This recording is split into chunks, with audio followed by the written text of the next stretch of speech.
Check.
No, that's a great idea. By lunch, I think that's fair.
Hey, Chris.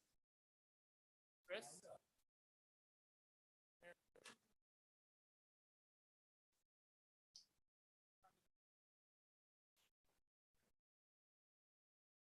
That's after 8, right? Okay.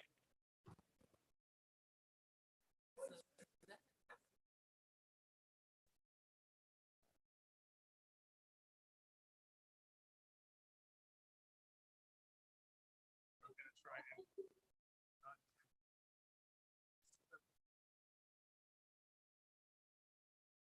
Oh, man, it's a big deal. Yes. Big congrats on that's all.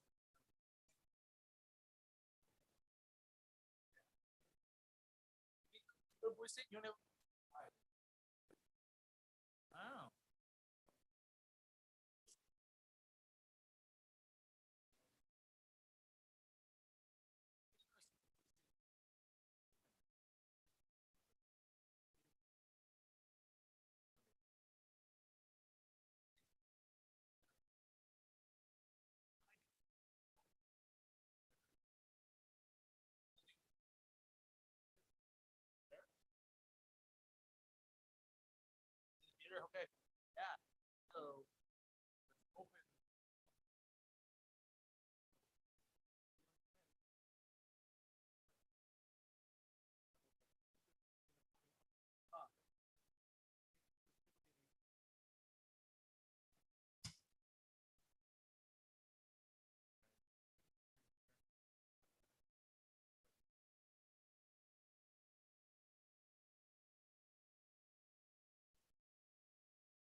Council will call the meeting to order. For the record, it is 8:10 on June 16th, 2022. We'll begin today's city council budget workshop with roll call attendance. Thank you, Mr. Mayor. Councilwoman Strader. Here. Councilman Burnt.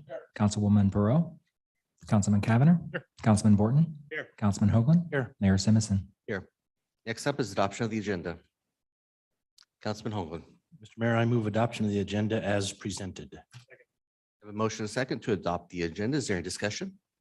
If not, all in favor signify by saying aye. Aye. Opposed, nay. The ayes have it, and the agenda is adopted. First item up is the City of Meridian fiscal year 2023 budget presentation and discussion.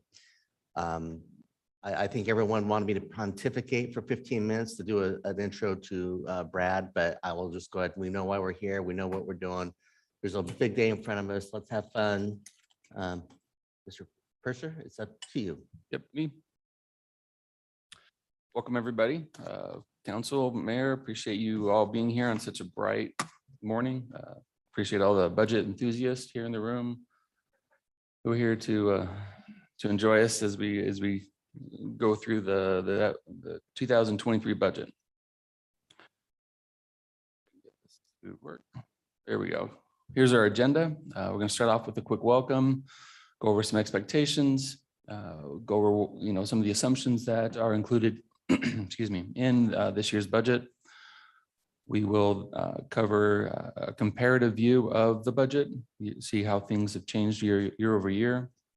Once we've concluded that part of it, we'll move towards the rest of the presentation. We'll review all of the new budget requests for the year. Once that has been completed, we will then move into any questions, or if there's any lingering items that we've put in a parking lot, so to speak, we'll cover those types of things. So with that,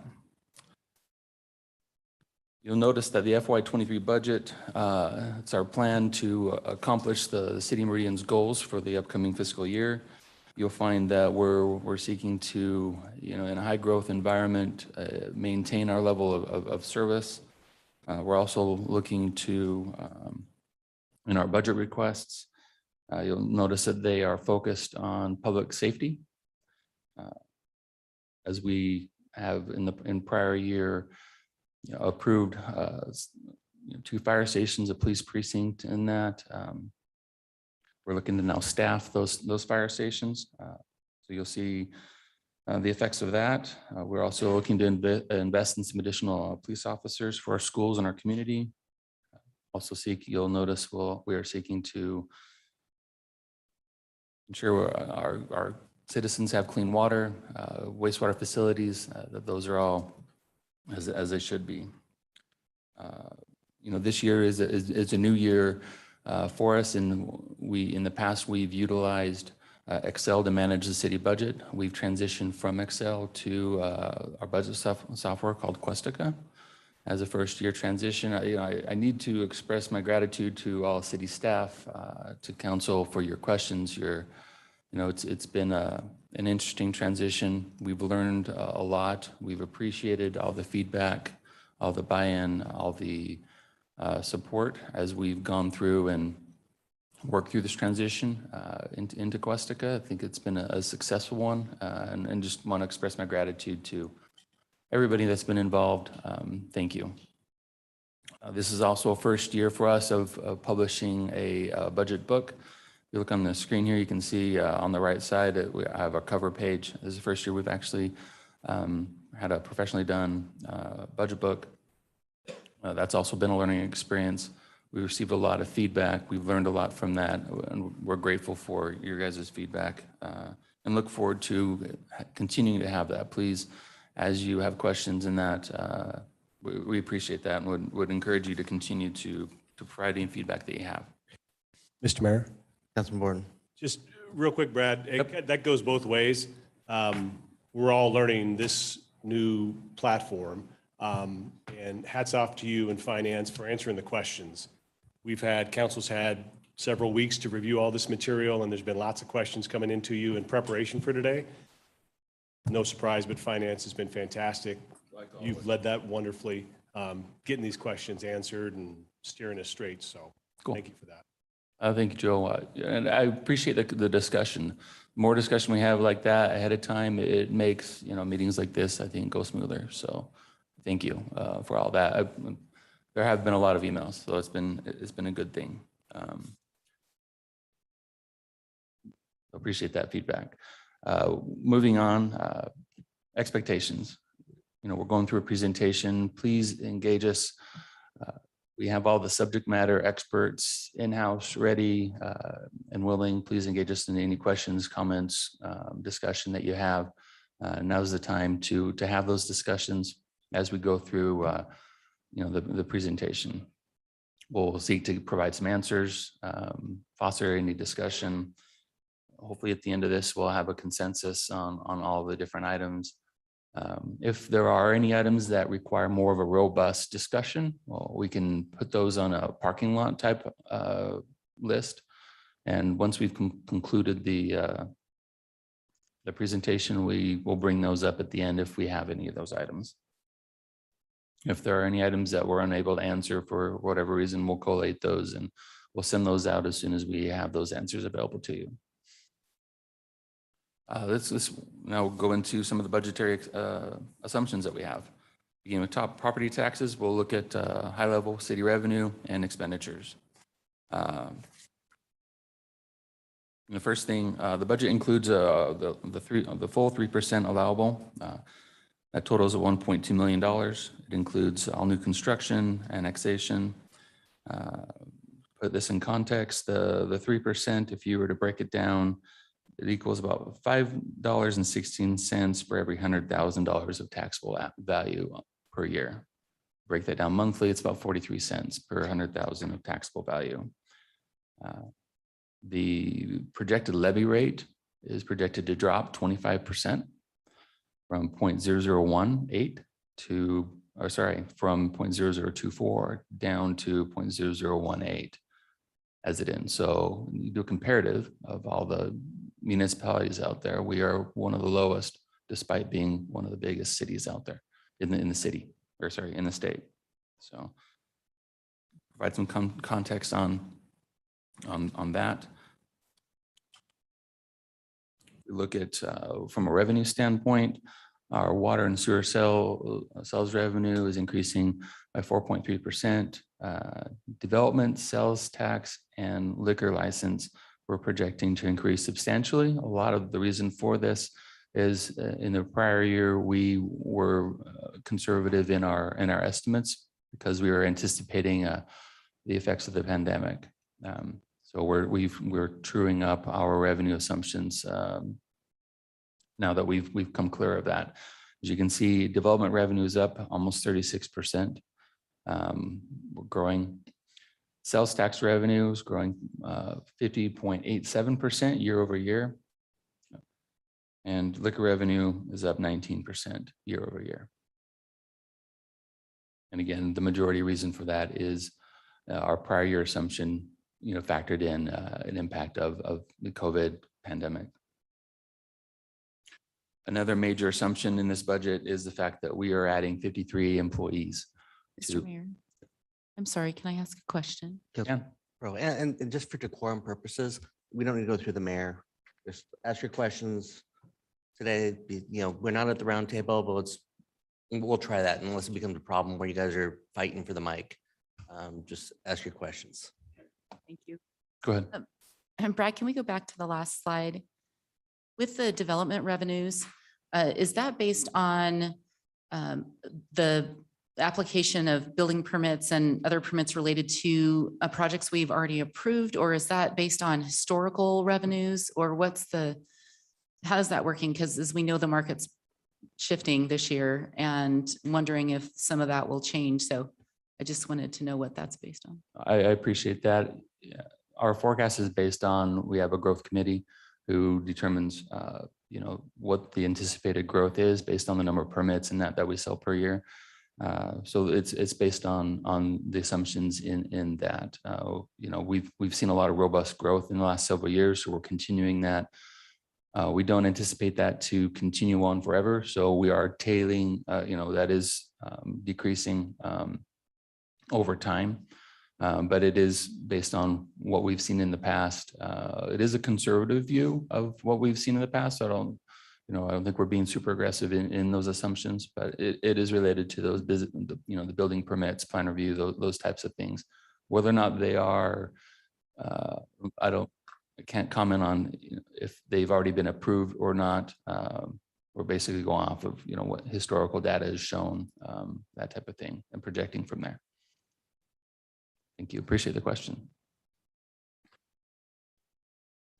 Returning to the budgetary assumptions, we are adding 53 employees to the budget this year. The vast majority of those are related to public safety. You'll see we have 11 police officers, or 11 people or FTEs in the police department. 9 of those are police officers. 6 of those we're anticipating to be in our schools. 35 people in fire. 30 of those are anticipated to be firefighters with 5 support staff. And then the remaining we have, it's like 4 people throughout the rest of the city, in City Hall, IT, parks, and then 3 in our enterprise fund supporting wastewater treatment and our water activities. With that, we can get into comparative view of our city budget. And if you'd like to follow along in the budget book, you can see a fully detailed view of the chart in front of you on page 61. If you so desire to follow along. Total city revenues increased year over year by $17.5 million.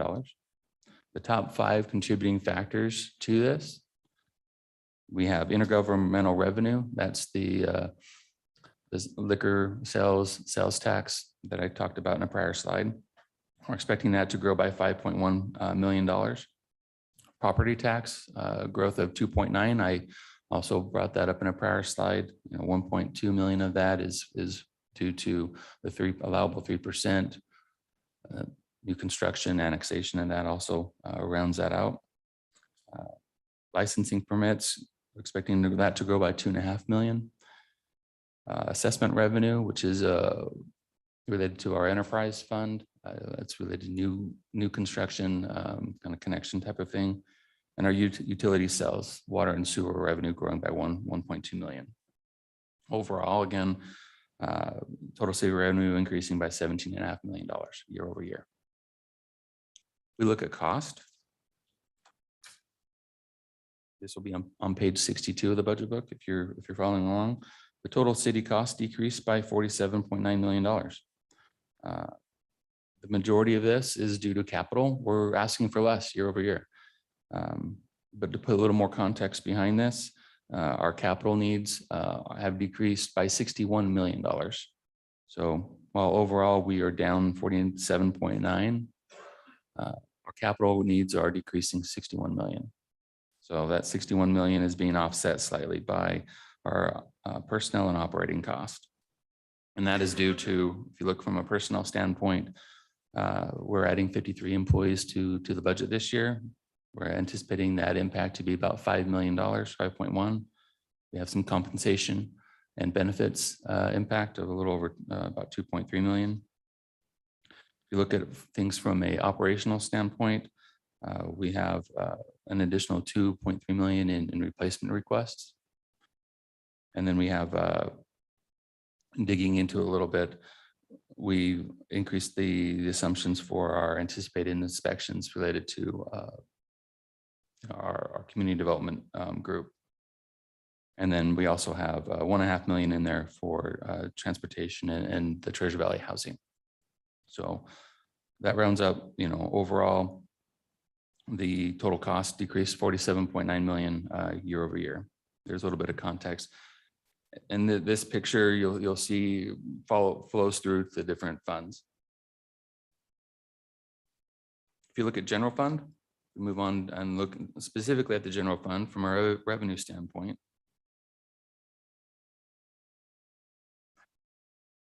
That you can turn to page 65 of the budget book if you'd like to see, a bridge on that part of it. Total general fund revenue increased by 14.4. I just mentioned from a total city standpoint, the contributing factors are pretty much the same. We have intergovernmental revenue increasing by 5.1. We have an increase in property tax of 2.9, licenses and permits, and charges for service as well.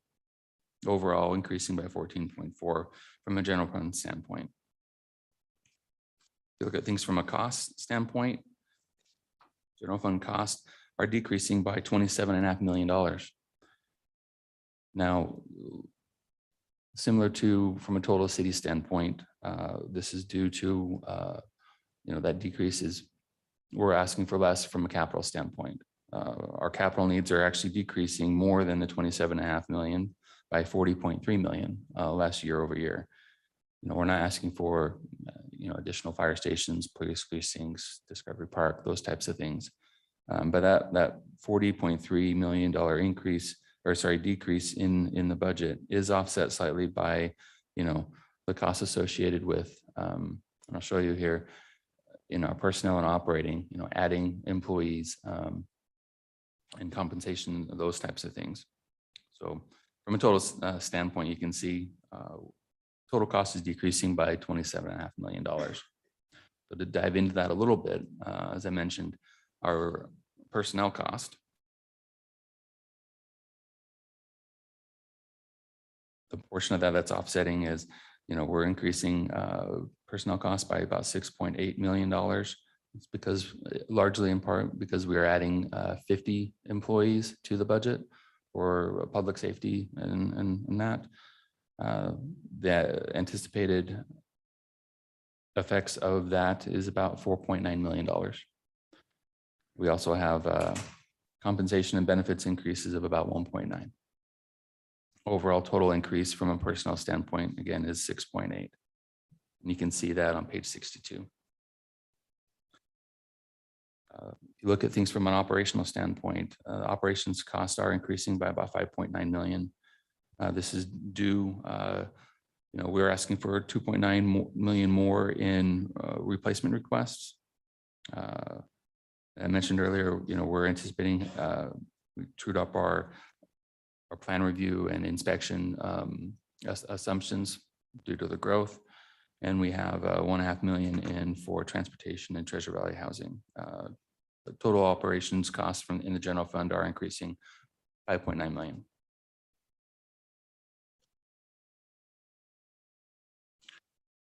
We move to the enterprise fund in total, kind of a similar story. Not as big a numbers though.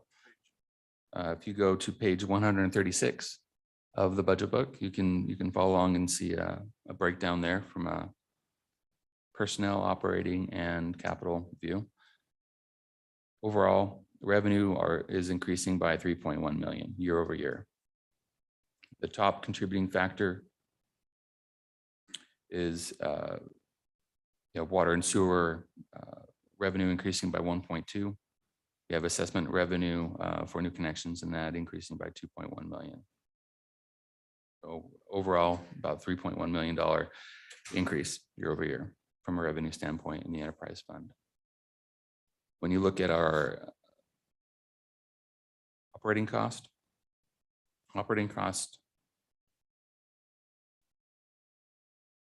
actually decreasing by $20.4 million. Sorry, let me rephrase that. Our total enterprise fund cost, not operating, total including of personnel, operating, and capital is dropping $20.4 million. When we look at, like with other funds, the capital part of that is actually decreasing a little bit more, not a lot more, by 20.4 million. So that $21.4 million decrease year over year from a capital standpoint is offset slightly, about $1 million by personnel and operating cost, which I will cover here in the next two slides. Our personnel cost, we are adding 3 employees to the enterprise fund. Total increased from a personnel standpoint is about $662,000. Adding the 3 FTEs equals out about $294,000. And then The remaining balance is due to, compensation and benefit increases of about 370,000. Overall personnel cost increase in the enterprise fund is $662,000. When you look at the operations cost, operations cost is fairly flat. It's increasing about 3%, 3.3%, or by about 340,000 year over year. But overall, basically flat, when you consider the size of the enterprise budget. That concludes at least the financial portion of the presentation.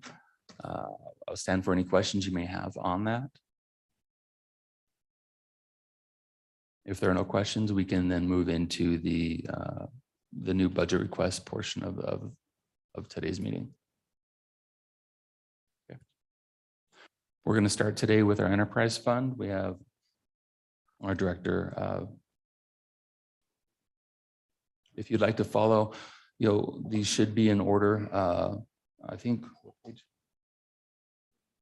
If you look at page 138 of your budget book, you can see a list of the different budget requests that we'll be covering. They should follow the same order that we'll see here in the slide deck.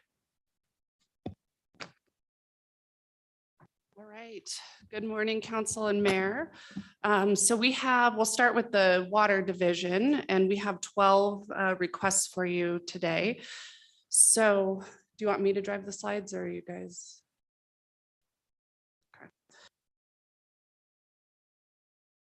Okay.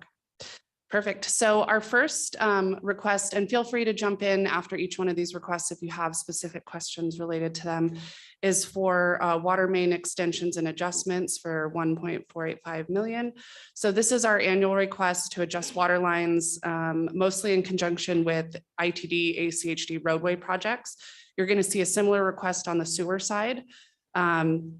Projects this next year are particularly in coordination with ACHD projects on some of our major roadways, Eagle Road, Amity, Lake Hazel, Linder, Locust Grove, Ustick, Victory, almost all of them.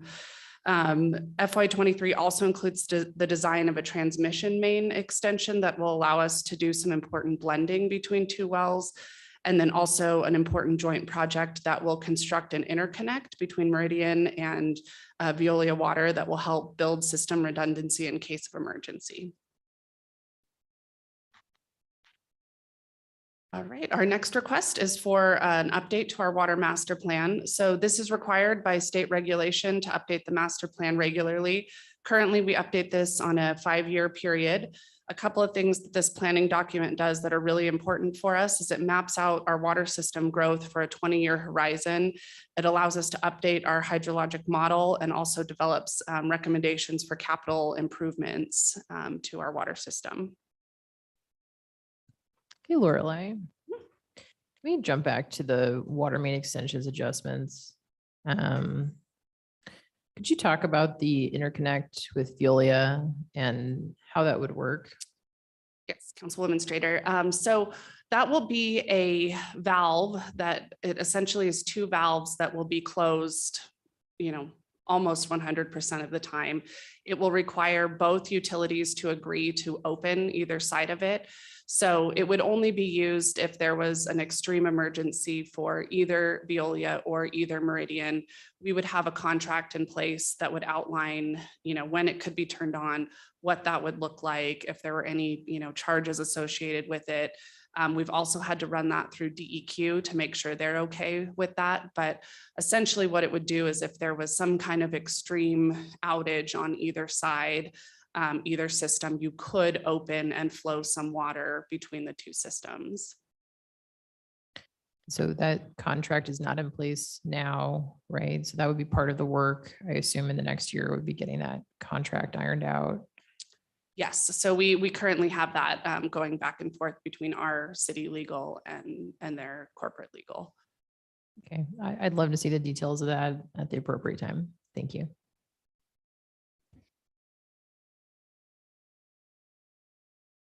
All right, so our next request is for Water Quality Specialist 3 and a vehicle. So as we add wells and treatment facilities, we need more staff to maintain our level of service. So currently we have a team of 5 people that monitor, repair, and maintain all the city wells and treatment facilities. This team is also responsible for all of our regulatory sampling. And as the city grows in size on the water system, the sampling frequency and requirements also increase. And so we need to keep up with those requirements. I'm sorry, I have another thing. I feel like this is trying to do free flowing, right? Okay, so, and it's just a general question for the group. Do we want to go through, because I'm going to be asking the question of electric versus gas vehicle on pretty much every single vehicle. Is it better for us to just parking lot that as like a global discussion for later? Do directors prefer to go through each vehicle? Like, how would you guys all like to tackle that? I appreciate that question, Liz. I think we can have that discussion after the budget presentation. Once we completed that, certainly have the discussion of, what that looks like, what we would like to do. Happy to have that. Yeah, or I was going to suggest if we want to just put that general topic in the parking lot, we had the parking lot last time, I thought it worked great. We could just put a general placeholder for that discussion. I know we also received some really good analysis, I think from somebody that manages the fleet in the police department as well, that we just received. So people might need to go through that as well. So thank you. If you could just put that as a general topic, and then that way I don't feel like I have like one opportunity to ask about each vehicle because that seems messy. Sorry, Lorelei, for interrupting you. Thank you. That's okay. Lorelei, I do have a question for you as well.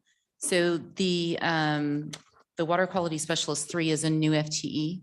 So on the budget summaries, it's not showing an increase to personnel. It should. Not on the dollar figure, on the total number of full-time staff. Oh, you're looking at the chart in the budget book, correct? I'm looking on page 150. Yes, that you'll find that similar in fire and other since they're not approved yet on that. We did not show the impact from year-to-year standpoint on those charts. So you'll see something similar in fire and police.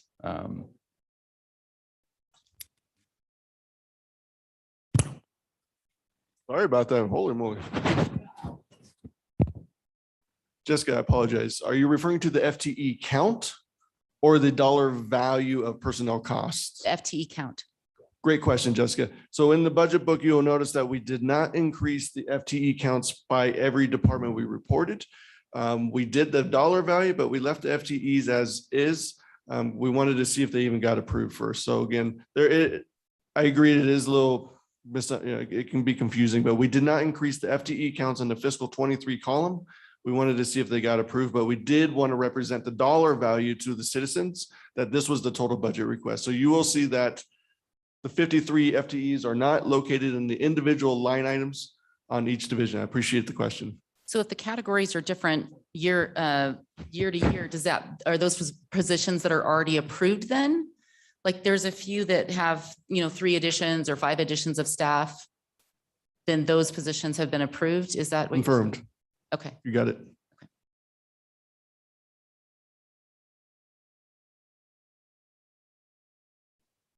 All right, so our next request is for a water treatment site at well 26. So this is the 3rd year of our project, and we do these treatment projects to remove naturally occurring iron and manganese, which can cause brown or discolored water when we add chlorine. So the installation of the treatment facilities over the last 5 or 6 years have really significantly reduced our brown water calls. So they're doing what they're supposed to be doing.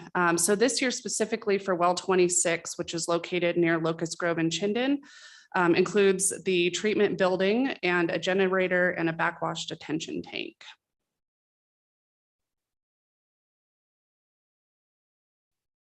Our next request is for a treatment facility at well 31.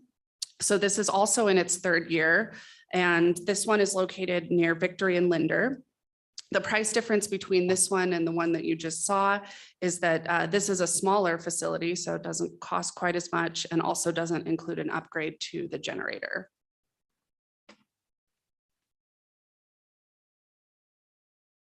So our next request is for a production well. So this will produce a new water source. It's the second year of a 3-year project. This one serves zone 1 and 2 in Northwest Meridian near Black Cat and Ustick. So this year, the project includes design and drilling of the production well.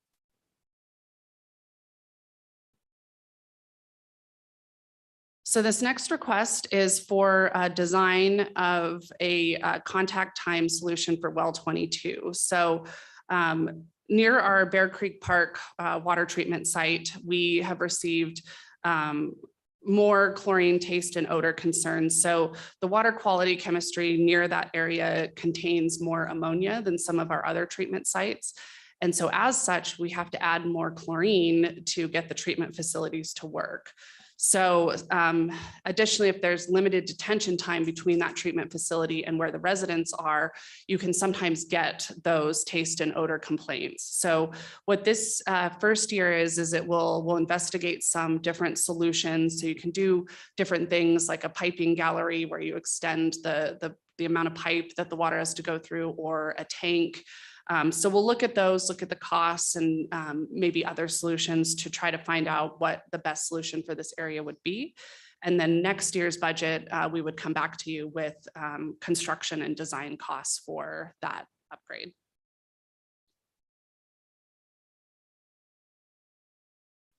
So this next request is for our well 32, it's a future water treatment site. This is near Meridian Road in Amity by Gray Cliff Phase 2. So this site has been annexed and we need to meet our own landscaping standards. So this first year request will install landscaping at the facility. The actual treatment facility won't come online until 2025. Well, we'll start in 2025, but will come online in 2027. So we couldn't leave this site just in this condition until that time.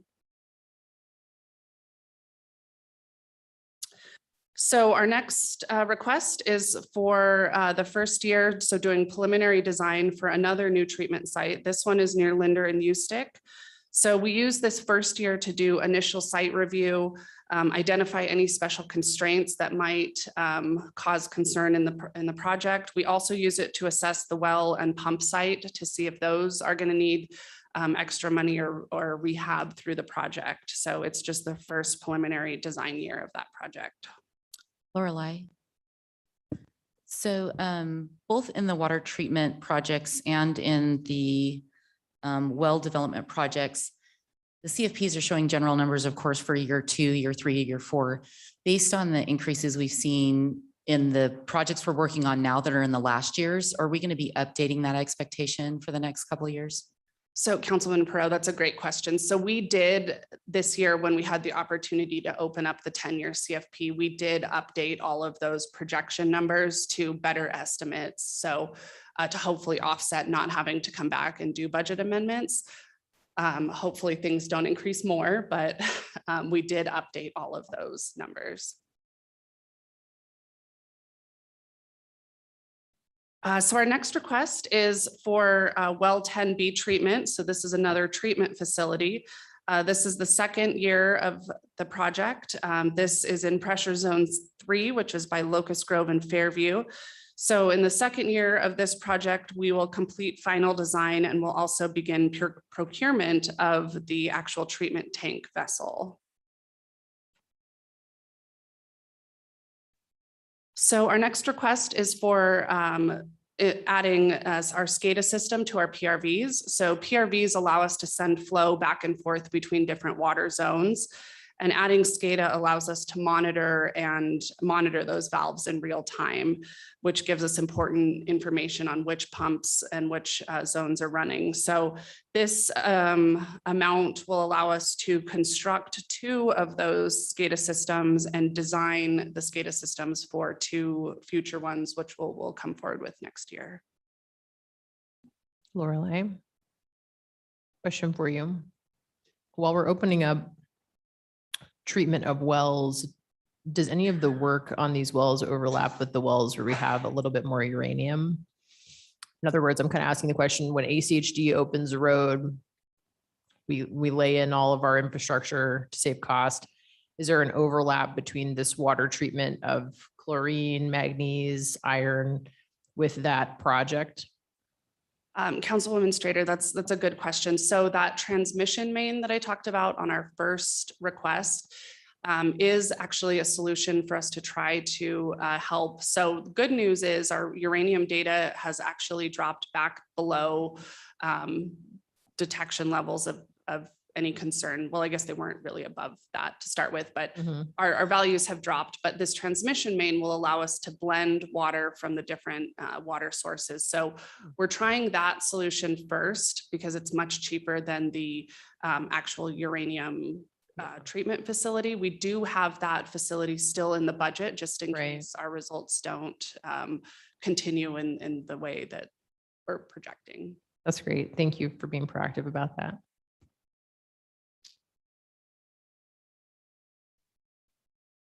All right, our last request on the water side is for Scada upgrades. So just like our IT department that has to update, upgrade and replace their electronic equipment, Scada equipment also has a lifespan on it. So new technology comes out, new standards come out. Sometimes technology becomes obsolete and unsupported. You'll see a similar request to this on the wastewater side for our Scada system as well. This year on the water side specifically, we're going to continue to work to reprogram and standardize all of our equipment at the 26 well sites and get that programming up to city standards. Question for you, Lorelei. So how often do you expect to need to do these kind of upgrades? And then is it based on the size of our system, or is it based on how often Scada is publishing new updates to their programming, or a combination of both? So Councilman Pro, a combination of both. So we have Scada money planned for nearly every year in our 10-year CFP, just because as our system grows, we add Scada to every component, every new well site, every component at the wastewater plant. And so we're adding to the system, but then also that equipment gets to its end of life and upgrading it, or even, new improvements to some of the technology. Some of our cybersecurity stuff is tied to it too. Being up to date with the most current versions and technologies helps us be more secure in that way too. Could you categorize this as mainly a hardware expense, or is it a software expense, like with a license? How does that look? Councilwoman Strader, so this one, it's a combination. This one actually also has a component of contracted assistance sometimes in some of these. So there is hardware components, there is some software upgrades, and then also contracted help. Okay, thanks. So that gets us through all of the water requests. Switch to wastewater. And we have 11 requests on the wastewater side. So the first one is the upgrade to our existing plant. So this is the third year of a 5-year project. So this year we will finalize the design and begin some construction. This project is required to meet our IPDS permit requirements that are coming in 2027. So this project specifically will retrofit our original aeration basins to the plant and will add 2 new aeration basins to the new back plant. The important part about this retrofit is it will allow all of our basins to operate in the same configuration, which allows us to remove nitrogen and phosphorus to the levels that we need to for our permit.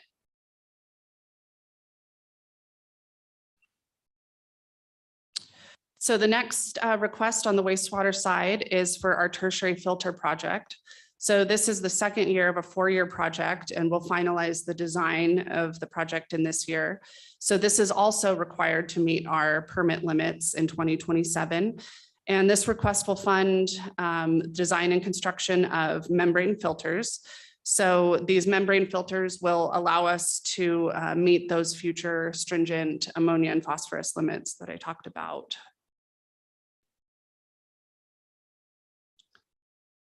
The next one, similar to our water master plan update, this is the master plan update on the wastewater side. So similarly, it's required by state of Idaho wastewater rules, and we update these once every 5 years. It provides us with important capacity and then also capital project planning that's needed to meet both growth and regulatory requirements on the wastewater side. Lorelei, do they give recommendations on, so they're obviously setting a plan for you, but are they also giving recommendations on cost? And when does that flow through for us to see? Councilwoman Next Pro, fiscal year? yes. So it will take us at least a year. This plan is really detailed to get through, but they do give us capital projections and capital costs. And once the plan is complete, we can definitely send it out to you guys. And then we would take the recommendations of the plan, and next time the CFP opens up, we would update those projections as well. Thank you. So our next request is for the side stream phosphorus recovery phase 2. So this is a project that's underway, and we actually needed to add another year to the project. So this will be the 4th and final year of the project to design and construct the side stream phosphorus recovery system. The delay and increase in this project was due to supply chain issues and contract negotiations. So the cost increase, like everything else, is going up due to material, labor, and fuel. So this project helps us reduce the amount of internally recycled phosphorus at the wastewater recovery system, which helps us meet the final phosphorus limits. It also helps us prevent struvite from forming in all of the pipes and equipment at the plant, and controls where that struvite is actually formed in this treatment reactor.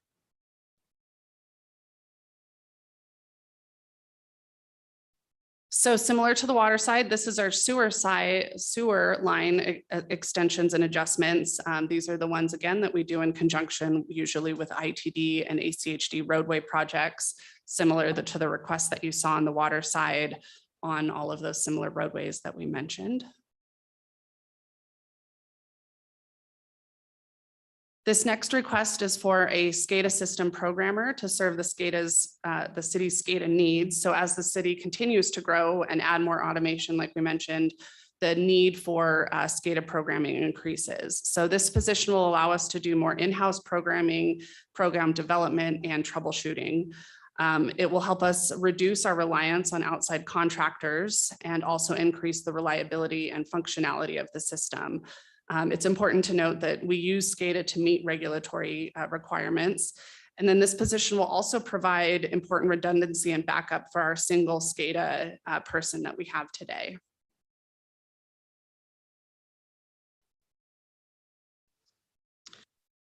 So our next request is for a senior collections technician. So this is an FTE that supports the sewer cleaning and CCTV objectives of the city.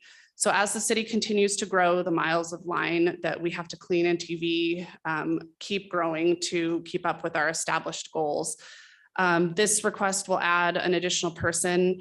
One of the things that's different is that we're not asking for an additional hydro cleaner or van with this person. We think that by adding the additional person, we can keep our existing equipment on the road for more hours and more days of the week to help us meet our goals. This position will also help us in staffing the new biosolids self-hauling project that we brought to you for approval earlier this year.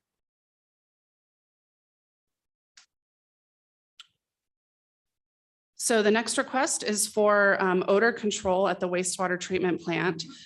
So this is, so we have identified 3 of the highest odor areas of the wastewater plant, and this will design and construct the first of those options on the centrifuge exhaust stack. Once we get through all of these odor treatment projects, we estimate about 70% reduction in odors at the treatment facility. So this is a 6-year project to get through this, and we're taking a stepwise approach of tackling the areas with the worst odor first and continuing to assess the need as we move through these projects. So our next request is for the Canada lift station. So this provides important wastewater infrastructure to allow further expansion into the Fields District area. So this request will construct the Canada lift station, pressure sewer and gravity line that will support growth in a 4 square mile area. This project is anticipated to be completed and put into service in 2025. Last year, we worked on site acquisition. In 2023, we would complete design and potentially begin some construction. Rely. I think this is a general question, and maybe community development get involved at some point, but with the field, it's a very important area. We're planning it, we're designing it. It kind of occurs to me, what would be the harm in delaying this for a year, for example, and pushing that lift station out 1 more year to give us a little more time to finalize our Fields District strategy? And that's not just directed at you, because I think that's kind of an unfair question to direct at you, but maybe a group discussion item. Councilman Strader. So I think one of the things is that we still have many years of design and construction to get through on this project. So we won't actually have any of this infrastructure up and running until 2025. So I think even if we start and continue on this now, there's still time in between to do additional planning. That planning wouldn't, depending on how that layout would change, would probably not change the mainline sewer infrastructure requirements.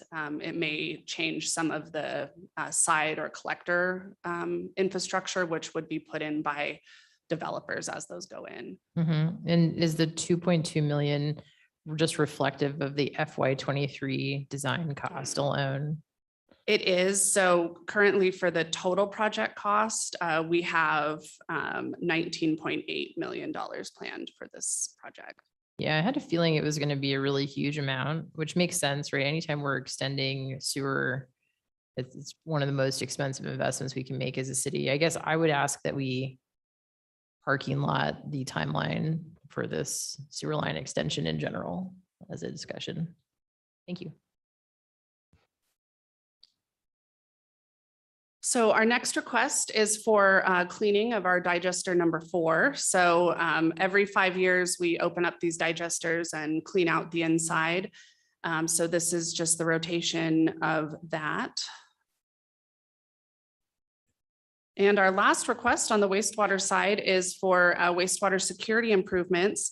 So we periodically need to upgrade and enhance the security at the wastewater site. This in FY23, some of our specific plans include upgrading fencing and security on our outfall pipes. So as development occurs, there's a planned pathway that will go along the south side of our facility, and we have our sampling outfall, which has some equipment and permit required stuff that we need to make sure is kept safe and fenced. So this will help us install that on our sampling stations. And with that, those are the wastewater enhancement requests.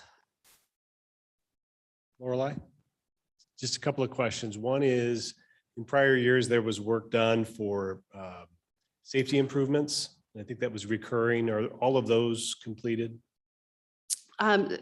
Councilman Borton, so yes, last year on the wastewater side, we were updating the entry gates and making those automated and improving them. And we actually do have those installed. We are just waiting on the programming to allow the badge access so staff can open and close those. All the other identified items have all been completed. The other question was just operationally with a Scada programmer. I understand it's funded by Enterprise Fund, but Does that position report to IT or report to you? So the SCADA positions currently report in Public Works, but they do work closely with the IT team because of that connection with the city network and security.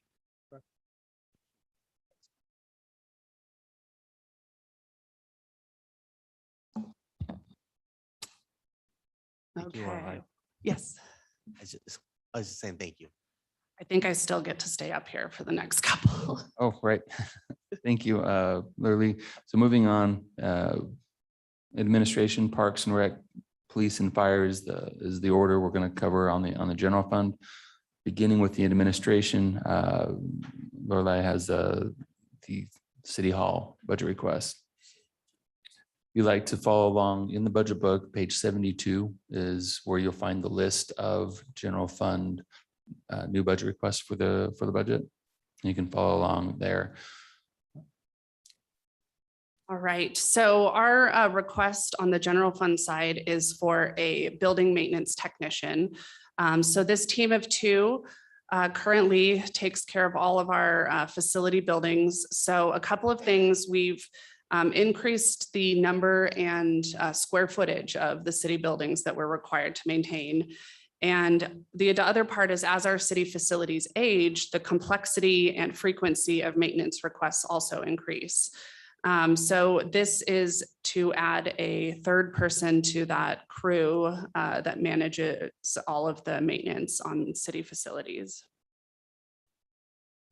Lorelei, what year did we add an additional maintenance technician? 3 or 4 years ago? I don't know that off the top of my head. We can circle back.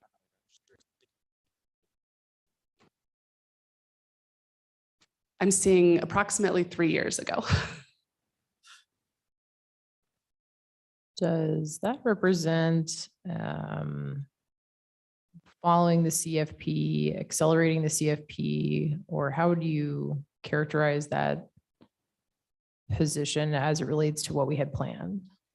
Councilwoman Strader, so we actually moved this position forward a couple of years ago in the CFP, understanding that we were adding additional facilities, but it was planned in the CFP. Thank you. Okay. If you were to wait, let me just, kind of push a little bit because I think that's part of our role. If you were to wait for 1 year on this position, what would happen? Sure, great question. So essentially, more of our maintenance would be deferred. This group currently has a backlog of over 200 maintenance tickets. So the amount of time that it would take for repair requests, maintenance requests would just be extended. Okay. Yeah, the backlog, I think info is helpful. And is that 200, let's say 200, is that, pretty, is that the worst it's ever been? Is it seasonal? Like, help me understand that number. So that number goes up and down depending on, it was interesting when we left, and did a lot of remote work during the pandemic. We had a decrease in maintenance tickets.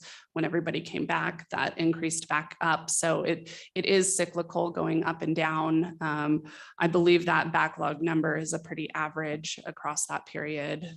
It's just really challenging with just 2 of those staff. About 50% of their tickets are here at City Hall, and the other 50 are out and around the other facilities. Okay. Thank you. Well, one more.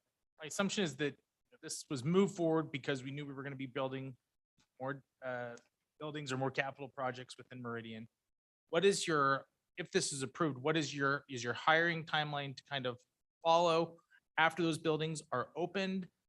And the part where I'm struggling a little bit is because I think it's an appropriate position. It's just about the timing. And this may be naive of me to think that probably wouldn't need a lot of maintenance on new buildings that are built, but I could be wrong on that. So maybe just give council a flavor for your hiring strategy timeline wise and the need for this position to serve those new buildings that we hope to have open. Councilman Kavanagh, good question. So our hiring timeline, we would, open this position up in October, hopefully get it as, assuming it was approved, get it as soon as possible. There's definitely training that takes some time getting these new staff up to speed. So the ability for them to do maintenance on their own without assistance takes a little bit of time. Currently, because we have such a backlog with our existing facilities, I think there's plenty of work for this person to take care of. The other thing that comes with new buildings is some of the preventative maintenance requirements. So, annual checks of the HVAC systems and those kind of things. So we definitely feel like there's plenty of work for this team, and that workload is only going to grow as these facilities come online. One more question for that. So for the most part, are the staff spending a majority of their time doing planned maintenance projects, or are they getting a lot of one-off calls about things as buildings age? Or, are you dedicating staff where one person just does planned maintenance projects, another person does individual tickets, or kind of how does that work? So I'll actually have to defer this one to Alex, who's closer to their day-to-day activities.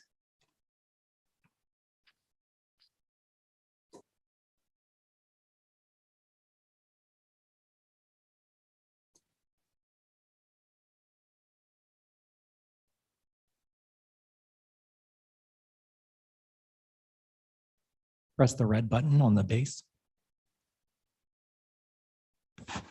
Mr. Mayor, Council, Councilwoman Pro, thank you for the question. It's actually a mix, to be perfectly honest with you. What we're finding is as we go forward in time, the requests for maintenance are becoming more complex in our older structures. Most of them are repair related. In the newer structures, as we just talked about, they are somewhat more planned maintenance. So we're seeing increases on both sides of that scale, quite honestly.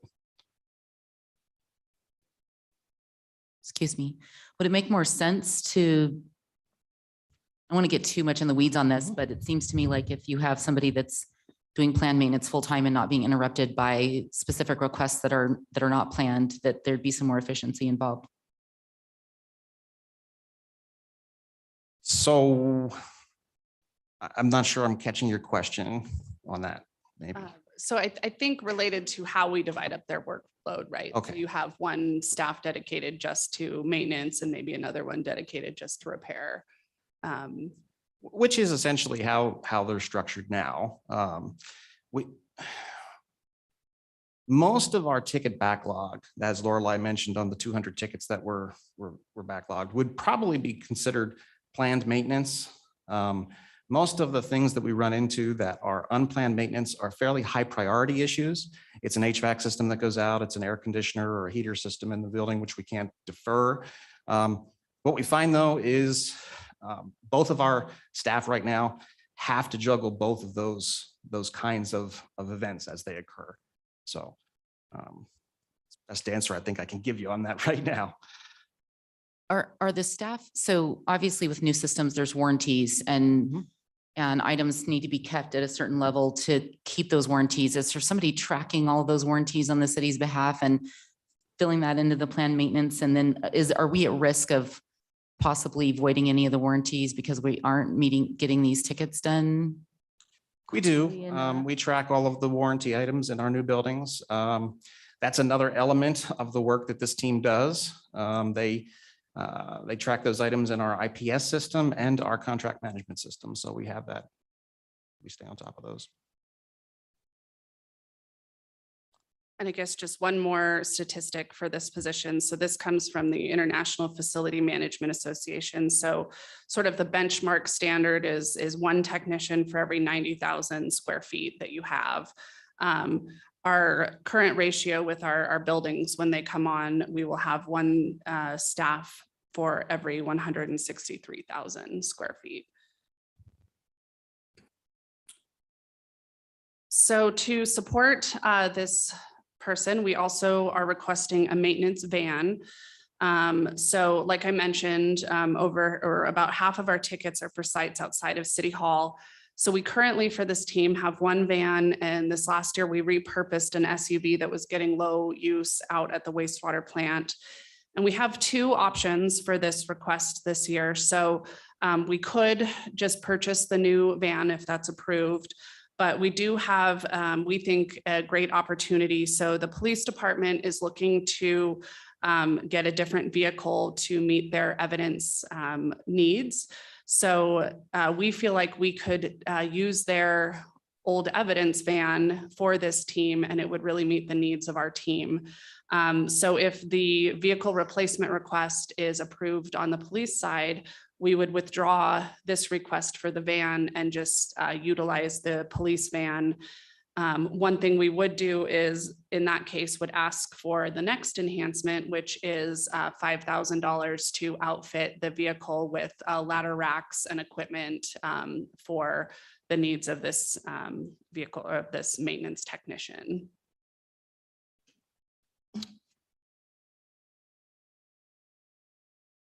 And with that, I think I will turn it over to HR.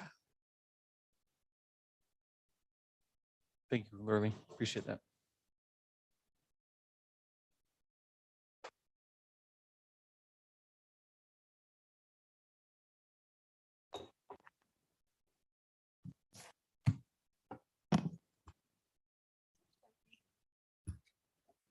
Good morning, council. Good morning, Mayor. Dave's going to join me for this one. It's kind of a partnership between HR, IT, and finance.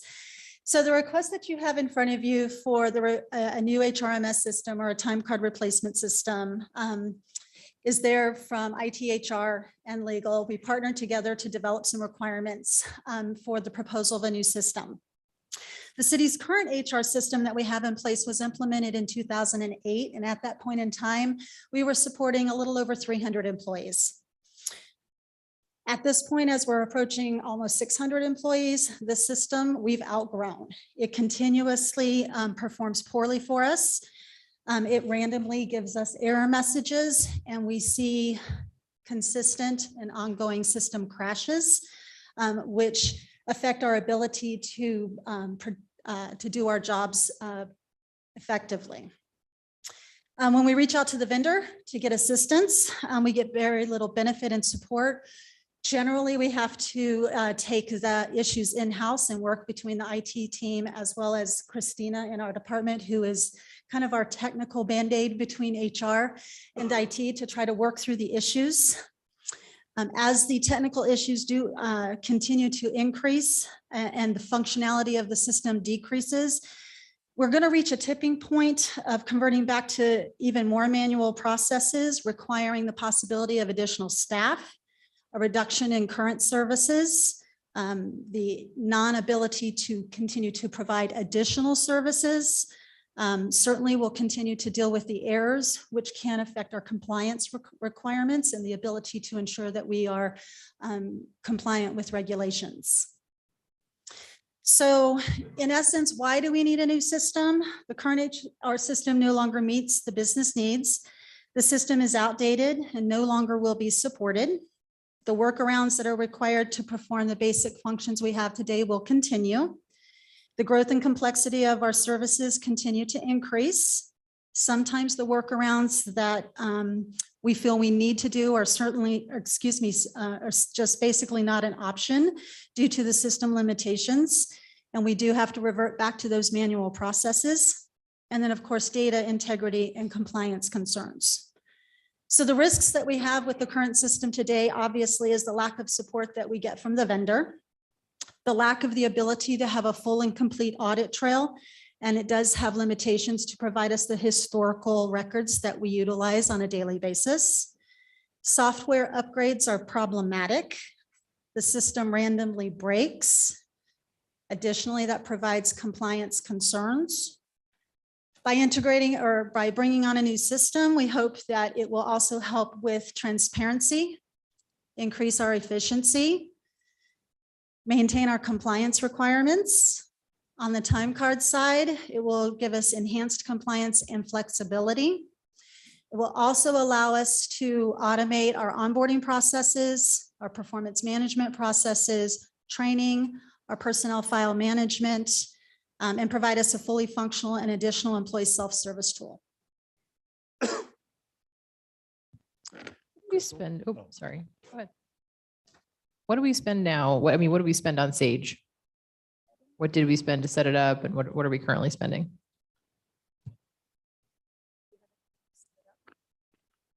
Councilwoman Strader, as far as initial setup, we do not have that cost in front of us. It was done in 2008. Right? As far as current costs go, we are spending nearly $18,000 a year on maintenance for that system. Mhm. What that doesn't cover is all the additional staff time that is spent doing workarounds, technical support issues, things like that. And we do have some of those numbers that we can share if desired. Yeah, so I guess Crystal, a question for you, and part of what I'm wondering is, we have an inadequate HR system. Let's say that you guys ended up getting Workday or something. It's very comprehensive, covers all performance management, all records, everything. Can you defer hiring that's in the CFP? Can you decrease other costs as a result of having that system? And speaking with my team, Councilwoman Strader, looking at the ability to become more efficient, like you were referencing, it would reduce the timeframe which we would be back in front of you asking for additional staff. If we continue the system we have down now and we continue to have to incorporate manual processes into our daily work, we have two options in place. One is we maintain the staff that we have, but the service levels will either decrease or will not be able to take on more to give additional services to our employees and to the city. So it's kind of a balance. Yeah, I recall, and I'm trying to find it. I think at one point I saw a request for like a benefits specialist within HR. Is that still a budget request from you guys? Councilwoman Strader, I believe what you're referring to future facing would be a compensation specialist. Mhm. We already have a benefits specialist, Reba White. And so that was originally planned for a request for this year. However, it would potentially defer the need for additional HR staff. And we've placed that, I believe, in either FY 24 or 25. I can go back and look into the CFP and follow up with you. Okay, that's helpful. Yeah, just trying to understand kind of how you're looking at your hiring needs in light of the HR management system. Thank you. You're welcome. Crystal, Yes. thank you to both of you for the work on this. I have been the technical Band-Aid for software for prior companies, and it is not a fun responsibility for sure. Especially when you're doing IRS reporting, which is what I was doing. Okay, questions, couple questions. There was some email conversation about if this will, I'm sorry, I just lost my train of thought. I just completely lost my train of thought. I am so sorry. Councilman Kavner, do you have a question? Go for it. I just completely. So Crystal, is Kick and I putt. need more coffee. is this more of a HR management need or a time card need? Time card replacement need? Well, I can let Todd speak to the time card need. I can tell you from the HR perspective, it's a need that we have today. Absolutely. We have been experiencing the issues. We've been vetting out the issues. We have considered the timing in which we bring that forward to the council, understanding the investment that it is, and also troubleshooting the potential aspects of not having a fully functional system in place to support the growing changes that we have as a city, as a staff. And that's why we're here today. It's that time. And Luke, to answer your question for time card, this would solve a concern that we've had between finance and IT for quite a while. We built our own time card in-house 12, 13 years ago. And Jessica used the term Band-Aid. It has more Band-Aids that you can imagine. So this would solve our concern because it was built on 200 employees. Now we're up to 600.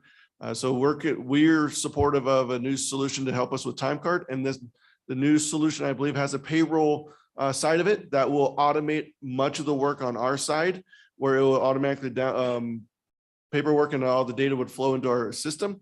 So again, to answer Liz's question, would this help with our staffing future needs? I believe the answer is yes. We do have an RCFP, a payroll person, as we continue to grow. Again, our team is one.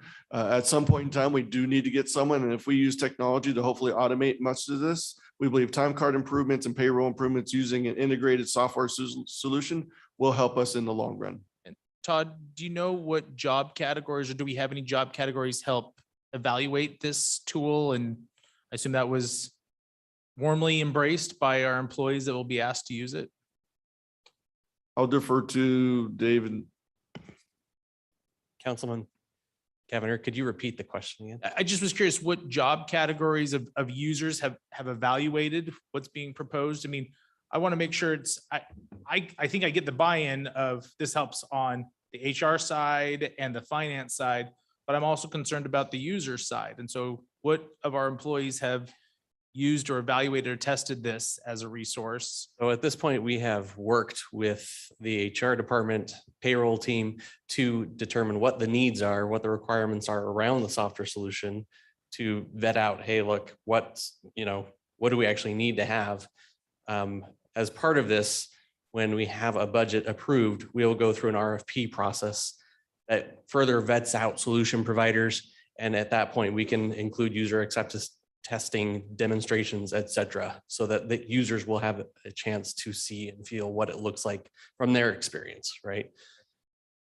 We have not selected a solution provider at this point. Then Dave, you talked about kind of the ongoing cost on an annual basis to support Sage. What's the anticipated ongoing cost that we should expect to plan for this solution moving forward? The solution that you see in front of you represents $10,000 of one-time costs and $153,000 of ongoing costs.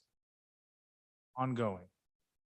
And we're doing 10,000 right now for Sage. Is that what I heard? Currently, nearly $18,000 for Sage. Okay. A 6-time increase for ongoing cost saving or cost ongoing, right?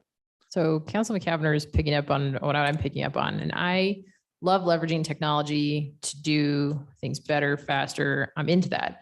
I guess my request is, I think this could be a great investment for us, but what I would like to see, if possible, are the offsetting cost from each department in deferred hiring over the next, 5 years. Help me and help us understand how this is helping us run a little bit leaner and accomplish our goals. So if you can kind of spell out, here's how much we could defer hiring and tally that up in the next 5 years. I'd love to see a little, I just want us to push a little more on that, because it is we're all really sensitive about operating costs, because that's coming right out of taxpayer dime. So help us understand how this is going to help us be more efficient from a hiring standpoint, if possible. You guys are picking up on the exact questions I had, and I pushed back really hard on this issue. So they have done that. So it should not be hard to do. And I was essentially told we were going to defer 2 employees, which would have exceeded the ongoing cost of this for this purpose. Now, can you defer those 2 forever? No, but it's deferring 2 pretty much immediately. So but I'll let them come back with that information, but one of them was finance. One of them was human resources. A little bit of showing the work would be really super at this stage. And then, it seems like we have put an estimate, and I know you guys did do research on potential vendors, potential cost. I think having a little more of an understanding of the range of cost that this could come out at would also be helpful. And You. Mr. Mayor, I don't know if, like in Dave's situation, where you're taking people who are currently existing and they're having to spend time working on that where they can't. And yes, there's probably somebody, well, if we keep going down this path, you will have to hire someone, but sometimes that's hard to quantify because it's split up. Different people are taking different segments. Who can work on this now? This is a need. And just the fact that we have a system that doesn't work. I mean, we're to the size that you've got to have systems that work and work well and be efficient and flow. I work in an organization that's about the exact same size. And we're now onto a platform that is out of the box, but it works well. And it really, employees are not frustrated with the system. So there's that benefit factor of just your work satisfaction and ability to do the work because when you can't do the work, it's extremely frustrating and it really is a time suck. So that's hard to quantify overall when you don't have systems that work. So on the working end, so that's kind of a situation, and these things are expensive. I mean, it's just not, you're going to pay annually. They develop these and it's a heck of a deal. And well, I look forward to hearing that information, but I just think there's some benefits beyond that we can physically quantify in some of these things. So but do the best you can.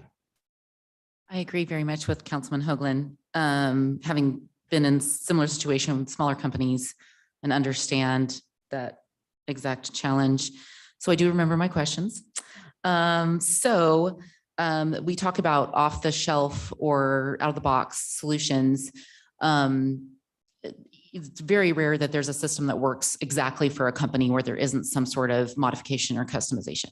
So has that been quantified, and is that in this estimate as far as staff time goes, or any other ancillary software that we would need to buy to modify to fit within how we function as a city? Or are we going to need to change some of our functions to work with the software system? And if so, are we good with doing that? That's 3 questions, but one topic. And then the second one is, Crystal and I have talked about that in these individual tasks that you do, like let's say when we do the COLA increase, can you just enter in a percentage and have it flow through the departments? I think right now, a lot of it you have to do like employee by employee, right?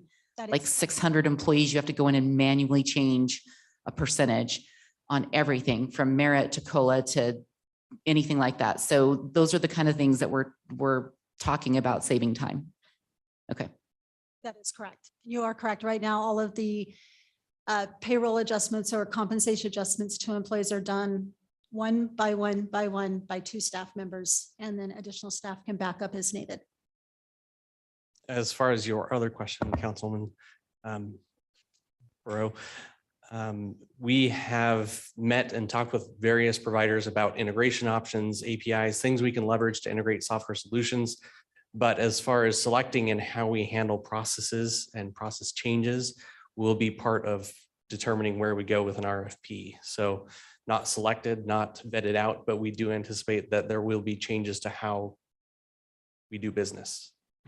And how long will we have a chance to test the system once we essentially get it implemented before, are we gonna have an opportunity to say, no, this really doesn't work for us when people get in front of it? Is there a testing period where we can essentially refund, which would be a nightmare, right? Because to implement and try to bring in all the data and get all the fields set up and then start using it and realizing it's not going to function the way we anticipate. I mean, you all do this as a profession, so I don't know that we will get there, but just curious, if this gets implemented and it's not what you anticipate, how would that work? As most of these software solutions are currently software as a service with an upfront contract, we would be at a point where we'd have to declare breach of contract and handle that from a legal standpoint. However, we would go through an RFP process that included a kind of bake-off process where they came in and gave us demonstrations of how are they going to meet our software requirements, how will the system work for us, so that we can get a feel for what that looks like before we actually select a solution.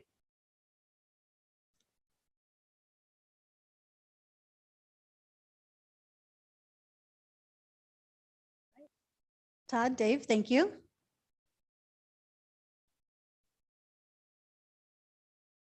Thanks, Brad.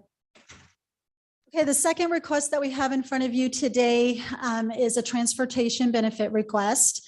This request in front of you is to fund the development of an IRS compliant transportation benefit for our employees. The goal is to provide an alternative form of transportation benefits to our employees that would support the city's transportation efforts by reducing the number of vehicles on the road, ease workforce planning, parking issues, and maintain and improve our air quality. A transportation benefit would allow the city to offer transportation options in support of our employees when it comes to their daily commute to and from work.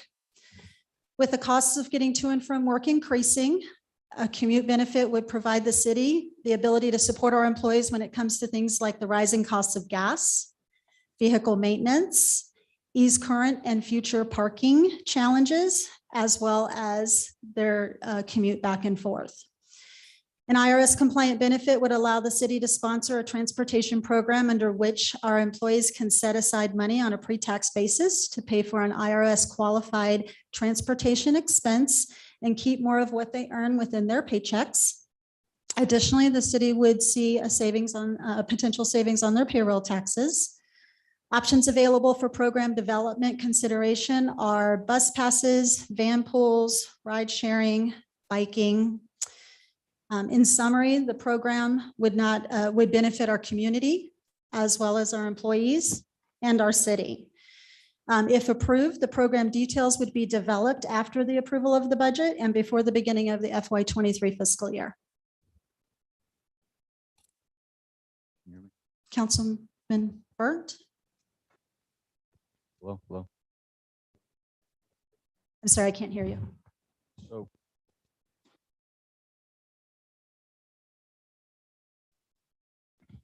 There we go. There we go.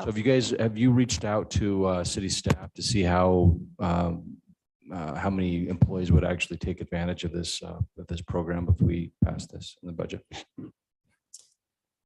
Stina, I'm going to defer to you. Have we asked that as a part of any of our benefit and wellness surveys that have recently gone out? We have not currently, but we have talked with Commuter Ride to see what functionality they have to do those surveys. We're really just waiting for budget approval to be able to move forward with that process. Sorry, I was talking to the folks about fixing my mic and I wasn't listening. Can you please repeat? Absolutely. We have not done that currently, but we are in communications with Commuter Ride. They have functionality to be able to do those surveys and assess that, but we were waiting for budget approval to move forward with this project. Okay, so is there a cost with doing the actual survey? Or can we just do that internally? There is no cost to partner with Commuter Ride. They will provide all of those services to us free of charge. Gotcha. So I think it is super important that we evaluate a commuter ride or a transportation benefit in this environment with the price of gas going through the roof and may very well continue even in a recession. Seems like a really important thing to explore. I guess I'm a little concerned about, the sort of earmarking of 20,000 and then concerned that by pegging a number there, I don't want us to be reverse engineering to an inappropriate number. Just 20,000 doesn't occur to me as a robust transportation program. It just makes me a little suspicious of what we're going to get. I think I'd rather see a budget amendment if the council was supportive of it as a future budget amendment. I think that would provide you with a lot of valuable information. But it doesn't sound to me like you need the 20,000 to actually evaluate it, unless I'm totally missing something. I would say no, but I don't think we want to put out there to the employees that we're going to start surveying them unless we know that there's a council that wants to fund a transportation program benefit. And I know the details will maybe determine some of that. So Yeah. what dollar figure it should be, $1 as a placeholder, $0 and come back. But if council says that they're interested in it, but it would be nice to know what parameters council is interested into that benefit. Sure. We started with a dollar figure because dollar figure is at least something we can work around for year one. We could say, okay, we will do, and it's kind of like tuition reimbursement. You're setting a number and then you can work towards what the costs are when you know what you're willing to do.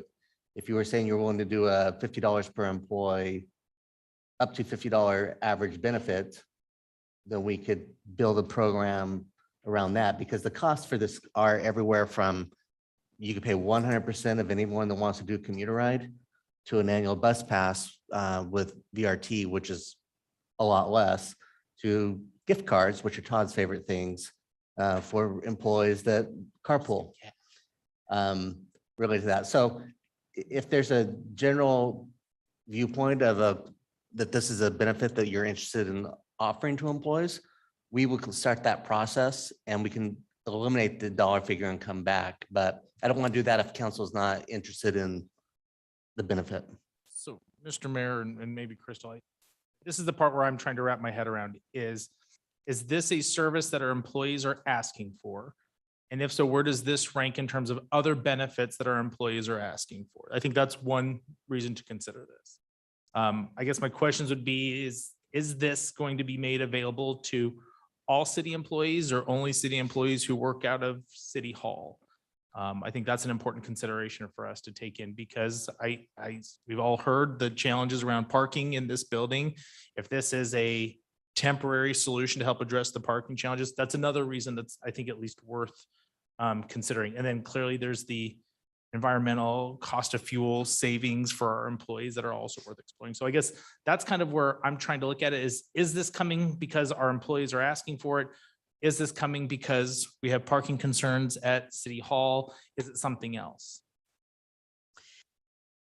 So I would say it's a combination thereof. We haven't formally surveyed our employees to get a specific pulse and feel of their interest in it. However, we do hear unofficially, casually, is the city going to be pursuing any types of things to help some of the offsetting costs of the things that we're experiencing that you mentioned? In addition to that, we're always looking to be proactive in the types of things that we're offering to the employees as options to enhance the benefit package. And that's an evolving and ongoing effort. And this would be one component of that. It certainly would not exclude any employees. It would be for all city employees. And there, like I said, there are transportation benefit elements, just like you get for your health savings account, where you can do pre-tax dollars for yourself. Right now, we have not been a city that has really we haven't had a bus route that you can get people to City Hall. Now we're going to have a bus route that people could get to City Hall.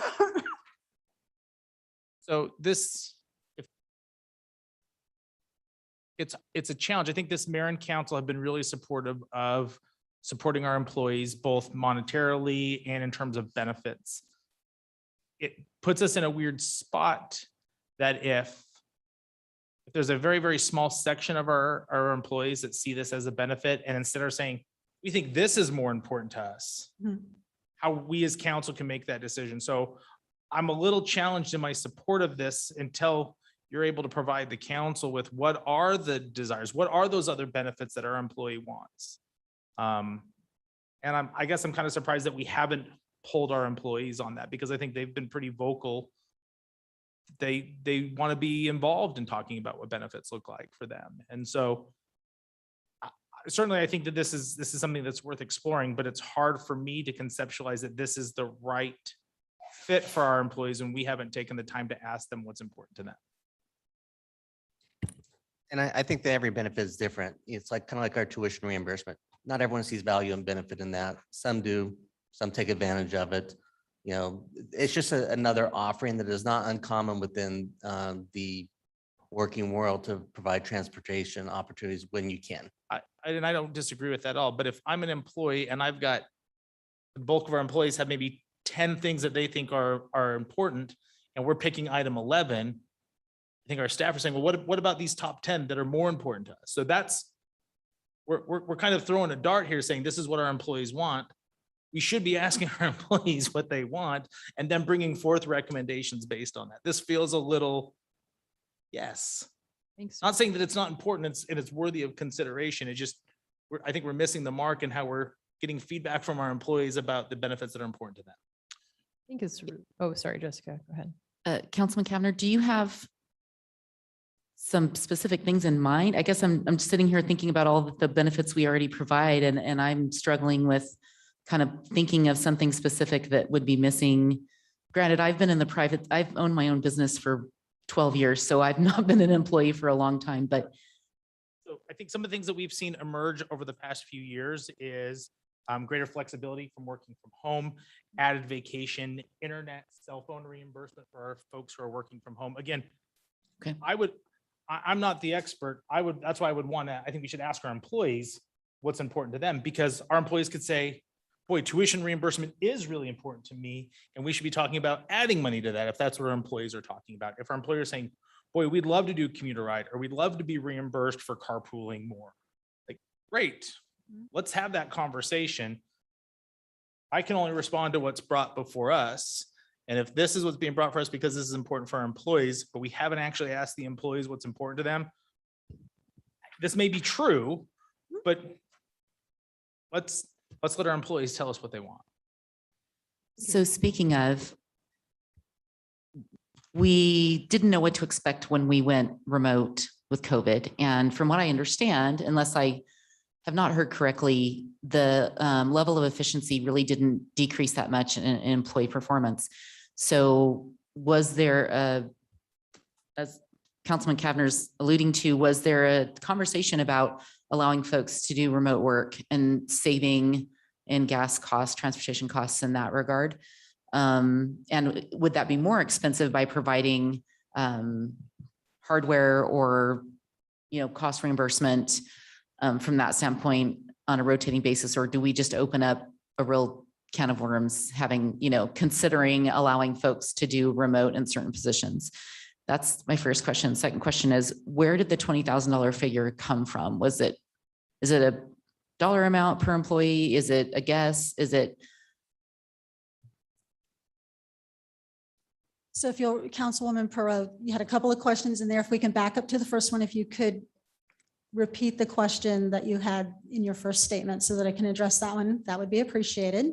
Okay, so my question is was there any kind of analysis done on allowing for remote work instead of some sort of transportation reimbursement? Not at this time. We have not done an analysis to see if it would be more beneficial to either maintain or increase the remote work option in lieu of a transportation option. No, we have not done that yet. Okay.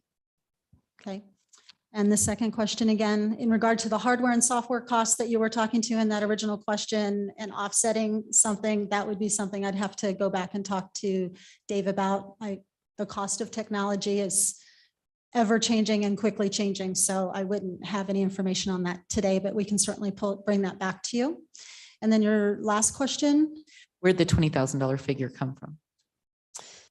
I would say that's a forecasted amount based on what we've seen overall. And I'll defer to Christina a little bit. She did a lot of research in regards to an IRS compliant program on an average of $40, I believe, per employee and an average amount of potential utilization. If we have data that we can share today, if not, we can bring it back.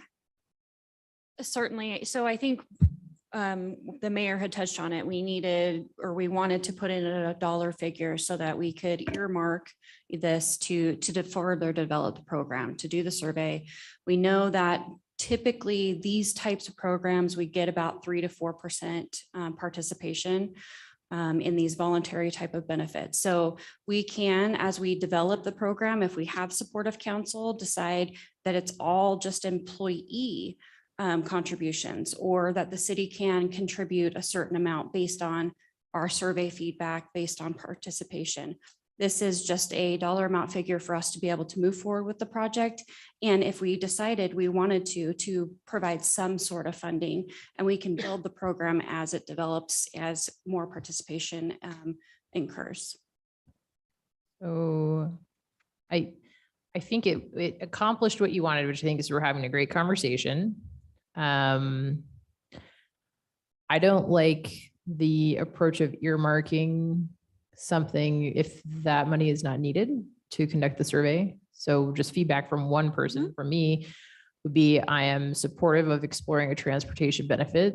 I do not believe we should appropriate money for that in this year's budget. I think we should do the survey. And if it feels like there's a lot of benefit, then a budget amendment later could be possible. I would be supportive of potentially more or less operating costs being put toward it, just depending on what it is and what need it's filling. I think there's an important component.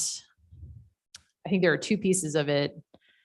What are we trying to accomplish in terms of a benefit to our employees? And what are we trying to accomplish in terms of a benefit for our facilities?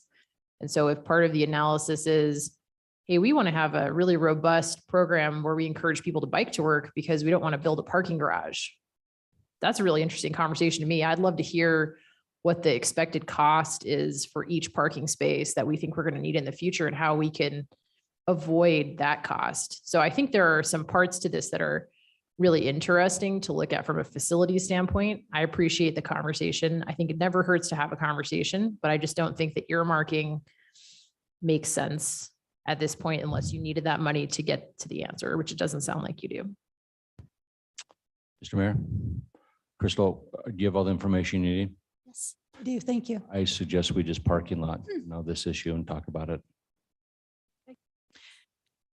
In that regard, is some of what's being asked for possible to, not the survey, of course, but some of what we're asking for possible to get before the June 28th meeting so that we're not necessarily waiting till the next fiscal year to make the decision? I'll go back with my team and look at that, and we'll scope that and we'll get an answer back out to all of you. I did have one question. This might be for Christina. It sounds like the research there. I can't remember. Are those benefits taxable or with the, you had mentioned something about $48, so. So it's all a pre-tax benefit on the employee side. And if the city decided that they wanted to make contributions and truly make it an employee benefit, that would be tax-free as well. So it would save the city on payroll taxes. Okay, thank you. And I think we have to think about this in longer term from the fact that we aren't there yet. We're not paying for parking garages. We may someday, but getting employees into that habit of, there are options like this that can be utilized because you have to look at the community benefit. This is one of those things that does the employee want it? Maybe not. But from a community benefit, the fact that you take cars off the roads, the fact that if we do have to pay for parking, there's going to be that trade-off where you don't have to, it's actually a cost savings and therefore it's saving taxpayer dollars. Back in the first half of the 90s, when I worked in DC, lived outside of the district, I was offered a benefit. You could take Metro, they give you a $20 per week Metro card for commuting. My cost to commute from home outside the district to the office was $21 when I took Metro. That cost me $1 a week. That was a no-brainer. I think the taxes, I had to pay taxes back then on that, but but the parking to do that. So you think, wow, that's $80 a month for commuting that they were subsidizing. But the parking garage for me to drive and for them to pay me to park in a garage in Washington, DC was 3 or 4 times that. So there was that savings that we have to look at, from those standpoints, but we aren't in that situation yet. But are we going to build habits that will help down the road? That's something else to take in consideration. So I appreciate you guys looking into it, and we'll park it for now. I want to get off on a rabbit trail, but I know when I was commuting regularly from Boise to Meridian, I wanted to drive because on my lunch hour, I would run errands, go to the bank, go pick up a prescription or whatnot. So as our downtown, starts to have more services, the commuting element becomes easier for staff. Yeah, and we went through a lot of this back in 2020.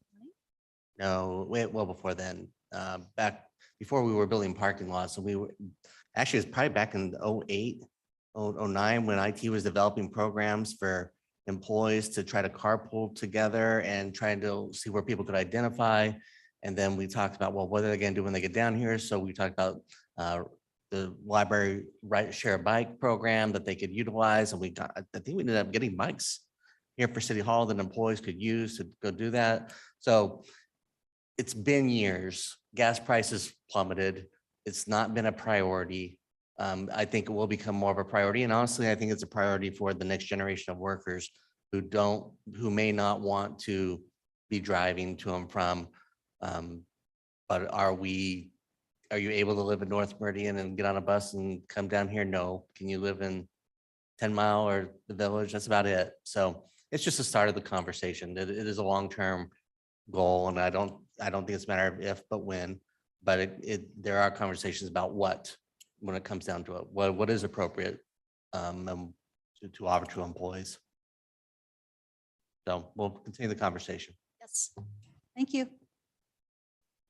So is this a topic, not a question, but a topic that is in the parking lot to pull? Yes, I currently have the transportation benefit in the parking lot, so we can discuss that once we've completed the the rest of the presentation. Okay. Perhaps after lunch or depending on when we get everything done. So I appreciate the discussion. Thank you, Crystal. Thank you for coming up. I think the next one we have is with our IT department. I'll turn the channel over to Dave to talk about his requests. Hey, Brad. Yes. The reason, I guess, a broader concern is the philosophy, and Liz is spot on.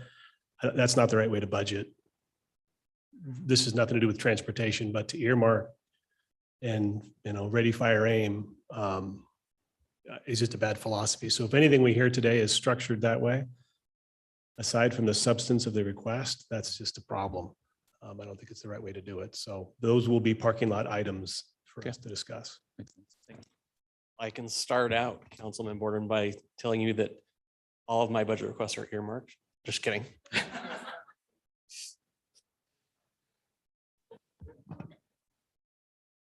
So our first budget request this year is for an infrastructure and security manager. This resource is needed for a number of reasons. One, it's to continue to invest time and energy into the information security efforts at the city, including more proactive monitoring and of systems and threats. We are continually having more responsibilities, more equipment added to the infrastructure team's responsibility list. So that is the second piece of it, to keep up with the growth and requirements of the city for infrastructure, including networking, storage, servers, applications that are hosted. And the third point is really to continue to diversify risk and have cross-training capabilities within our infrastructure team.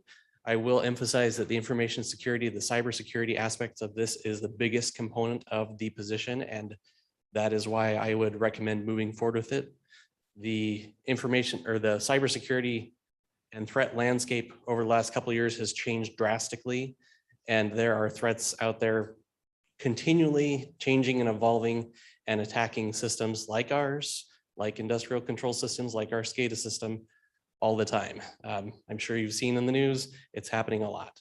So being able to be more proactive in how we deal with those threats, that landscape, the vulnerabilities and risks to the systems and the information that we house in our systems, which at the end of the day is typically citizen information, is really important to us as an organization and an IT department.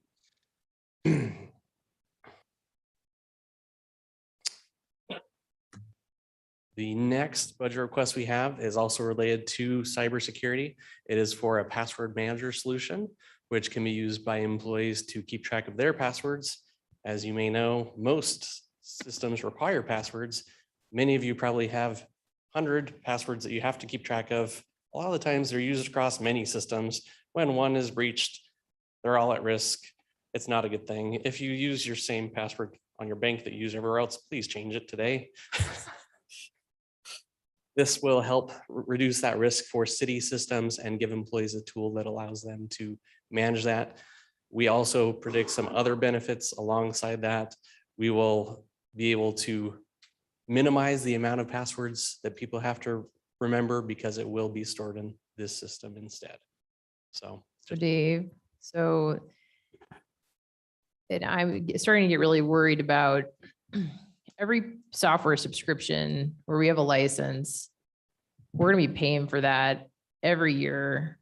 And so we already have Microsoft that I believe has a password keychain. We have the ability to use Google that has a password keychain. Why are those password keychains that we may already have access to insufficient compared to this solution? And is the ongoing cost of this 25 grand every year? Councilwoman Strader. So the systems that you refer to, Microsoft does not have all the functionality of a password manager solution unless you pay for it. So it is limited functionality until you include a subscription of their Azure Active Directory Tier 1 subscription, which is what we're going to be doing. We do not have an actual Google account or Google Suite subscription at the City of Meridian. So when people are using Google accounts, it is free Google accounts, which the city has no control or authority over. And when they leave the City of Meridian, they take the credentials to the city systems with them. Yeah, that's problematic. So Okay, so this is an Your extension. next question about the software, if you want me Yeah. to address that. Oh, please. Thank you. Yes, it is an ongoing cost, and software as a service has changed the landscape of software across the board. I know, and it's keeping me up at night because it's going to become a bigger and bigger portion of the city's budget. And I know a lot of companies that are taking the opposite approach, that are like, we do not want to invest in software licenses. We would rather grow our team internally and create our own solutions. So can we create our own solution for this? Why do we need to pay $25,000 for the Microsoft version of that? And That maybe is we need a fantastic cryptographer or question. something to do that. I don't know, but Great question, Councilwoman Strader. So at this point in time, we feel it's important to look at a solution that is going to address multiple challenges with password management, as opposed to trying to develop one that fixes up one potential aspect of it. This will allow us to do more single sign-on, more integrations with other software providers, whether that's SaaS, cloud-based software, or internal software, so that we can have a seamless transition and make it easier for our employees. We also strongly believe that passwordless is the way of the future, and this technology has that built in as an option as well. As far as the concerns around software costs, I completely agree. And from our standpoint, we see that as a balancing act. There are times and opportunities where we definitely take the approach of developing software internally where it makes sense. If we're reinventing the wheel, where it introduces more costs to the city or more risk to the city, that's where we take pause and determine, okay, is there something out there that looks better? And for something like this that is directly in the targets of cybersecurity threats out there, we don't feel like that's an appropriate place to do that. But as you probably know, with many other software solutions we do, we have, for example, the CFP solution that we developed internally and worked with finance to have integrations directly with Questica. We've done plenty of integrations with other software solutions. One of the other things that we do is we look to bring software in-house and buy a license with maintenance on it, as opposed to software subscription, because software subscription usually means you're paying operating costs, more OpEx versus CapEx, right? Which the city is generally saving OpEx for personnel. So that's something we continue to do. When we actually went out and purchased Questica, we were approached by finance and asked, hey, look, we have an option to do software as a service, or we can do an on-premise and keep the cost down. And that's what we chose to, the direction that we chose to go, because we're trying to keep those costs down, because we recognize that this does affect our revenue stream directly a lot. However, with the software industry switching to software as a service, there are times where we do not have much of a choice. The HR solution that we've talked about a little bit ago was another area where we felt there's a lot of risk of doing that internally, not to mention the time commitment, the resource commitment, all those other aspects that we felt it was important to make sure that we're getting an industry recognized solution that's going to meet compliance needs, requirements, et cetera. So we weigh all those factors and come to you with what we feel is the best approach. No, I don't ever doubt that you guys are presenting like what you truly believe is the best approach. I would never argue with you about that. I guess I think we should be really mindful. For example, if we're using Windows or another Microsoft product for all of our computers, right? Like, I think as we're negotiating through those different subscriptions, really like trying to get something like a password manager tucked in would make sense and bundled. This is a cost we can't control. So it really keeps me up, and it seems small, but it's just like the HR operating system. Like, once we pull the trigger on that, every year they can increase it 10%. We're completely reliant on that system from that point going forward. Yeah. So I don't know. Okay, well. So what? Administrator, it's the same thing that Yeah. keeps me up at night as well. I understand. Which is why I suggested maybe we just need to hire 2 more employees and just do everything manually for the time cards. I mean, those were the conversations we had for these exact reasons. Yeah. Is that, there are unknowns and we don't like it.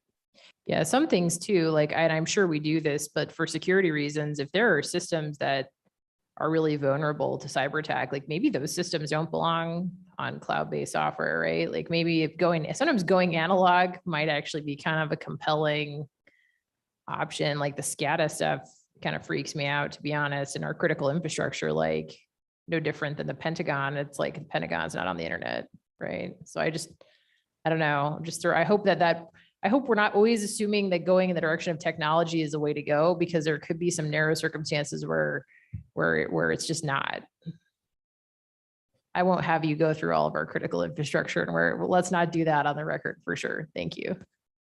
Dave. So one, it's nice to see, Mike Tanner in the room, who's just some Bengali genius, and appreciate his work on a lot of different applications for the city. So I'm only asking this because I think you've done a great job of conditioning staff and council to be really concerned about risk related to our passwords. I know you wouldn't bring this to us if you didn't think it was secure, but do we add a certain amount of risk by moving to a password manager as opposed to not having one? Is this the case that employees are kind of doing this on their own, maybe Google accounts and stuff like that, and we're trying to provide a better solution than a patchwork employee by employee approach? Councilman Strader, that is definitely part of the decision on why we want to go this direction. Is definitely there is risk that is already being incurred by employees doing this on their own. There is definitely risk with going this direction as well, right? The cyber threat landscape is ever changing, right? And so I can't look in a crystal ball and tell you in 5 years that we'll say this is not the right direction.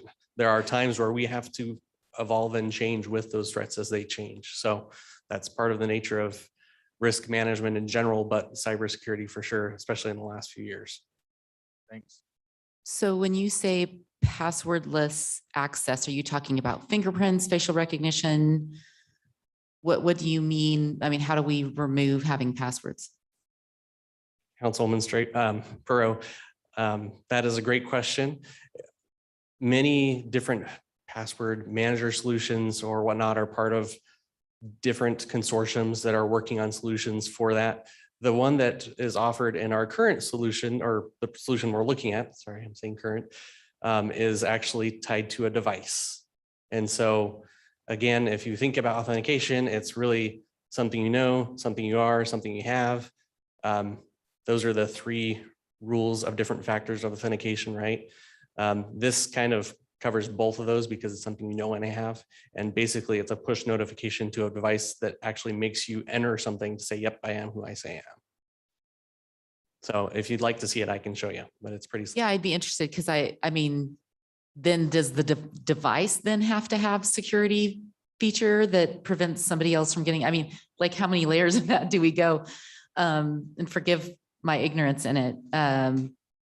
But I would like to, I am interested in knowing more about that because, I mean, obviously that helps us make the decision. I agree with Councilwoman Strader that we just have to be careful about these subscriptions because, I was looking through Questicon, how many we already have. And I am usually 100% for these things because it's scary, right? But yeah, I don't know how many of these we have to continue to add.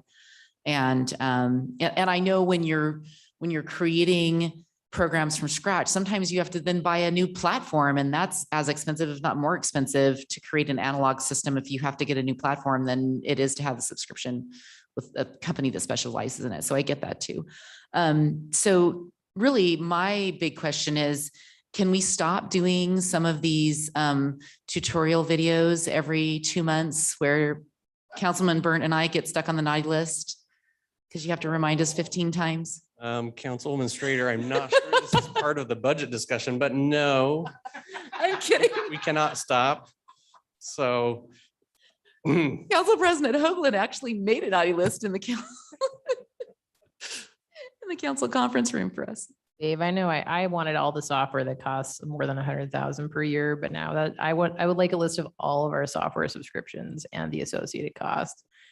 Like really think if you want a new, I'm starting to get close to where it's like, if we need a new one, what's the one coming off? What can we eliminate now that we no longer need? If we're going to BI to do some things, are we removing Questica now? Like I'd like to just push on, if we're getting software and it does more than one thing, what can be eliminated? I just want to challenge you. What can be eliminated that is a software subscription? I will take that. Thank you. challenge, Council Okay. Administrator. And I will definitely give you a list of software subscriptions. I will also include software maintenance costs because we do have a lot of software that we own that we just pay support on.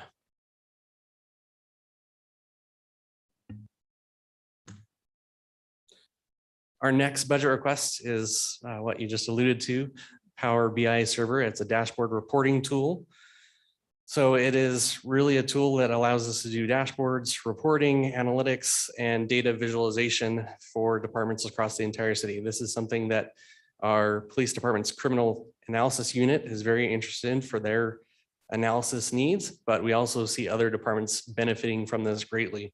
We've done a little pilot program with finance and looked at this being a potential replacement for OpenGov, which could save the city up to $25,000 a year. So it could be one of those offsets. However, this software is a one-time cost that we plan on replacing every 5 to 6 years. So there's actually a pretty substantial cost savings if it truly will replace OpenGov fully. So I wouldn't mind hearing from finance on this. I had asked Todd about whether replacing OpenGov was actually something that was a priority of theirs, and I wanted to hear more about that. So Jessica, yeah, we've worked with Dave and Mike on this project, so we're learning with them. And the pilot project that we put together, everything that we've seen so far that Mike and IT has been able to put together for us, looks like it will has the capabilities of replacing what OpenGov is. OpenGov is a platform that takes the data and puts it in a visual format. Power BI is exactly that. You know, we signed up with OpenGov in about 7, 8 years ago because we didn't have the technology. They had it. Seems like this is now becoming more mainstream. So Mike and Dave presented this to us and said, yes, we'll be open and willing to test it out. And if it does work, yeah, we would have no problem bringing it in-house. Obviously, we'd have to learn how to use Power BI, have it in-house, kind of like what Liz is saying, figure it out in-house, keep it in-house. And then we can move on from another service, as Dave mentioned. But no, we're open to it. Looks like it can do it. 7 years technology changes, and we're open to it. this is one area that, again, I'll highlight as where we looked at, hey, is there something that we can find that's going to be a one-time capital cost versus an ongoing, software subscription costs? And we always look for those opportunities because we understand the impacts to the city's budget. Could this also replace Questica? Liz, the answer to that would be no. Questica is basically a fancy version of Excel. Questica is a budgeting software tool that replaced 256 Excel files. Yes. Yeah. And so how much are we paying for Questica specifically? Because you might have a couple of council members that want to defund Questica. Just to warn you, but I'm just curious, how much are we paying for and the Questica? mayor. It would cost less than hiring more staff. How about that? There's no doubt that that's true, but I'm going to just push a little bit on this because, well, if you could get back to us on what we're paying for Questica, if anything, that'd be super. Maybe we could parking lot that. We'd be happy to get you the number.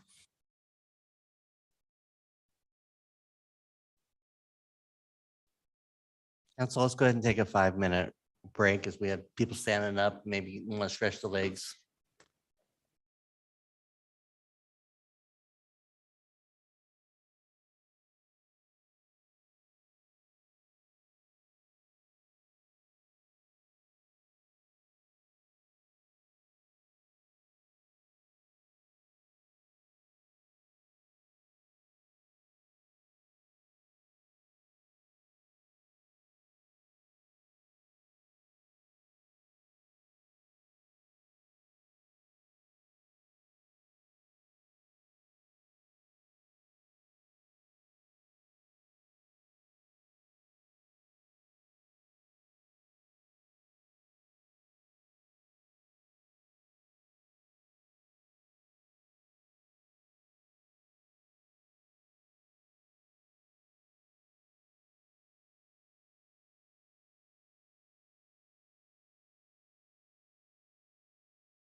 Get started again. Thank you, Mayor, Council. On this next item, we have, it's part of our other government, our maps, art at work. This is a run by the city ordinance, something that is capped.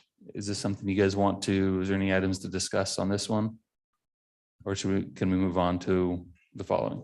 No, I think it's worth talking about. So right now it's been up against the cap for how many years? I guess it's per capita, right? And we have what, 120,000 people in the city now? Yep. So.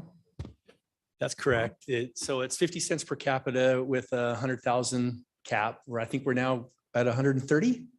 Yeah, 130,000. Mhm. And to do funding outside of this, would that require amending the ordinance? Yeah, it would just be, it could be as similar as easy as striking the cap. I mean, there's just one sentence that says what the cap is. If without that sentence, it would just grow as the population grows as 50 cents per capita. Yeah, okay. That's good to know. I mean, it just feels like maybe we could lower the amount per resident, but I don't know if a cap makes a ton of sense anymore. Just, bigger city, you have a bigger need. I don't think we ever want to go, we're not going to go off the rails and spend an inordinate amount on public art, but I do think it helps us economically a lot in terms of how we develop the city, especially kind of giving that sense of place. So I guess that's just a note to self. Maybe we need to take a look at that. Maybe that is a parking lot item, because I too support maybe removing the cap. I don't know if I'm necessarily on board with reducing the number down, but I think definitely removing the cap or adjusting the cap. Certainly I don't envision that, Meridian being a city of 1 million people or Right. anything like that, but I think the intent of this was that we were going to recognize a monetary amount per household. And I always struggled with the cap initially. And so as we continue to grow, the thought was we would invest more. So I think maybe a future conversation, either as part of the parking lot or at a later point in time with the council, about removing that, and whether we make this just a annual budget request that memorializes the population that we have and we fund it appropriately, assuming that we can. Or kind of continue with the way the maps ordinance is written. I'm open to either, but I think a good conversation about pulling the cap. Thank you, Luke. I have that as part of our parking lot list. Thank you. The next two line items are I'll just ask the question, do you want to discuss transportation and housing now, or do you want to move these to a parking lot? I've heard both ways. Parking lot? Okay. All right, Dave. That moves us to our streetlights. I'll turn the 10 over to Lorelei, sorry.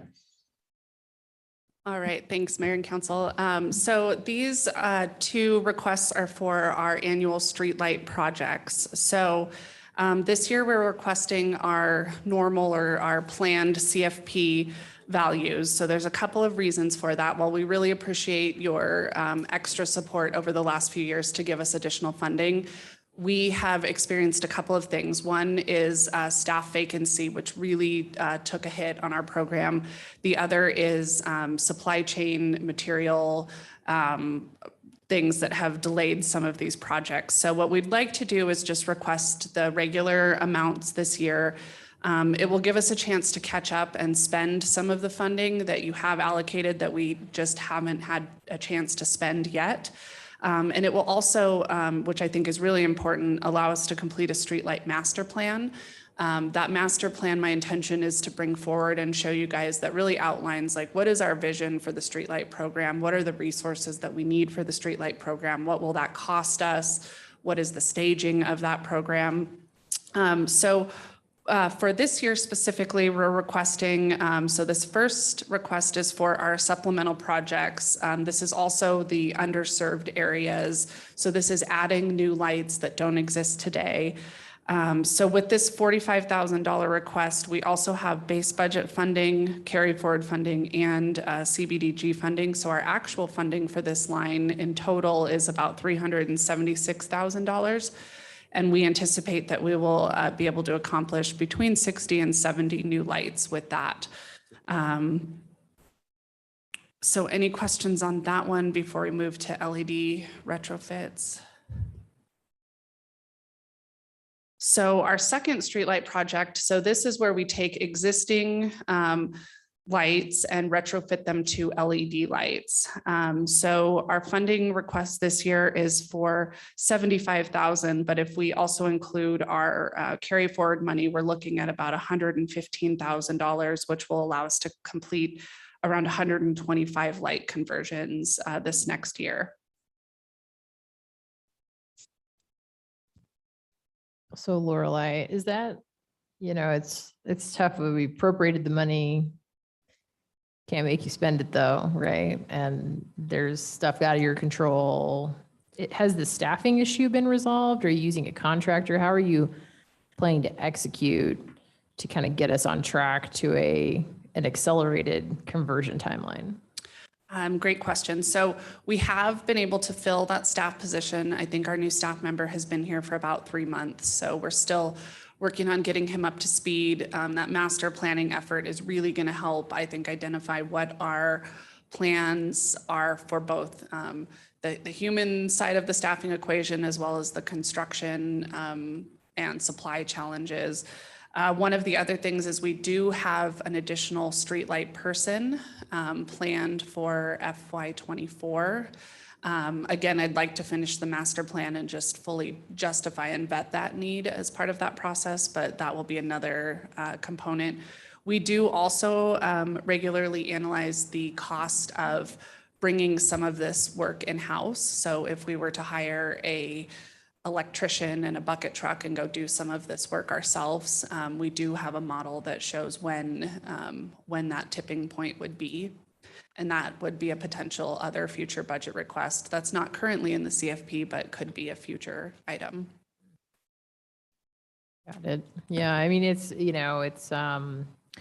tough, right? There is an opportunity. So every light that we convert, provides a direct savings pretty quickly on our operating costs, but I get it. So I understand you need to catch up, sounds like. Thanks. All right. Thank you, Lorelei. Moving to our police department. Mr. Mayor, I want to take a moment as the chief is coming up to enter something into our public record. Back in our meeting, June 7th, we had the Idaho Humane Society here, and we ran out of time to have response to all the questions that council had. And at the suggestion of legal counsel, we direct those questions to Emily Kane, our deputy city attorney, and she would get the response.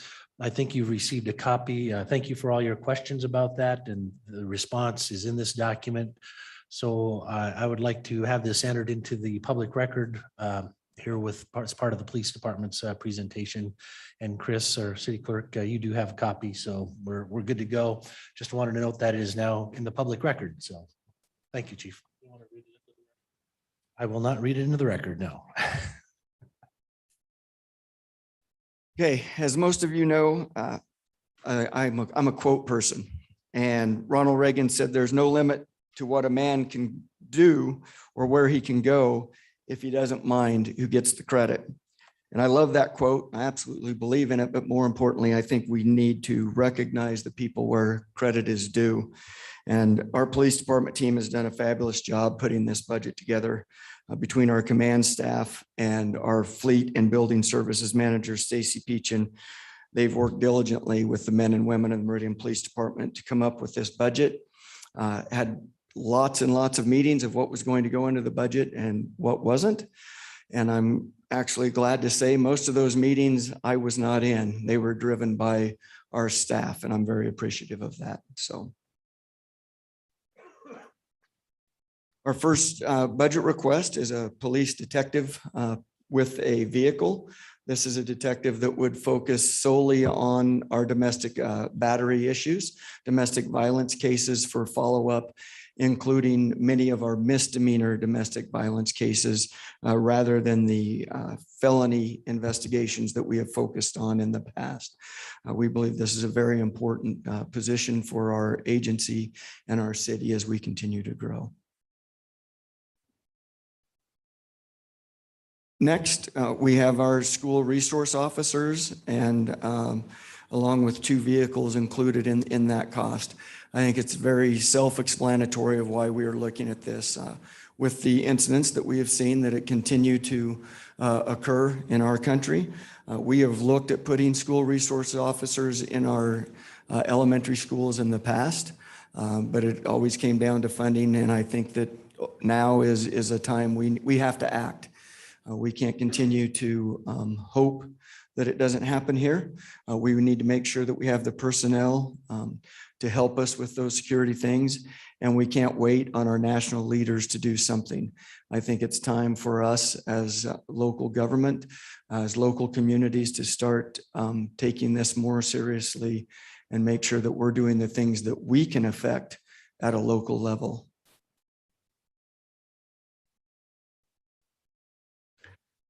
And then per our police or our patrol allocation model, we're looking to fund 3 more police officers as well as 2 vehicles.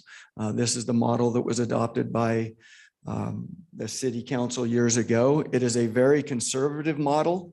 We were just discussing if we did the 1.8 officers to 1,000 people here, we'd have be looking at a 234 person police department, which we are not even close to. We are very conservative on the number of officers that we put on the street, but we are also very particular on how we patrol those streets and continuing to build those relationships with our community so that we are getting the responses and the type of interaction, positive interaction that we would expect here in Meridian. Chief, Yes. to that note, and I agree with you, we could add more officers, and the PAM model seems to be thought out to meet operational needs, but I also want to make sure that you feel like that you've got the right deployable resources that you need for our community. And I know that if you needed more, you would come and ask for more, but I appreciate the PAM model. I want to make sure it's meeting you and your department's needs. It is. And one of the other things that we've done, as we did last budget year, on some of these things to reduce the need for sworn police officers, we have added CSOs. And that is a model that we will continue to look at and compare to our PAM model to see if it does reduce or if we do need to increase more officers as we move forward. Chief, that would be something, and maybe Mayor, for a later point in time for a workshop, is just to get a good overview of that community service officer portion. What's working? What are the lessons learned? What do we need to be thinking about in the future? Because that's something I think our community should be really proud of, but I also want to hear from you and your department. Absolutely. And I was just getting ready to say we are extremely proud of our community service officer program. And one of the things I think that we're most proud of is we have used it to train future police officers.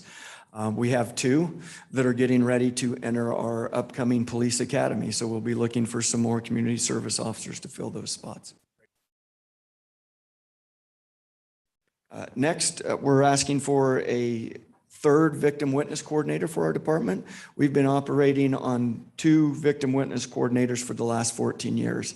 And as you can imagine, the call load has just grown for them. And what those victim witness coordinators do is they make sure that any of the victims involved in any of our especially serious cases have the resources that they need to get through the entire court process.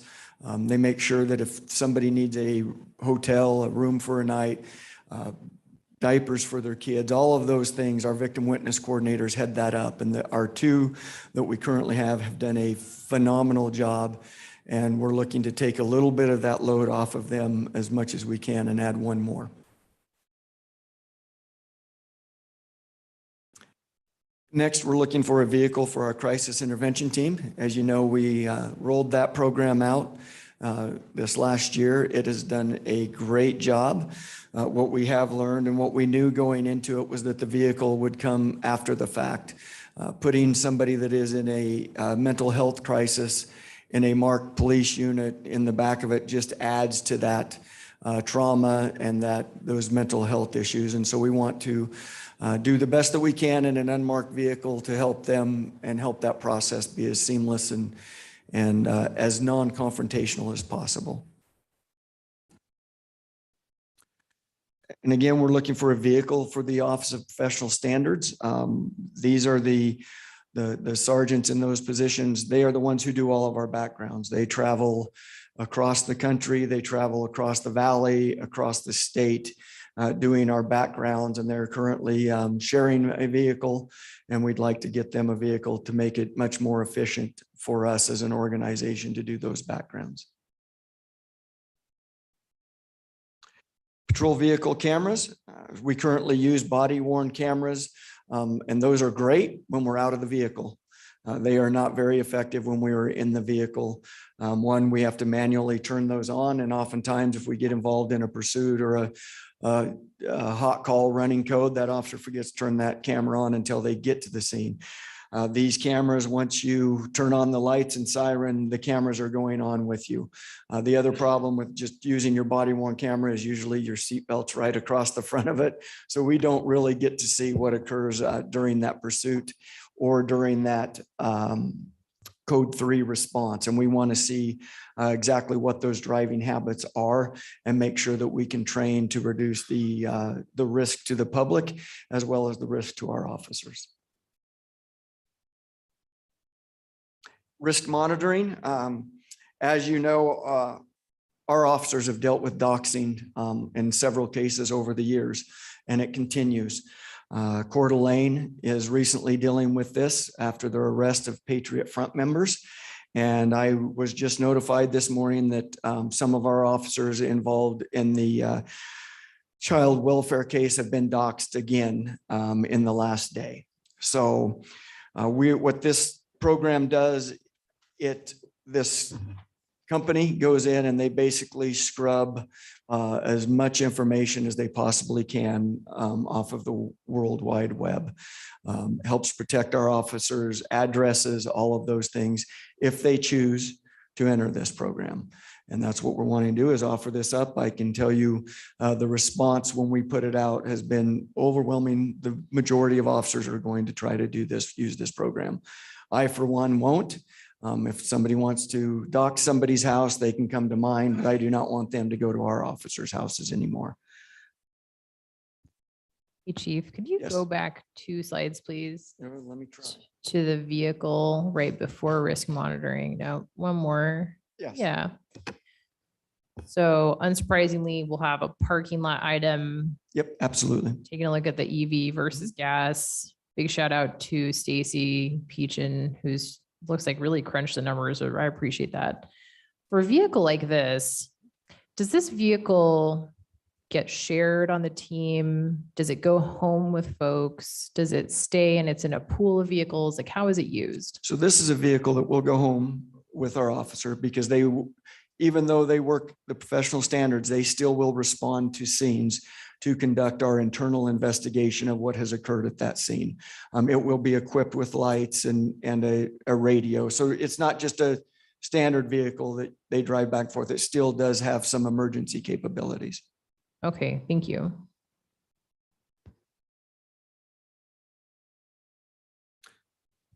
License plate readers. Again, when we talk about safety in our community, and we knew this one would be a topic, and so we've had some conversations with you up front to begin with.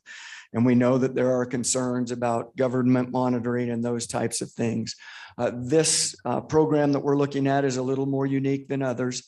We have to manually put in either the license plate that we are looking for or the vehicle type, color, those types of things that we are looking for. So it doesn't run automatically, just run every plate that runs through there. It looks for the specific plate or the specific type of vehicle, and then it alerts us that vehicle has come through that intersection and gives us the opportunity then to respond and be many times more proactive than we would be able to be otherwise. If we have information that we have somebody who has put out a threat towards any of our schools, we can put that vehicle or that license plate into there. And if it goes through one of those intersections, we know that we need to head to that area. I've shared with some, I'm not sure if we've shared with all of you, but the success that the Nampa Police Department has had with this. They've intercepted 2 kidnappings. They've captured a homicide suspect, multiple stolen vehicles. It's been very, very successful for them. The other thing that this also does is it doesn't store the information for more than 60 days. Once that hits the 60-day mark, that information rolls out of that license plate reader program, unless we've found the vehicle and then we pull that information out of the program. So Chief. Yes. Yeah, I'm one of the, I'll out myself as one of the people worried about this Absolutely. program. So I think it's great to say how we will use a technology. I think it's more problematic in practice, how it ends up being used. So is there something we can do within IT to limit our ability to use this system? Currently, you're saying you'd have to type in the license plate to search for it.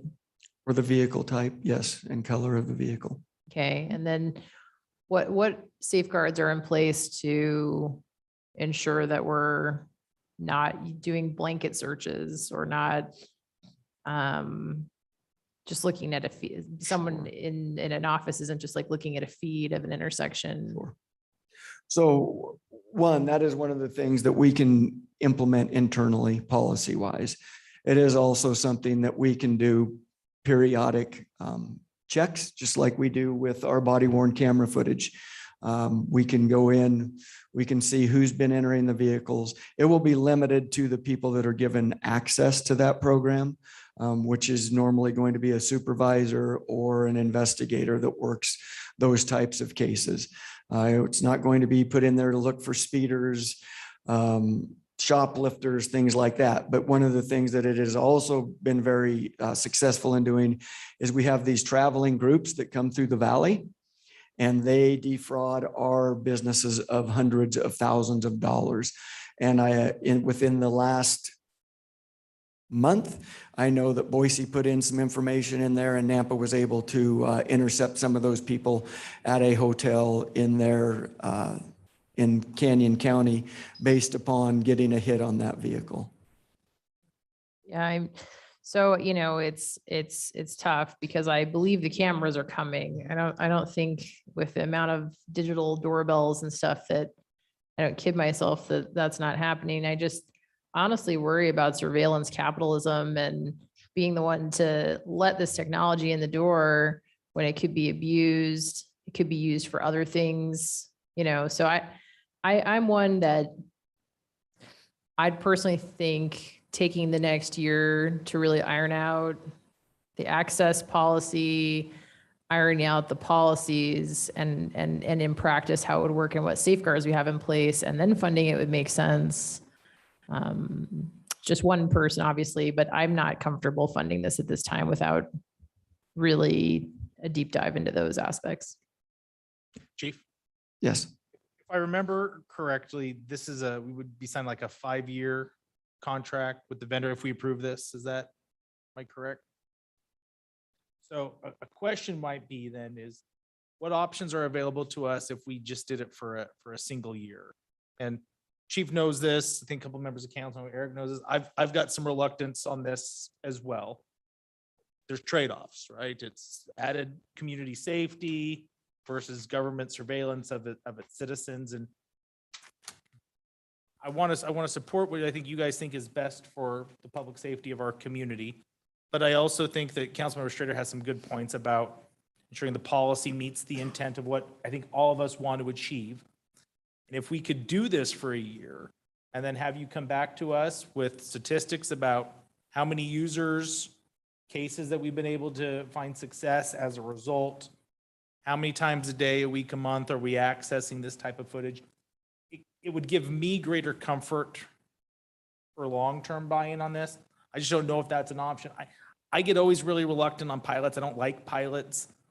In this particular case, I might be more supportive to see how it works before I would maybe be supportive of going into it long-term. So a lot of flavor to kind of throw at both of you. I'm just curious about the options of a 1 year versus a 5 year. The one thing that I would say is I believe we do have a great pilot program that's already been done by the Nampa Police Department.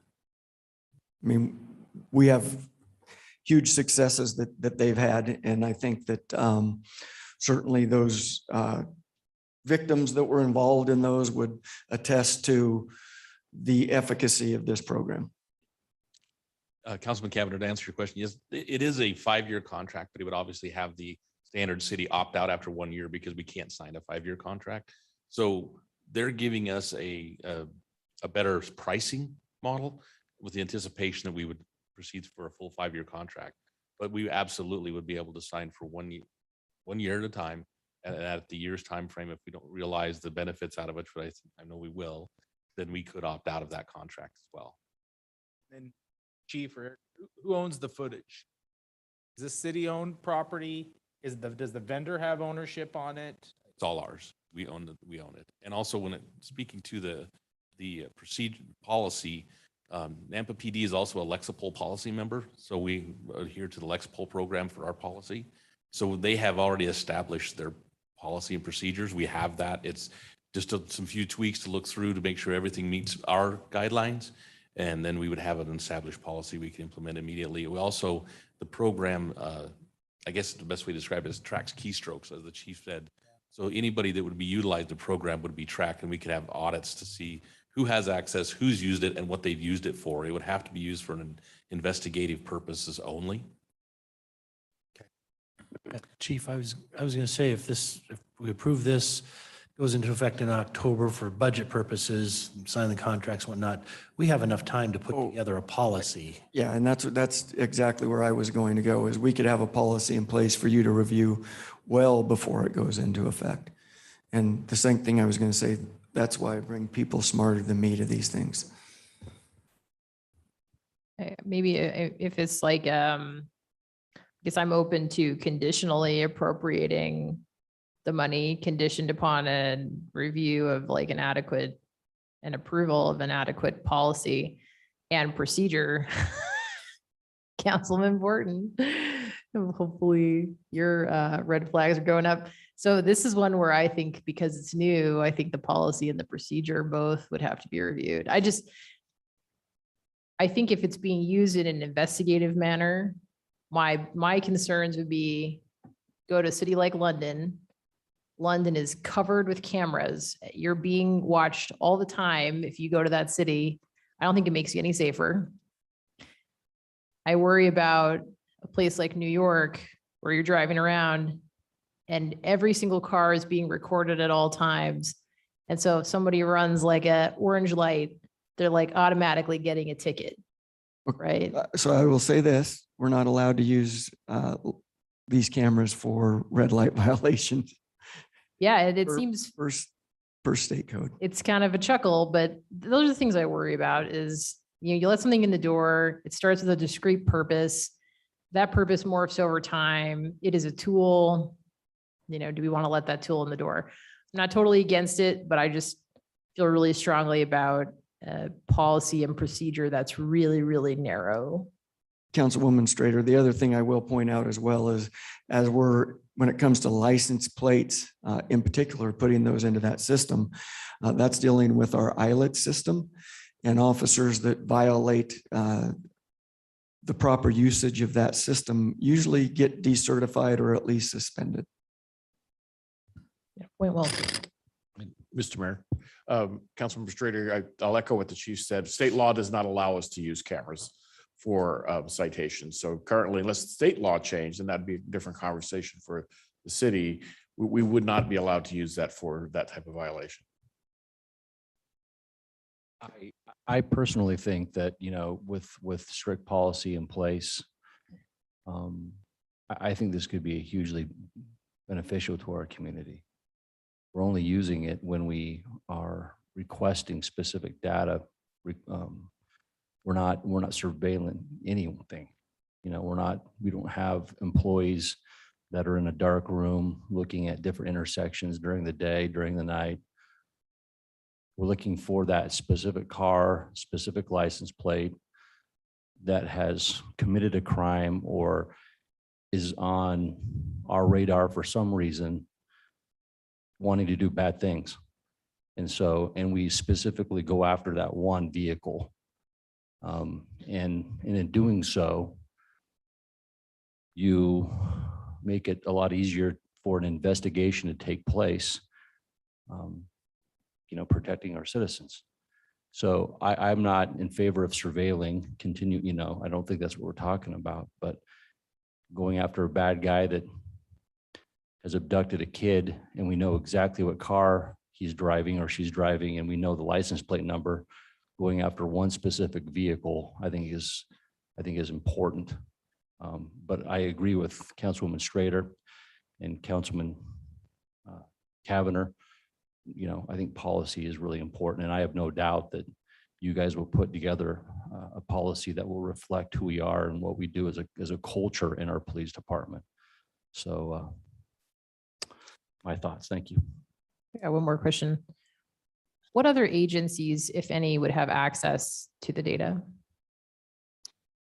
Those that are on the program. So Nampa currently, Ada County is looking at also joining in the program, as well as Boise City. And so let's unravel that a little bit. Okay. Let's maybe an example. For example, could the federal government access the data from the RECORE program and use it in a different way, inconsistent with state law? Totally different agency. How does that work? They would have to be on the program. Okay. They would have to be on the program, or they would have to request information through official channels or with a subpoena from us. Sure. And for sure, we don't, we want to cooperate with other agencies. I'm not saying like we don't. There might be some, I'm thinking of like, there could be some interesting cases, like maybe, immigration enforcement folks want to use a feed of information for something. Do they just separately subscribe to RECORE and they also have access? Or do No, they go would have through to us? set up their own cameras and work the same type of program that we're working. So is it a subscription where we're part of the program, we're adding cameras, we're going to have access to it? We now have access to the information gathered by Nampa's cameras. It's a net of cameras. They're all linked together. Councilwoman Strader, Thank you. we would join the RECORE program under contract, and the data is ours, and we could choose who we share that with. We believe that the right thing to do would be to share that data with our local law enforcement agencies. Again, it goes back to policy and procedure to make sure they're going to use it in the same manner that we would accept that. So nobody could reach from the outside and access our data. And the only way that any federal agency or something that we don't agree with would have access is if we granted it to them. We would control it. Mr. Mayor,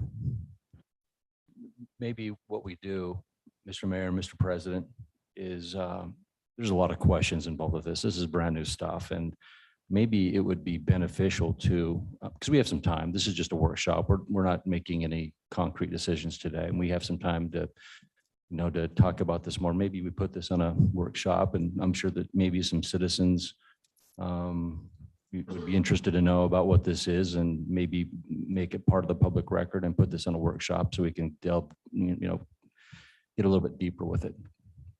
So I have some questions too, and I know other people have questions too. I think it can make some sense just to talk about them more on a public record. Chief, for the record, I don't have questions. This saves lives and stops crime. With the policy you're describing, this is a clear benefit. So the discussion's great, but I'm supportive of this. I have a few more questions I would like to ask today. Does this tie in so that the information, you pull up a license plate, is it tying into data that the state police has? Like some of the other information that you access, and do they also have to have the system? It ties into the information that has been put into the system. So if the state police are not on the system, it doesn't tie into their system. We plug that, the information into the system, and it tells us this license plate came through this intersection at this time, and sends us the feed to show us that that is the vehicle that went through there. And so this is access that an officer has in their patrol vehicle. The people on this system have the access. So not every patrol officer, where it would, I believe it goes to those who we've given access to. It would, Council, the program itself is browser-based. So you can log into, if you have internet capabilities, you would have a login credentials that we would provide just to our investigators and those authorized people in our department. And then they would be able to log in and access to see if they enter a vehicle that they're looking for in an investigation. They could also get an email notification that it went through one of the intersections. But again, we're contracting with RECOR, so the information is ours. We don't have to share it. We want to share with our investigative partners if they have the right policies, that it doesn't link to any outside state agencies. It does upload NCIC data for stolen vehicles, Amber Alerts, and those types of things twice a day into the camera. The camera retains the data itself. There's not a database somewhere. The camera itself reads that intersection. And so it gets an upload twice a day for current stolen vehicles, Amber Alerts and those things. And those would create notifications if that vehicle went through there, if that answers your question correctly. So Chief, real quick, to that point, so if Idaho State Police is not participating in the program, but you get information that they're looking for a vehicle and they give you the identity, that will be uploaded. And then if that happens to come through Meridian, then you will go back and let ISP know. It's just the system is not notifying them. It's more of a manual process. Yes, Councilman Hoagland, it would be as if they were looking for an Amber Alert vehicle or something like that, those are automatically uploaded. If they had a high profile kidnapping case or something that didn't rise to that Amber Alert level, but they knew that somebody was in danger, they could reach out to us and ask, check this plate and check this. We believe it was traveling and may have gotten off at a Meridian off ramp. As this vehicle entered your city, we would enter it in the system. It would go out and ask the cameras, hey, has this vehicle come by in the time frame or parameters we've asked it for? And it could come back with the result if it had or not. And I think to Councilman Burns, do we have a workshop session? I like Councilman Borton, I'm supportive of this. I think we can set up parameters I'd feel very comfortable with, how it's going to be used. Not in a database, boy, it means it's not hackable to some degree, but anyway, but there are probably other questions like that. So I don't mind having a workshop, and if it's around the policy, and then maybe there's more questions. But I think in 3 months' time, we could come up with a policy to have this ready to go by the time you're ready to have it installed and move forward. Because it does take some time. You need that budget authorization to enter into a contract, and those steps have to be followed. So to me, we can work out the details, because I think we're quite capable of doing that. So We'll have a policy way before 3 months. Chief, I kind of fall into the same boat as Council President Hoagland. I think some really good suggestions by Councilmember Strader. I'm supportive of the request, conditional upon us having a chance to review the policy and the process beforehand. I think the other piece too is a 1-year review where you bring us that update, and we as a council can say, yeah, this makes sense. This is meeting the intent that you guys wanted to achieve. We as council feel comfortable. I also think, quite frankly, it gives our citizens a year to give us feedback on this particular piece. Am I too concerned about this? Do some of our citizens share that same concern? So I think there's some good steps along the way that make sure you guys got the resources that you need, but address some of the concerns.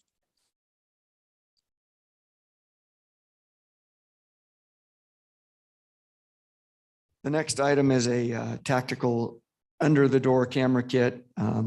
Fairly self-explanatory. It gives our SWAT team members the eyes that they may need before entering a location. They can slide the camera under the door there and, excuse me, and get a good view of what's going on in the room.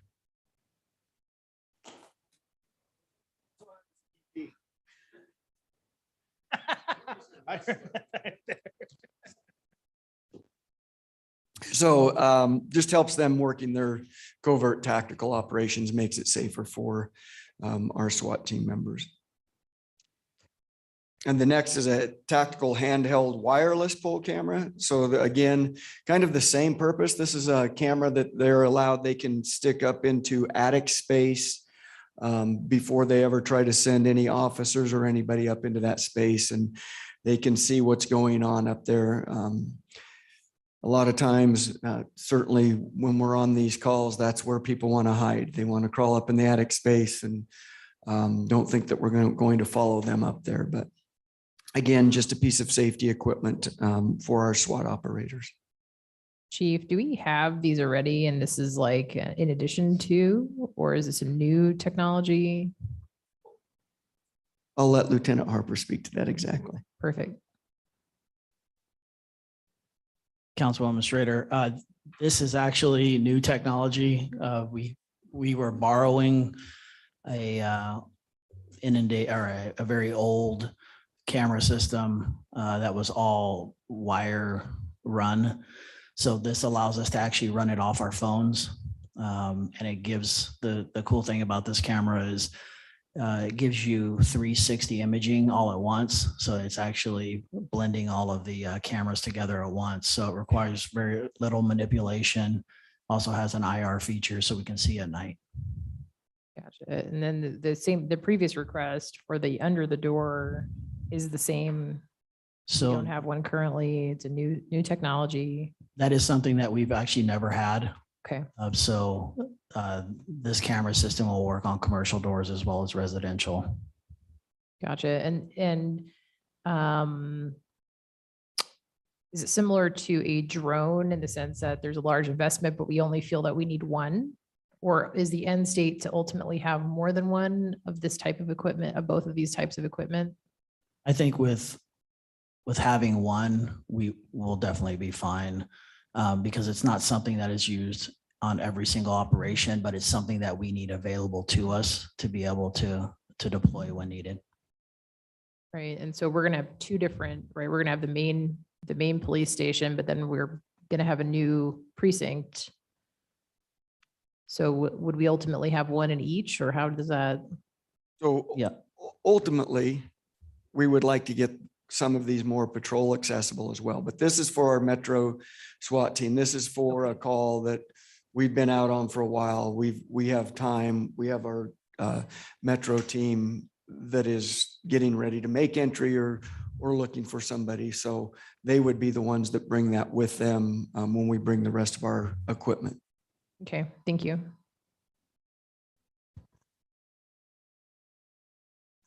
And then last, we do have a unmanned aerial vehicle, a drone. This is one that we're able to put inside of a dwelling and it doesn't flip upside down or drop or crash like some of the issues that we've had in the past. So we have utilized drones when entering residence, when we've had people on violent calls that have been hiding under a bed, et cetera. And we've tried flying our drone in and it hits a bump on a wall and the drone's done. This kind of solves that problem for us. And it does allow it, I believe, to actually go under beds. So it's a pretty cool piece of equipment.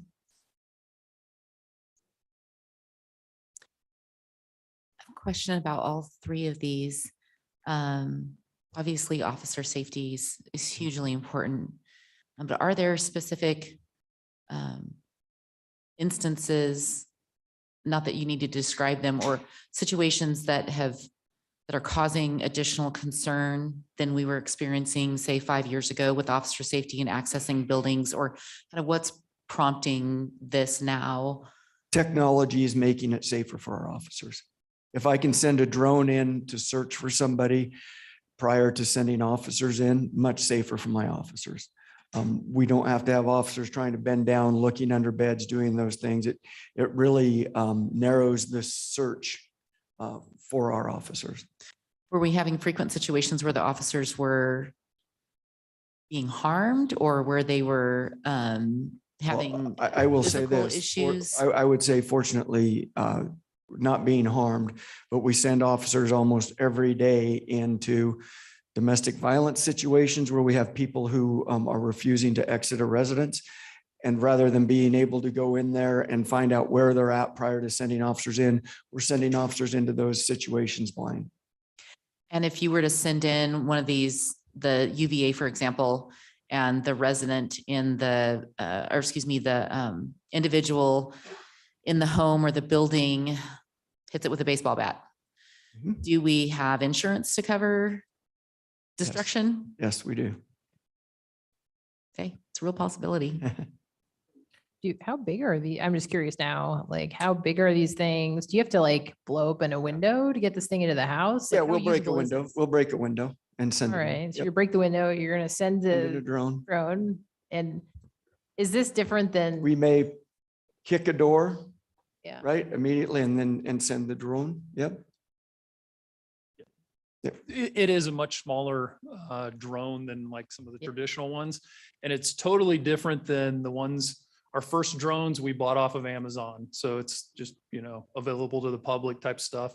And when those were flown into a residence and they hit something, they're like the chief said, they're done. They break propellers and all that kind of stuff. If you could get them inside the residence, because there's all this air movement at doorways and windows that causes problems for drones. This is designed specifically to enter a dwelling. If it crashes, it rights itself. It can fly like under a coffee table, under a bed. It has the capability of the operator being able to give commands to somebody inside the house. And we can also listen a little bit.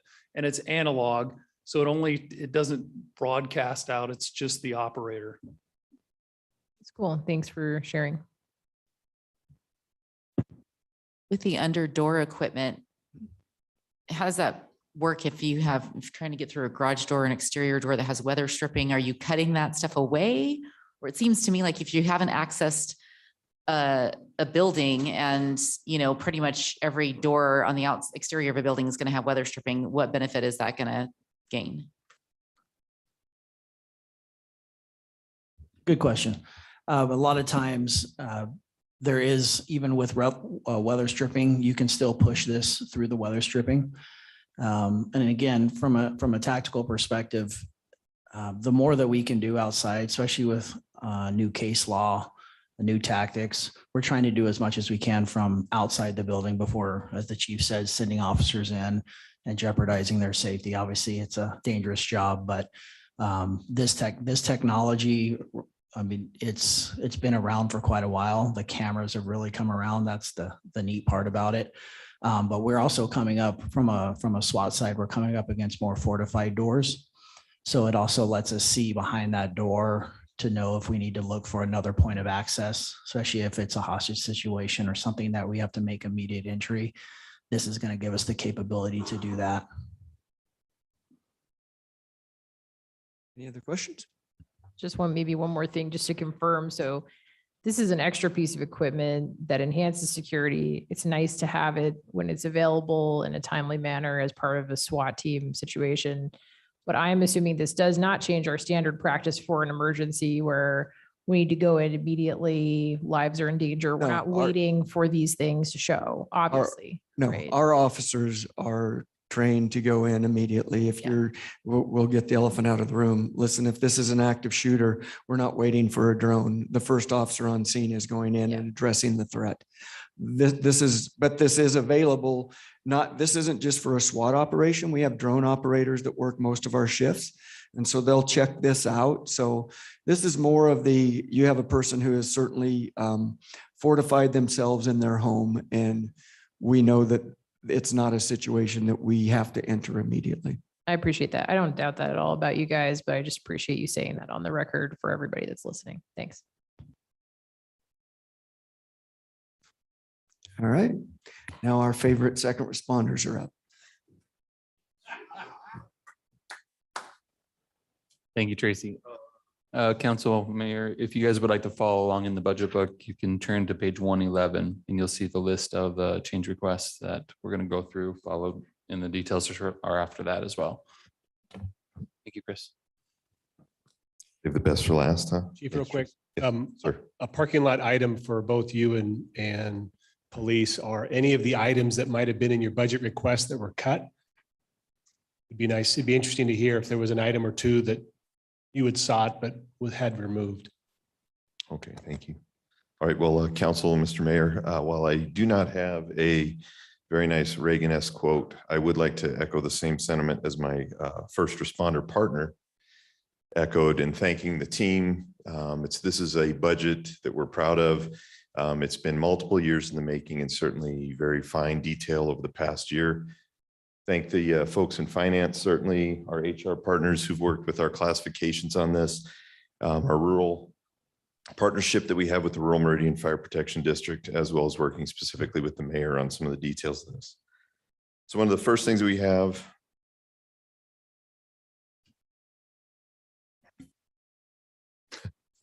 okay, I'm sorry, is the staff. As I believe we're all aware, fire stations 7 and 8 have been approved and moving forward. The first item in our budget this year is the staffing for Station 7. And moving quickly into the second slide relative to the Fire Station 7 and noting that the Fire Station 7 will be occurring in the south of Meridian with the Rural Fire Protection District partnership that we have. There is the intent that they are going to be offsetting the staffing cost incurred for FY23 and FY24 for the personnel going there. I do have Commissioner Marv here. Should there be any specific questions regarding this request or this adjustment rather to that staffing, I don't know that it's appropriate for me to speak on behalf of their budget. They are creating their budget for FY23 as we speak. So if there's any questions about that, Marv's here to answer those or address. Chief, maybe just either you or Marv kind of walking us through what the rules timing of that is. I get it. They probably want to see that we were going to look to include it in our budget before they responded in kind. I mean, assuming there's no, I'm not anticipating any desire from the council to mess with this budget request. How does the rule then respond? Okay, and for that, I will defer to Marv. Mayor, council, you're on your own, sorry. No, as we've talked in the past in our conversations, rural fire has been very supportive of the fire department, trying to keep the protection for the city and the rural at the level that we would like. The rural fire department, as Chief mentioned, is working on their budget now, same as you guys. See where we're at, see what we can do. We have indicated that we'll do everything that we can for this onboarding of these firefighters to make this transition as well as we can for both the rural and for you guys. So, you know, we're working on that and trying to make sure that we can do that for you. Marv, thanks for being here. And your comments are correct about how much I think the city too appreciates the partnership with the rural. I mean, that's something that's existed for a long time. I think something both your patrons and our taxpayers can be really proud of. We've also got a little bit more of a compressed timeline this year than we've done in years past. So we've obviously got a meeting today, potential meeting a little bit later on this month. Does the rural plan to meet in between these two meetings? Is there a plan even with a letter of intent? And here's, I guess, where I'm getting at. I know the rule. I trust you guys. I know the kind of what you guys are working towards. It's just a big dollar amount. And so for me, it gives me just greater comfort knowing that there is at least some type of a formal commitment that's being made by the rule in conjunction with this, that how that is executed between now and when we would approve a budget. Remember, I believe that we've made a semi-formal proposition for that to happen between us and the city council and the Meridians. But we haven't actually put that into the budget yet. It's it's all dependent on how soon we need what and in what fiscal year we need that. So I know we had some that was earmarked and some that's not going to be used. And so we're pushing that. So we're kind of in that process, and our budget will not, our hearing is not probably going to happen before your next, if you have another one this month. But it is on the At least, docket. and before we would actually, I guess, approve or finalize the budget. Okay.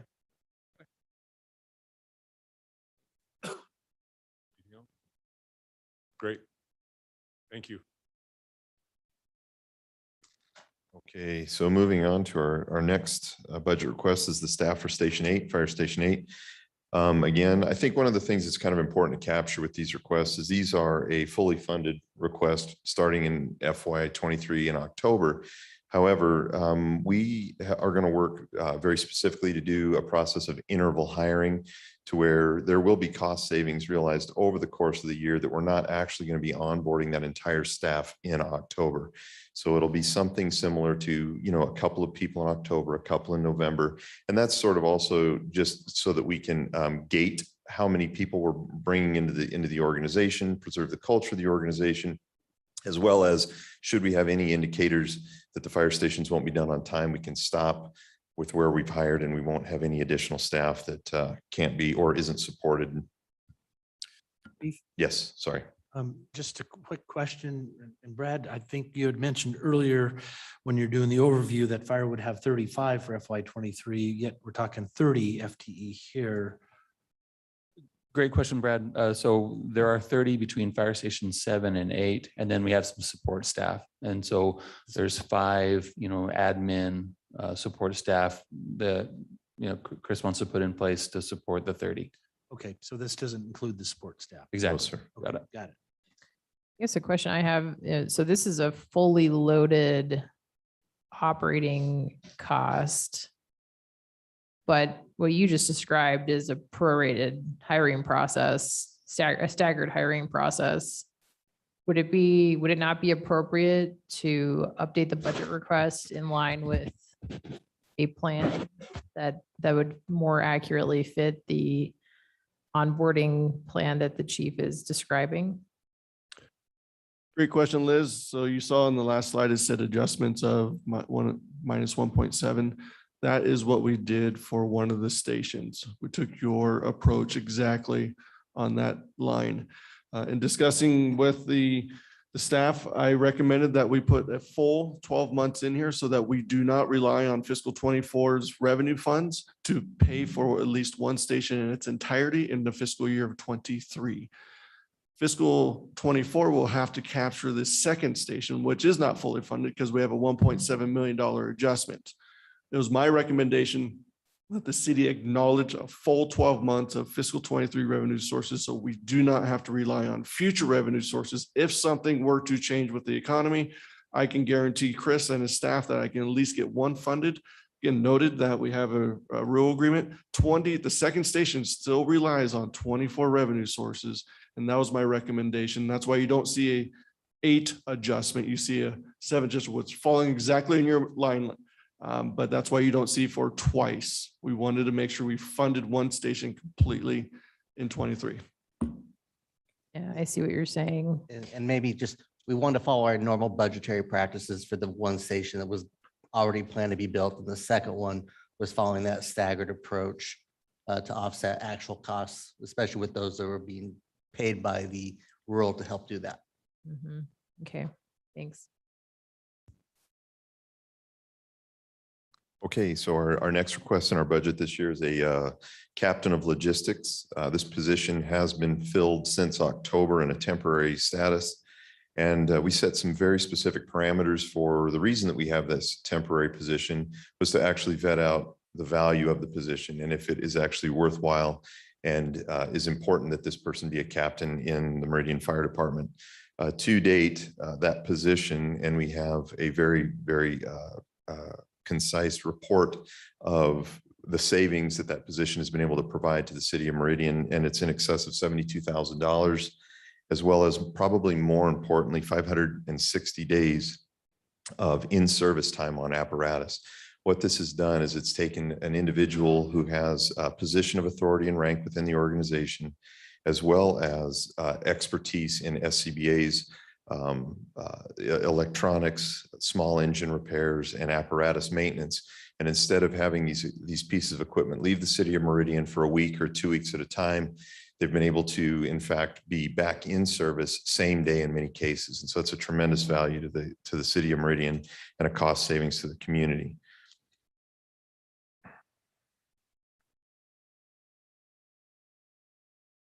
The next position that we're looking at, and the following 3 positions, I think it's worth noting, in our CFP 2 years ago and then last year, we have removed the request for 3 battalion chief positions because administratively and organizationally, we looked at the true need of what the organization needs to move forward, to grow responsibly, and to be able to meet the needs of the community and the organization as we progress, onboarding almost 40% in size to the organization. And certainly the Deputy Chief of Administration is one of those that is an imperative function of the organization. A lot of the functions administratively at this level have been given, 50% attention there, being able to fill in and do half measures of work to the best of our ability, while other administrative functions may go by the wayside. This position, some of the big intents of this position is to account for the growth of the organization, to pursue the accreditation model that we're seeking. And the important notation on accreditation is it's not a sign that you put in your yard or a sticker that we put on our apparatus one time. It is a continual maintenance and evaluation program that will occur every 3 years forever. Additionally, this position is going to manage our department's grants, the pursuit of grants and the implementation of grant programs, coordinate department facilities, maintenance and development, capital improvement programs, GIS data and data management, as well as being the division or the deputy over our administrative division. Chief. Yes, ma'am. You mentioned that these roles, these duties are divided currently among leadership. What positions are currently filling these or performing these duties? Councilwoman Perot, excellent question for us. Right now, I can tell you from whether it's the Deputy Chief of Prevention or the Deputy Chief of Operations, they are wearing 3 to 4 to 5 hats, myself included, as well as our Division Manager of Administration. Some of the stuff in this administration piece with the grant, pursuing grants, administering grants, the following of city policy and guidance, that falls into the logistics division as well. And so oftentimes what we're doing is we're asking our staff, as exempt employees, we do the work, we get it done. 50-hour work weeks are the expectation. I don't know if that's sustainable long-term, considering the multitude of responsibilities that are currently existing and ones that are certainly going to come into existence in the very near future. Are you able to calculate to some extent the savings like you are with the captain of logistics? I realize it's a lot more of a subjective soft cost element, not so much, just because of the type of work that it is, but. Yeah, Councilwoman Pro, I don't know what metric I'd be able to use to demonstrate monetary value, but I can anecdotally offer that if this position was able to successfully get a SAFER grant or an AFG grant, it would offset millions of dollars that the city, they would offset millions of dollars. Yeah, but again, those are one-time awards, and it would be hard to determine long-term value of the position based on what it would contribute. Chief. So are these budget requests listed in order of priority? No, ma'am. Council Okay. Administrator, no, they're not. Just checking. And then hope we never have to have pandemic related responses to things again and et cetera. But Amen. who on your team is going to own if we get into these situations again, where it's like pandemic response, coordinating testing, things like that have to happen again. Is there a position on your team that's going to own those responsibilities through this, or how is that going to work? Councilman Strader, that is an outstanding question. And again, I would ask, we would have an internal obligation, an internal function that would need to be addressed. But then I believe on a larger level, maybe you're asking about the function of emergency management, all of it. Okay. So yeah, internally, what my focus would be is to have that function directly taken care of by the Deputy Chief of Operations. So ensuring that the operational function of the organization, the wellness of the community, and the safetiness and readiness of our first responders is taken care of. Larger, looking as a partner department within the city, having the function of emergency management is absolutely critical. And certainly this would fall in our next request of the Division Chief of Risk Management or under the Deputy of Administration.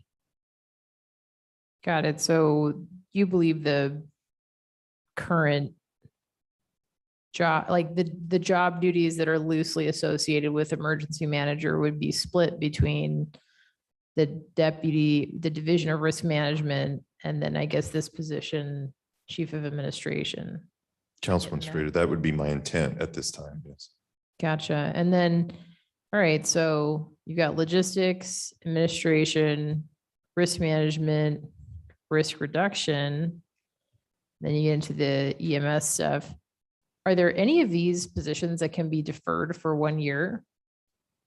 Councilman Strader, I'm more than, again, this is you know, your budget and your spending, the city's, this is what we believe we need to successfully have within our organization and agency to be successful moving forward. But no, I get it. Yeah, I'm trying to like push yeah. on it in the sense that you're implementing a staggered hiring process to staff your 2 new fire stations. You need the administrative support at the end stage of that, no doubt, right? Like when you're increasing the force that much, you have to have that administrative support. But I guess what I'm trying to work backwards from is like, do we need all of these leadership type of positions immediately? Or are they going to be part of your phased hiring plan where 6 months from now is actually, and so, you know, again, a discussion on when those operating expenses should hit and for how much, but how do these hiring needs fit into that? yeah, Councilman Strader, I understand your question. And as a matter of fact, we had a senior staff meeting yesterday and talking about capacity of work. You hit the nail on the head. We do not have the capacity or the ability to onboard 30 firefighters in addition to, at the same time and simultaneously, we're hiring on 2 administrative staff currently, or going through that hiring process, and then moving into the 5. These 2, the intent on these positions are as well to be phased in over the next 6 to 8 months. Thank you. Okay, moving into the next one is our Division Chief of Risk Management. This comes largely from National Fire Protection Association requirements, and some of the things, again, as we're pursuing that accreditation model. City of Meridian Fire Department does not have a required position identified as an HSO or Health Safety Officer or anything that's consistent with an ISO Incident Safety Officer program that's formalized. And one of the big pieces to understanding the genesis of where we came up with the need of a risk management function was when we were talking with the State Insurance Fund Office, working with HR, and then also ICRIMP. We've come to find out that the City of Meridian Fire Department incurs annually more lost days of workman's comp claims, as well as financially more loss from our department singularly than the rest of the city combined. So those were some pretty stark findings that we had. And so when you look at the fire service in general, it does impart or connote some sort of risk.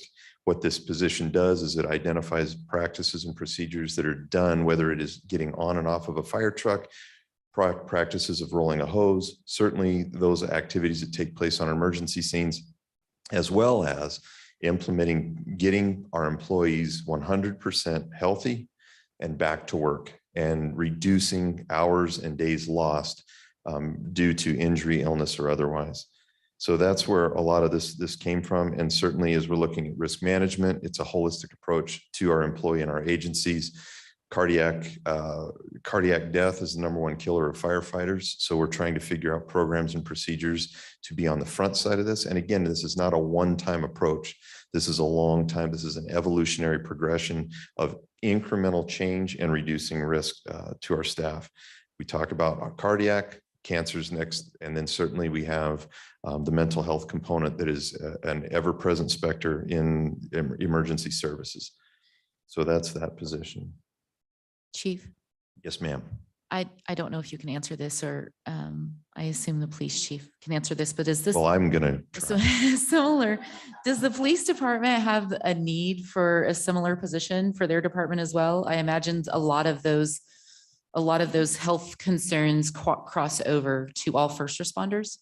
So is that something that is a position that already exists, or could this be a position that I don't know that we would cross from one department to another, but is there going to be a coordination? Well, with the police Councilwoman Pro, I can definitely tell you that, I believe that we have a good relationship with public safety, and the crosswalk between our two agencies. If we have a practice or procedure that is beneficial, they will be included. They'll be brought to the table. If there's training, if there are best practices that we discover, that's absolutely the intent. This position would certainly never exist or be intended to exist in a silo. Any department or agency within the city or our surrounding communities could be benefactors of this position. Thank you. And one more quick question for you on all these positions. The budgeted amount, requested amount has gone up on all 5 of these positions since the CFP was published in January. Can you give us more information on that? Might I defer to finance? Fantastic question, Jessica. If you can give us time to research that, those are 5 distinct questions. So let's go do some research and see exactly what changed between the January report that you're referring to and to today. So Chief Bloom. Yes, ma'am. So kind of along the same lines, long time ago, I think 1 or 2 of us kicked around the idea of a citywide risk manager. This is specific to the fire department. And you're saying that you guys are incurring a unique cost along these lines, justifying it. The one thing I would say, I am kind of hoping that this position could be cross-functional, at least with public safety. If there was a department citywide handling risk management, auditing, workplace safety, that would make me even happier. But if this position was something that was cross-functional and maybe for reporting purposes is housed in your department, but could actually help with both fire and police, like that starts to feel like something where we're really getting some leverage out of that position. Have you guys talked about that? Councilwoman Strader, with that request and a thumbs up, that's done. I'd be thrilled if with that direction, we can absolutely make that happen. Okay. Yeah, because it just occurs to me that this is a pretty important position that could have a lot of synergy, and maybe for one department, I'm kind of struggling with hiring a position like this at this time. Granted, when we're fully up and running, the need might be there. But if this is a position that could support both departments, that starts to feel like something that's making more sense. That's just some feedback. Councilwoman Strader. This is absolutely something that we could share and utilize. It would help Lieutenant Harper with the THIRA, amongst other things. And we already share office space with fire at the Public Safety Training Center and have those discussions often. So it's something that we would utilize as well. Okay, that's great. Thanks. That being said, one more quick question on that is the staffing for this kind of position, the knowledge base that they have to have very specific to fire, and would not be like, would we be able to find one individual that could, I'm sure there's general elements of it that can cross over to both department, but I mean, how specific is their knowledge of fire and fire safety to this? And is it even a possibility for us to do what Councilman Strader is suggesting. Councilman Pro, yeah, there are some very, very specific requirements for that piece that's the NFPA compliant HSO, the Health Safety Officer. It's a pretty extensive list of credentialing. It is unique to the fire service, but it transcends certainly into public safety. So, Mr. Members of the council, I could probably add into that. I mean, it kind of depends what you want. So the risk management that we've managed over the last few years, since I've been assigned to that, primarily deals with the legal side of what we deal with. Claims, complaints, lawsuits, those varieties of things. We work with the other departments, but you're right, Councilman Strader, that things like, the safety planning, Public Works manages theirs, Parks manages theirs, fire manages theirs, police manages theirs. So if the long-term objective of the city is to look for a citywide risk manager to help coordinate all that, you're still going to need departmental people with the specific training and expertise in their disciplines. But if that's a long-term objective of the city, I have had that conversation in the past on looking at that for the future. But I think you're going to want a couple different things. I mean, you're always going to need someone to manage the claims. You're always going to need someone to manage the various departmental needs because they vary. You're going to want cross-training when possible. You're going to want some way to manage the varieties of different types of claims to see if there are trends that we're seeing, whether it's vehicle accidents or employee issues or whatever. So I think if that's a long-term goal, we could certainly work with departments to help get us there. But I think you're always going to need departments with specific expertise to manage the types of risks they run, including safety, including training, including tracking, all of those things. I mean, you're always going to need that as well. So if that's certainly an objective of the council, I mean, obviously that's not today's discussion, but we can certainly get there because I think that's a goal I've had as well from the risk management side of the things I deal with. Yeah, I guess so. It sounds to me like the fire department's requirements are the most restrictive in terms of having specific credentials. It makes sense to me that this individual would kind of come out of those requirements, but I guess what I'm hearing is there's no reason that this risk manager couldn't support both fire and police, considering the fire requirements are more restrictive, that makes sense. And perhaps that person is talented and in the future could expand their leadership within the city. So yeah, Councilman Strader, I would absolutely agree with that. Again, I think that some of the, if we were to look, and I'm just going to make a wag here a little bit, but if we were to look at the injuries and illnesses that occur to the fire department, I'm sure there's a lot of crosswalk with police. And so in general terms, public safety, knee, neck, back, and eye injuries, I can almost guarantee without looking at their reports that those are the most common or more than likely the more commonly caused injuries that pull them off of the street, not out of their capacity of work. So those things that become implemented and best practices recommendations for the fire department would translate to law enforcement. And I guess I'm like, so I'm trying to make eye contact with Chief Tracy. I'm not hearing you kicking and screaming like there's any reason why you need a dedicated police risk manager down the road, that you feel like this person could support both. Yeah, absolutely. And I think the chief hit it on the head. When you look at the injuries you see with fire and police personnel, they're pretty similar. Knees, back, shoulders, right? Okay. All right, thanks. This is helpful. And with the right training, the police could get up on the fire engine correctly when they want to go for a ride. Yes.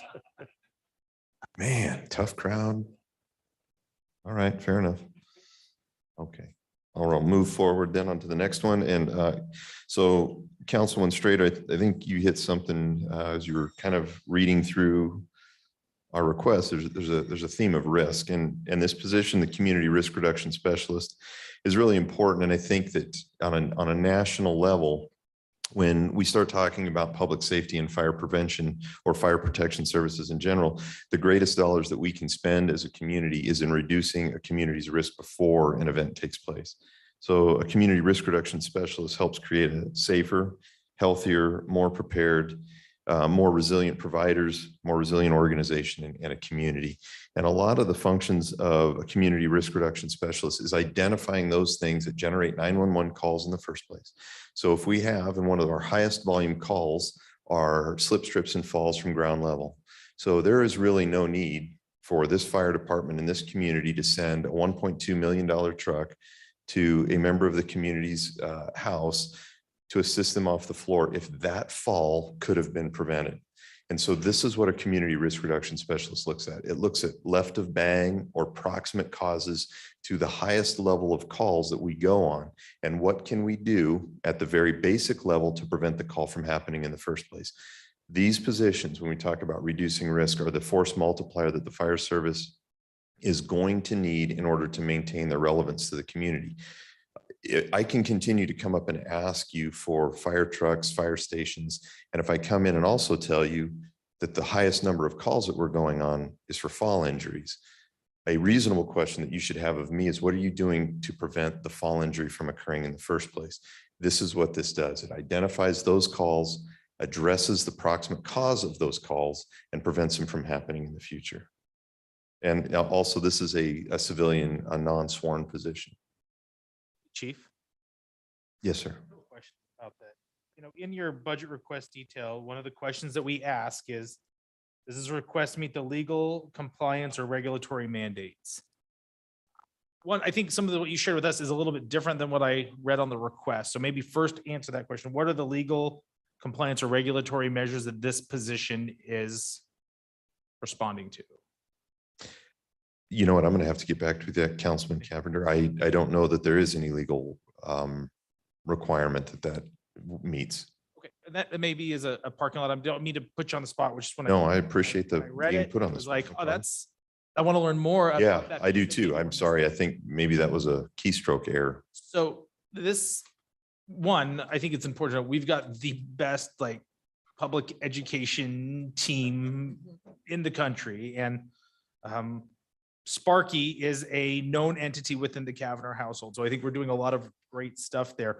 When I read a lot about the description and the narrative, it speaks a lot to education and not a lot of some of the things that you talked about. So when I read something that's different than I hear from you, both are important, but the hairs on my neck go back, and that sometimes when we create positions that we intend them to do everything, as somebody who was in a job like that at one point, it becomes really, really challenging to do things that are measurable, that address the overall concerns. So I guess trying to get a sense about what this position, what their main priority would be, who they report to, how that's different from this, what our public education team are already doing would be helpful. And that can be a parking lot on when we come back, if there's a regulatory side to it. I want to give you the flavor of, I wasn't going to ask any questions, but kind of what I was hearing from you was a little bit different than what we read in the narrative. Okay, Councilman Cavanagh, that is a great question. And I will get back to you. I don't know that there is, again, I'm going to go ahead and say that there's probably a keystroke error on that. That position does report to the public education division manager. And a lot of what is done, and I should be more clear on that. Community risk reduction not necessarily is always going out and fixing something per se. It's also part of that education, going out and explaining to our communities that are experiencing the slip, trips, and falls or stovetop fires what they can do to prevent it. So it is a function of education. It is a function of public education. That's if that helps you with that a little bit. But yeah. It's not all action. It's a lot of, discussions, conversations, talking to groups within the community that are experiencing these high frequencies of calls and explaining to them, educating them on what they can do to prevent them. Okay. If that helps a little bit. How many staff do we have in the public education division? Councilman Perot, currently 2. And does the public safety department contact you guys if they see something that those public education staff can help with? And they're in a home, they see an older individual that might be a fall risk. If they send it to you, or do they have a separate team that does similar things? I'll just turn it over to the prevention. Thank you, Chief. Mr. Mayor and Councilwoman Perot. So what typically happens is if our crews run across something, it's the other way around. They'll contact Pam, and then we try and get Pam and Herb out to these areas. For example, the fire that we had over on Sandalwood, we had a fire there a couple years ago, and I asked Pam and Herb to go through that neighborhood to check smoke detectors. Because in that particular fire that happened over there, their smoke detectors were not working. And so our goal is to, if we find a problem, to have Pam and Herb and go forward with that. This position, kind of the background of the whole community risk thing, throughout the United States, fire prevention is turning into community risk. So you'll see community risk reduction specialists. Pocatello Fire has a couple of them. Instead of doing deputy fire marshals or assistant fire marshals or whatever, they call them community risk reduction specialists. And so that encompasses everything that Chief was talking about as far as slips, trips, falls, smoke detectors, whatever, anything that we can do to help reduce the risk in the city. That's where that community risk comes in. One thing that I'd also like to add to the division chief, because that position will be underneath me, is there's also another aspect that not just accidents, but we have a hole in my prevention division, and that's wildland urban interface. And so that is a huge risk to our city. And that division chief will also be working on that portion as well to reduce the risk in our wildland urban interface area, because I don't have a specialist that does it. Boise has a specific specialist that does that.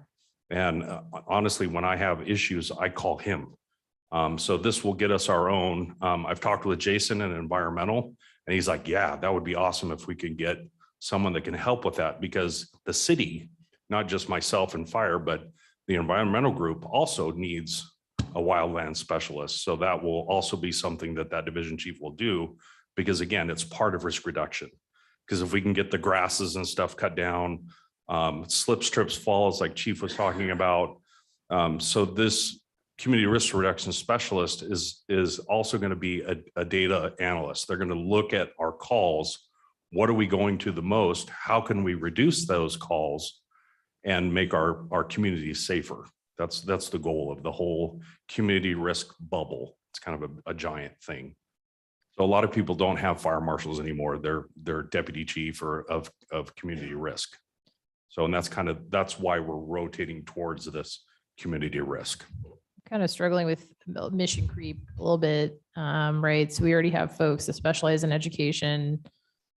We're getting ready to hire sounds like more permanently hire a division chief of risk management. Now it sounds like that person could be a chief of risk management for public safety.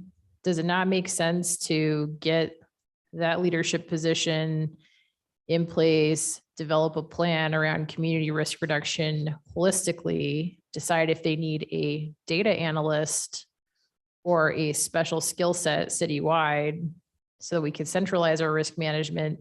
So I want to kind of parking lot this one, because I'm not against it at all. I think it's an extremely important function. I just want to make sure first we're hiring someone to oversee risk management for public safety. That individual needs to do what you've done so well, which is create a strategic plan around community risk reduction.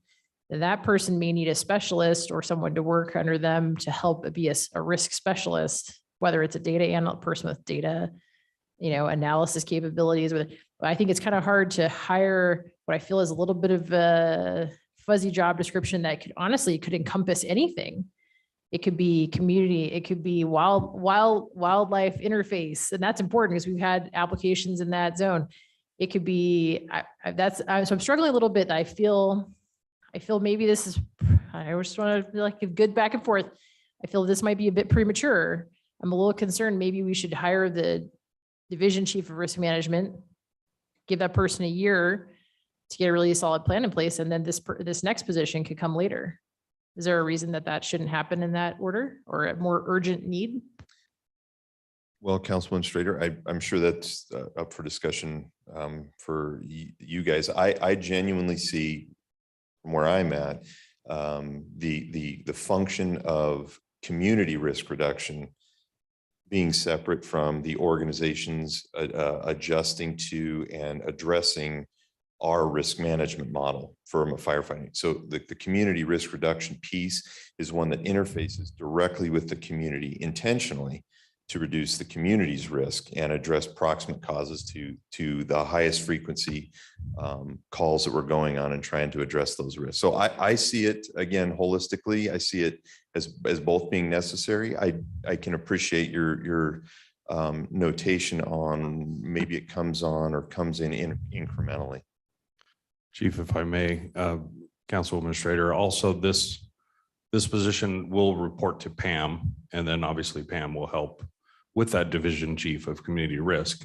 Future plans will be to hire additional staffing underneath that division chief for more community risk as we see fit in the future.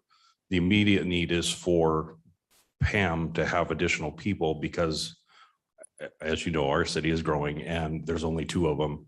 I think 2 years ago, they did like 3,000 events. How they did it, I don't know, but they're inundated with requests for CPR classes, stop the bleed classes, I forget what they call the slips, trips and falls class, but there is a class for that. Babysitting classes, the public fire academies that we've been doing. Our public education group, as you all know, is extremely busy. And so we're just trying to keep up with the growth of the city. Okay, I'll go ahead and move on to the next position. So this position, again, this is intended to be a non-sworn civilian position. It's an EMS coordinator. Currently, all of the function, every member of the organization carries a level of certification, whether it's an EMT basic, an EMTI, or intermediate advanced, or paramedic. And currently, the entire function for every member of the organization falls on one division chief. That includes their recertification, the distribution of drugs, the purchasing of all of the equipment, the day-to-day training that goes on. And certainly as the organization grows by, again, 37%, 30 more people, we've reached a point where that person needs assistance, somebody that can work at the tactical level while we can continue to have strategic goals at a division level for EMS. So that's the purpose of this position. Chief? Yes, sir. Apologies for all the questions. I think, the first one's with the set of sworns. We've been talking about that for a year and change. And so I think council's got a good understanding of that. Some of these are obviously newer to us. So we've had some good conversations over the past 4 or 5 months about EMS in Meridian and what those programs look like and how we can better serve our residents. Talk to me about why this position, in light of a lot of speculation about maybe where the program heads and changes and evolves, why this position is needed right now as opposed to later down the road. Councilman Cavanagh, I would actually argue it's been needed for probably a couple of years because what we end up with is we have a division chief, somebody who should be operating at a very strategic level, developing long-term planning, interfacing with other agencies, working at the state level, working with hospitals, working with physicians across the state on the vision and the implementation of that vision for what EMS in the state of Idaho is going to look like. So he's doing that. And then he gets a call at 3 p.m. that somebody needs a COVID test, that they've run out of amiodarone or Versed or something at the station, some narcotic or medication that has to be transported. So he has to step away from his desk, hop in his vehicle, drive to a fire station to hand out medication. Then somebody calls and contacts and says, hey, my advanced cardiac life support certification is coming due. So again, the inability to stay at that strategic level and work with our other agencies like Ada County, our JPA partners, and have to do day-to-day what an EMS coordinator would do, coordinate the training, coordinate the distribution of resources, facilitate trainings that go on not only in Meridian, but in Ada County. And that's really the intent, is to really have that separation of work where we have somebody working strategically and somebody working at the tactical level. Chief, just to compare, listening to the police department's request and whatnot, and they talk about CSOs So they're not sworn officers. It sounds like this is very similar. What you're proposing is a CSO program, but it's a fire focused. So is that a fair? Councilman Hogan, yeah, that's correct. Again, I mean, we were trying to find where we could find the opportunity to have non-sworn, non-uniform in the agency. And as long as this person's a paramedic and has the capacity to work in that role, we felt that that would be appropriate. Okay, with our next request, we have, again, something that you've probably heard a little bit about from me. Certainly there'll be more to come from me on this. CPSC accreditation, that's the Center for Public Safety Excellence. Meridian Fire Department is pursuing that accreditation status with that agency. Hopefully we will still be the first in the state of Idaho to be an accredited fire service agency. We've got $15,000 in there that covers our applicant fee, our registrant fee, as well as the ability to send 3 members of the agency to the accreditation college so that they can get an understanding of what's going to be expected. And then in early 2023, February, March, we will be having site visits for about a month, and those will be other accredited, those will be agents of the accreditation process coming in. We will need to host them, and they will provide a recommendation on our department becoming accredited. Chief, just quick question on this one. I didn't get it. If the manner and method of what we do is exceptional and it's as we've designed, isn't that enough? What does some other agency accrediting you change? Councilman Borton, that's a great question. So, I mean, I assume you went to an accredited college, and I did, and I think that that's sort of one of those a value of when I tell you that we're good, says who? I can make that argument to you. This accreditation process means that we are now credible. When I come before you and say that this is who we are as a fire department, there has been an agency that very specifically looks at our data. They scrub it. They make sure that it is credible, it's defensible, and that when I come up and tell you or I tell another agency that this is who we are as a fire department, it's credible. Chief, okay.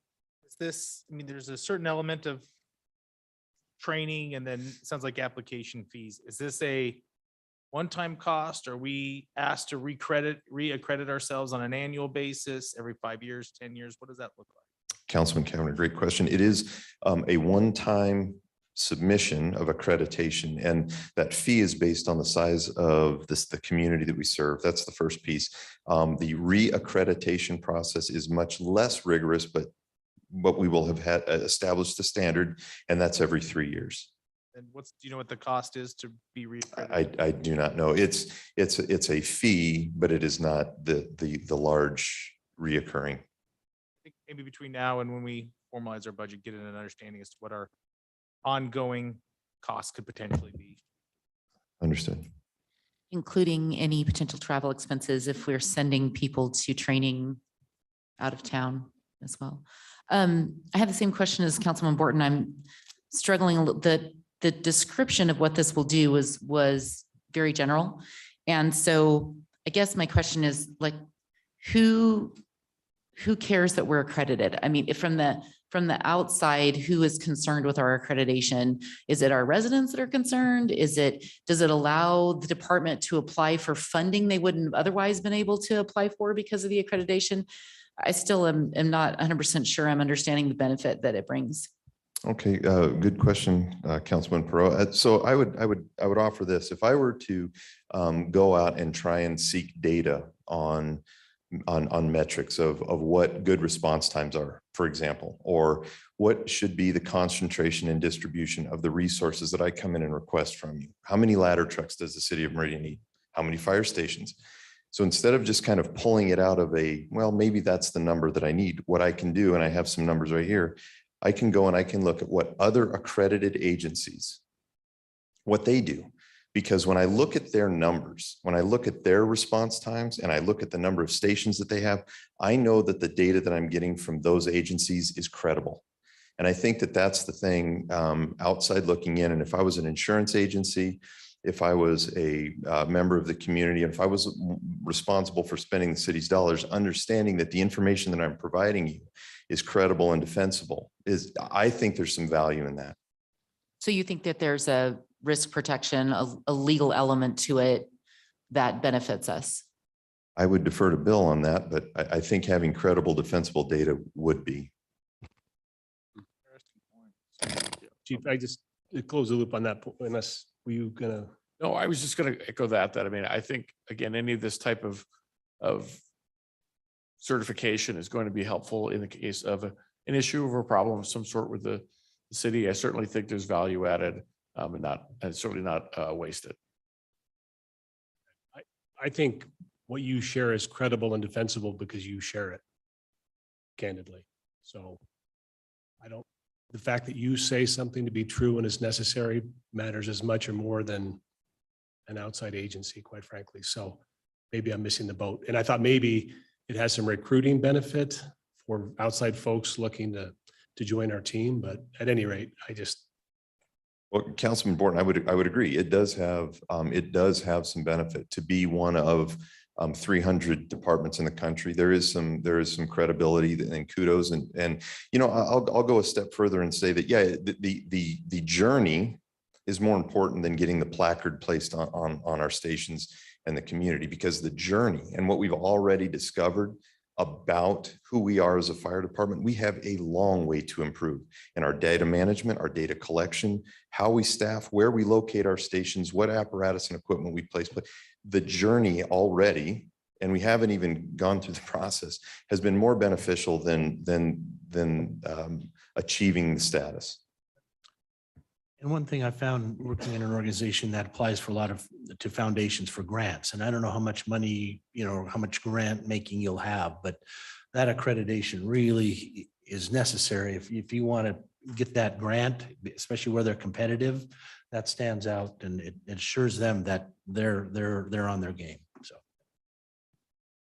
Sounds like this is your quality control, or at least the trade organization for what you do that establishes a benchmark, and then you need this to establish your own, to some extent, it helps you establish benchmarks for performance. So I feel like I'm open to it. It sounds like maybe parking lotting, that's not a verb. Let's park this in the parking lot, and maybe a little more detail in the meantime on some of the benefits could be a good thing. All right. So, and then our last piece here is a second ladder truck for the city of Meridian. Obviously, one of our lowest areas, and again, talking about credible information and data and where we kind of landmark ourselves.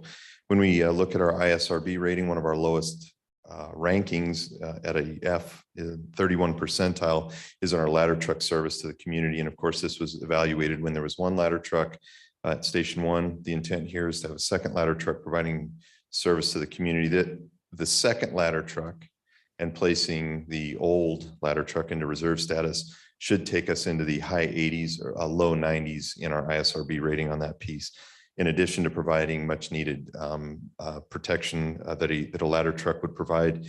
The intent here is to have one north of the 84 and one south of the 84. And I believe that's our last request for this year. So we currently have one that's active, operating, and a spare?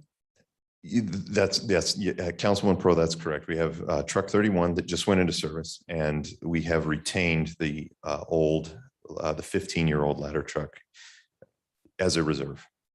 So I thought, thank you.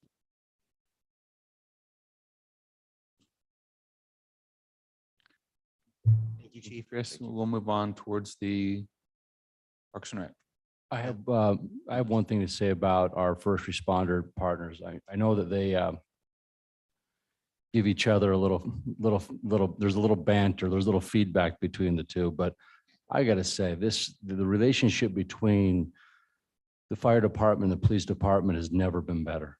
It's never been better. And it's rare. It's absolutely rare to have camaraderie like we have within these two departments like Chief Passwordless and Chief Bloom have created in the culture, the culture within their department. So great work, fantastic work. I love seeing the banter, but it's for real because you guys have such a great working relationship. And I just think it's rare within local government. And the fact that the liaison for fire is thought of and more respected than the liaison, it doesn't change that. It really doesn't. It has no impact on that. And they just work well together. It's a good point. I agree with you.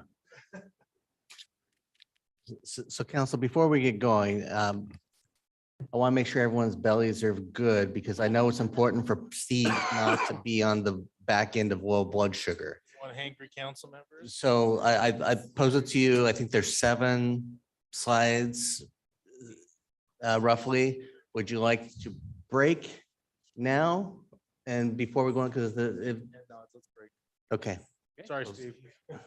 I was going to start by saying I find myself in the unenviable position of being the only thing between you and lunch. So Yeah, you don't want the hangry council members for sure.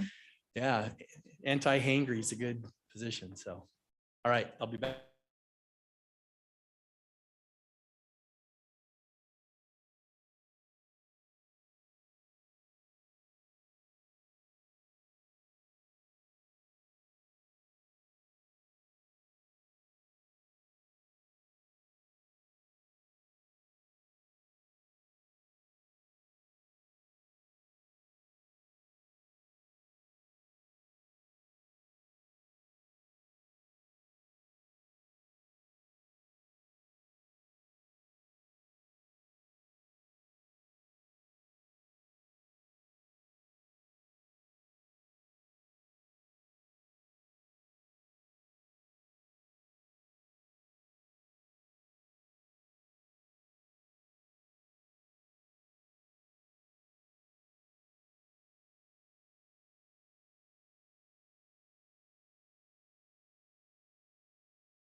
Council, if we are ready, we'll go ahead and slowly come on back. Steve, we'll let you come to the podium and get situated.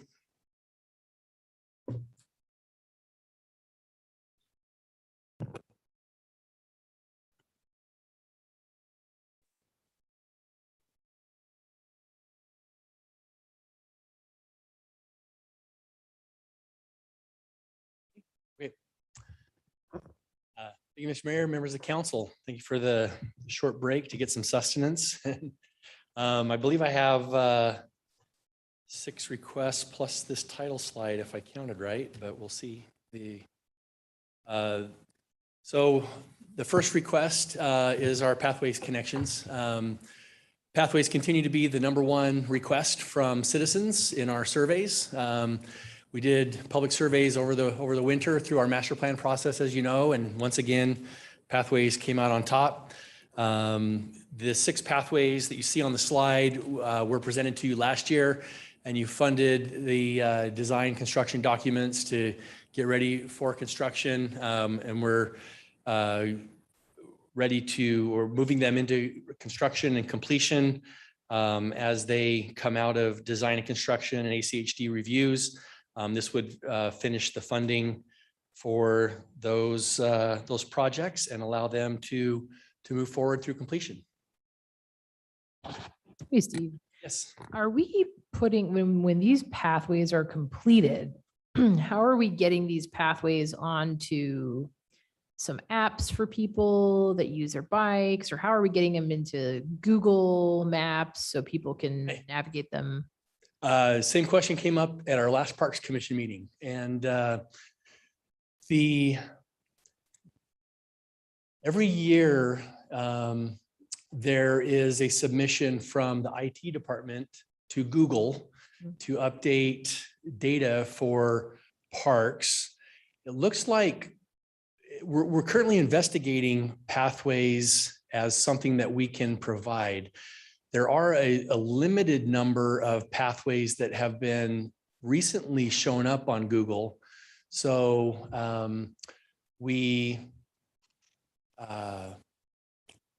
investigating that. We're very interested in that process and coordinating with IT, and Kim Warren, if she was here, would tell you that that exact same question came from the commission, and we're investigating better ways to get that on their app.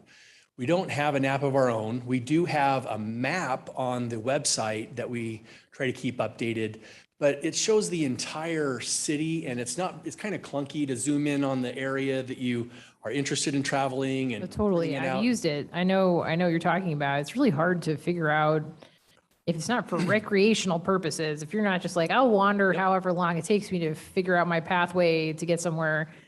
If you're trying to use it as an alternative mode of transportation, it's just not getting you to the right place. I do feel we need an app, or we need something that's, or just greater data integrity with Google. Like, I don't know, but I'm really hoping, was hoping part of the pathway connections was going to be like whatever, but hey, budget amendments and stuff, I'm open to it later maybe, but yeah, I have this concern, like we're creating this incredible alternative form of transportation with like electric bikes. I mean, pretty soon, if you're a city employee and you're like worried about the cost of gas, you know what? It's a little bit of a capital outlay, but for about $1,200, you can get a mom yacht that's like an electric bike. You can pretty much electrically bike a pretty long distance to get to work. I feel like people are going to start to use a lot more of these alternatives, but I worry that we're not like educating people and getting the most out of it that we can. Able to tell the story. I'm just going to look back at Mike and ask if you would just follow up with Kim. And it is on our radar. We agree 100%. The ability for someone to access those maps is not as simple or as robust or as easy as we would like to see it. We do try and keep that map updated, but it's not a super useful tool. And but to create an app of our own is really, labor intensive and problematic with IT resources. But if we can use something like Google and get our pathway information to there on an annual or semi-annual basis, that would be ideal, because people go to Google Maps anyway. So that's our current investigative process. Okay, thanks. And we should be able to, I've done submissions to Google of pathway connections. So I know that you can do it as an individual. And that pulled up, but that probably could use some work if we want, if that's the direction we want to go. Yeah, Kim's actually submitted some on her own as a test, and it goes through some kind of review process on their end. So I know she's already submitted some on her own, but we thought maybe working with IT, we could get a fully vetted data set uploaded. All right, yes. Just because I asked Fire, I'm going to ask you. And this one, on your budget request, it says that this request meets legal compliance and regulatory mandates. Just fill us in on what legal compliance or regulatory mandates the pathway connections. They're legally, I don't think it's a mandate that we build pathways, but they're, yeah, I guess. I know it's on your. I'm just curious. Yeah. Because I asked Fire the same question. We're running them through all the legal requirements to get them through a permitting process. Yeah, I don't. ADA? Or the mayor can fill us in on this. I would suggest the following. We have a a master pathways map. So you'd be compliant with that, and they'd be built to 10 feet standards, which are the standards that we've identified. I understand you're looking at all three. I'm just guessing staff filled this out and they felt like, yes, this is something that we're meeting the compliance components. Meeting the plans, the adopted plans. Yeah, if it's meant to mean something different, like, is this a federally mandated requirement, then we should not check that box, but. I guess I would ask, I don't know who has decided that we include this in our budget request and what their intent is behind it. Yeah, we do it as a group with our filling senior. it out or sorry. feeling like they're meeting what the intent of that question being asked is. Luke, Steve, again, we can work with the team next year, as we build the CFP, to make sure we clarify that this is going to be a federal or state mandated question. So there's some clarification. Again, we apologize for any misinformation that we gave you. It's okay. Just curious. Great question. I appreciate it. Mr. Mayor and Councilmember Cavanagh, the one thing I will say from a mandate perspective, it's not mandated to build it, but it is mandated if we build it, it meets ADA standards. So it will have to meet that standard as well. So although, as Steve's correct, we're not mandated to build a pathway. Once we build a pathway, it has to be accessible.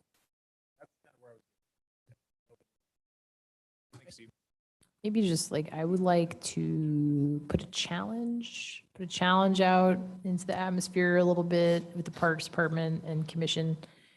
I think we've been talking about the importance of communication and conveying the pathways out into the world for our community to use. I expect that by next year, you guys would have a budget item or a plan or something really concrete of how we're going to publicize this pathway network out to everybody to use, whether it's Google. I mean, maybe there's no budget request, but maybe it's Google, but I'm just concerned because I feel like we have had this conversation for a couple of years. I'm just getting concerned because I feel like in order of priority, like, it's so much more important to me to leverage the pathways that we have created, make sure that we're setting it up to be used than even it is to expand it. Like, expanding it's important too, but I really want to make sure we're getting it out there. Yeah, and one of the problems has been it's been so disconnected that hasn't been possible to get on and go more than a mile or two.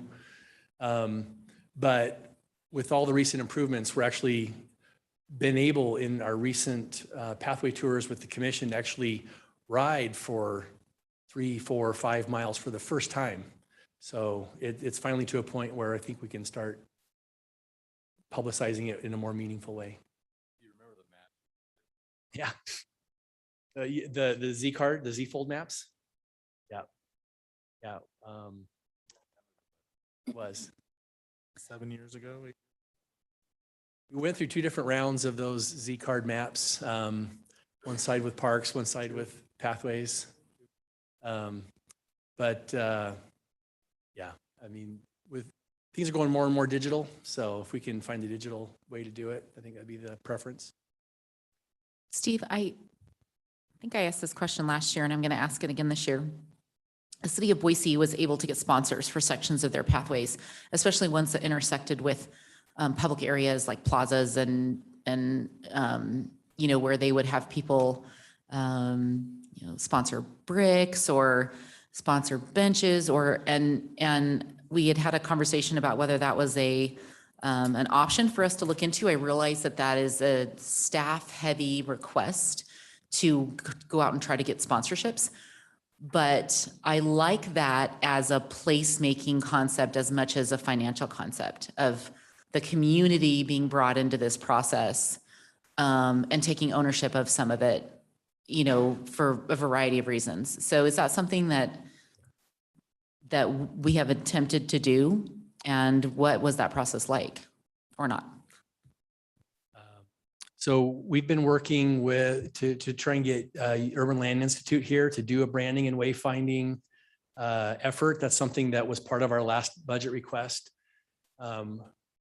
Originally, we were looking to have them come this spring but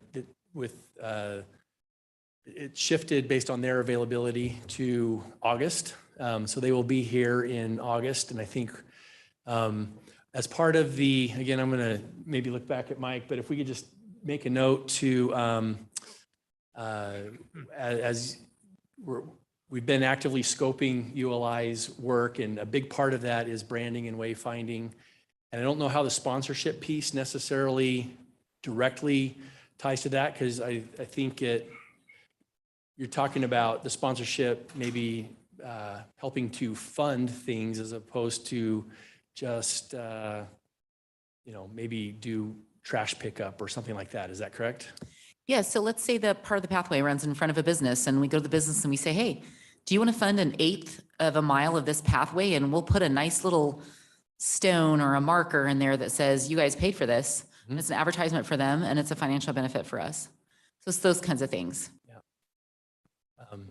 I think that's something that we can roll into the conversation we're about to have. We're going to talk with them about better ways to get easements, because that's our perennial holdup from being able to do more pathways. I mean, we would love to do more, and I know the mayor and council would like to do more.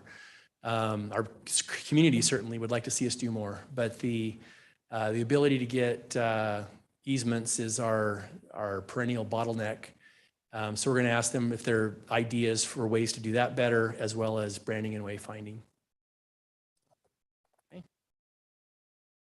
The next item is one that I know council's already familiar with, and that is the community center. We were before you just a few weeks ago at city council meeting talking about the concept plans.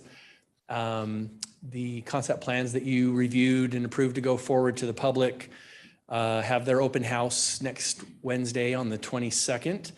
My goal is to, as we get through the end of the feasibility study, to be able to roll next year into design and construction documents. And this is the budget that would allow us to roll into the design and construction documents phase, as well as adding pre-construction services from a construction manager so that we make sure we're getting good cost estimates and be able to roll right into the bidding process as realistic. I guess I'll pause there and ask if there's any questions about that. Hey, Steve, Brad, Yes. not a question, but maybe this is one that I think we should move to the parking lot. This number exceeds the amount of revenue we would generate by the 3% by itself. So in light of the budget calling for a 3% increase, I'd like to move this to the parking lot, at least for consideration. Maybe a later year as opposed to. And Steve, just a question, this design portion of the design development construction docs, this is for a facility that could be placed in a pretty generic location, so. Right. I mean, you've seen the original spreadsheets that were $16 million and change draft, very rough. The 1.5 million is 10% of a $15 million number. Typically, design and construction document and pre-construction services equate to about 10%. And so I've actually come down a little bit from there. We still have some work to do on those, but this was kind of the right ballpark from what I could see. And then I know just going forward, the exact split between impact fees and general funds currently not known. It's requested out of general fund, but the discussion with Todd is that, you know, as we get into this, the appropriate split will be determined by finance and split appropriately. Is that fair, Todd? Okay. Discovery Park is under construction, phase 2. It adds several significant new amenities, the active area, including tennis, pickleball, bocce ball, et cetera. We got the teen area, including a new skate park. We're adding a pretty specialized piece of park equipment with the bike park and the pump track. And then we've got 3 new multi-use diamonds, 2 of which are lit. As part of that construction project that's already been approved and broken ground, we do need a person to maintain that new acreage. So this one is tied to the park construction. I believe we talked about it last year when we were talking about approving the park construction, that this would follow on its heels. Steve? Yeah. Just because I think we've got 2 positions back to back. I don't have any concern about the positions. I did need some clarification though. When we look at the Parks and Rec budget, the proposed personnel staff is going up from 4.1 million to 5.2. I'm trying to track, either I'm reading it wrong, which is most likely the reality. I'm trying to figure out how these 2 positions equate to the $1.1 million increase in personnel. It's not a number I came up with, so I would have to pass that over to Todd. Fair question, Luke. We'll get you the details. I assume, is this golf course pool? I think that is also rolling up into the base in this element. So it's not just. We'll go ahead and figure that out for you. Perfect. Thanks, guys. Steve, do you have a extra truck laying around?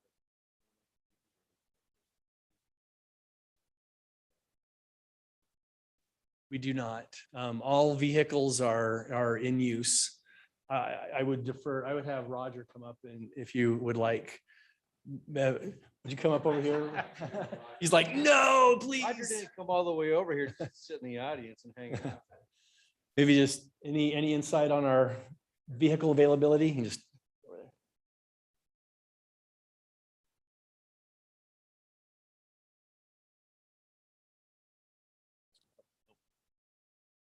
Now? So no, we're short as we are. We tried, we don't have a truck for every full-time person as it is. And the short answer is no, we need the truck.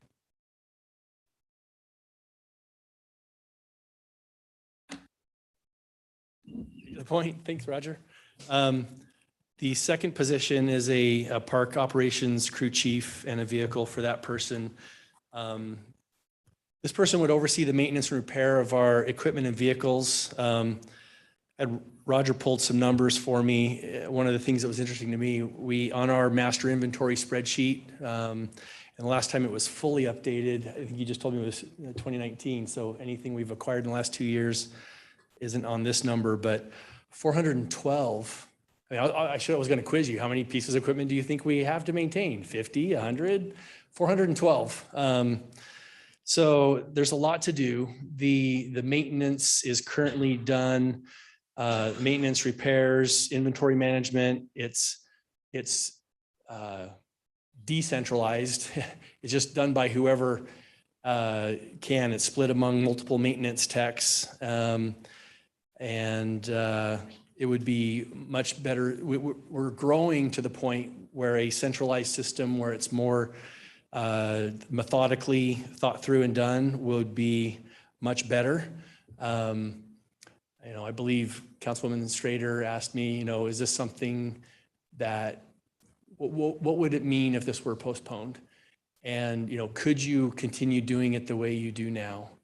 Well, yes, but I don't think we do it as well as we could or should, and this would help us to to be better at inventory management and having the, just a true schedule for preventative maintenance and things like that.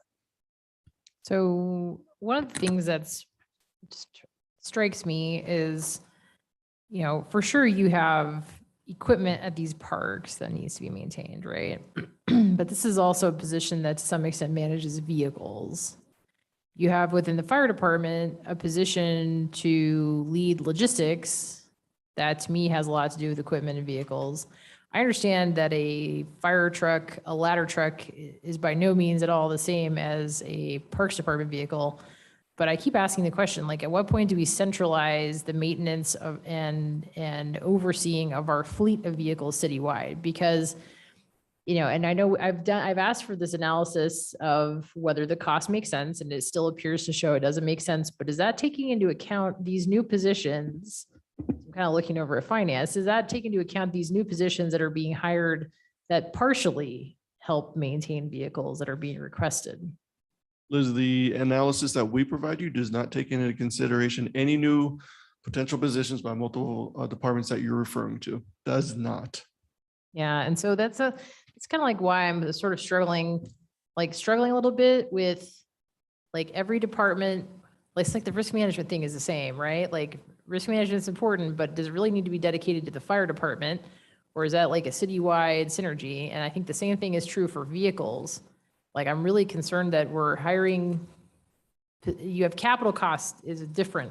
You have your equipment, like, right, playgrounds and stuff, I get that, other equipment. Like, equipment's a piece of it that's different, but why are we not centralizing the management of the vehicles? You know, I don't know.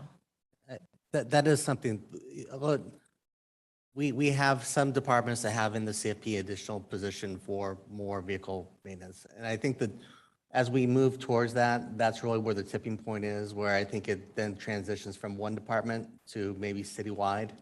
So we are continuing to work on both the software for managing citywide, and we're continuing to have that conversation. Part of it is breaking down silos because every department has a different way that they like to manage. And so we're going to work through that. I don't know when that meeting is, if it's coming up. I know that to work through that specific issue with the departments. But secondarily, yes, I don't think we're going to, you will not see me supporting additional positions for fleet maintenance that are not citywide in perspective.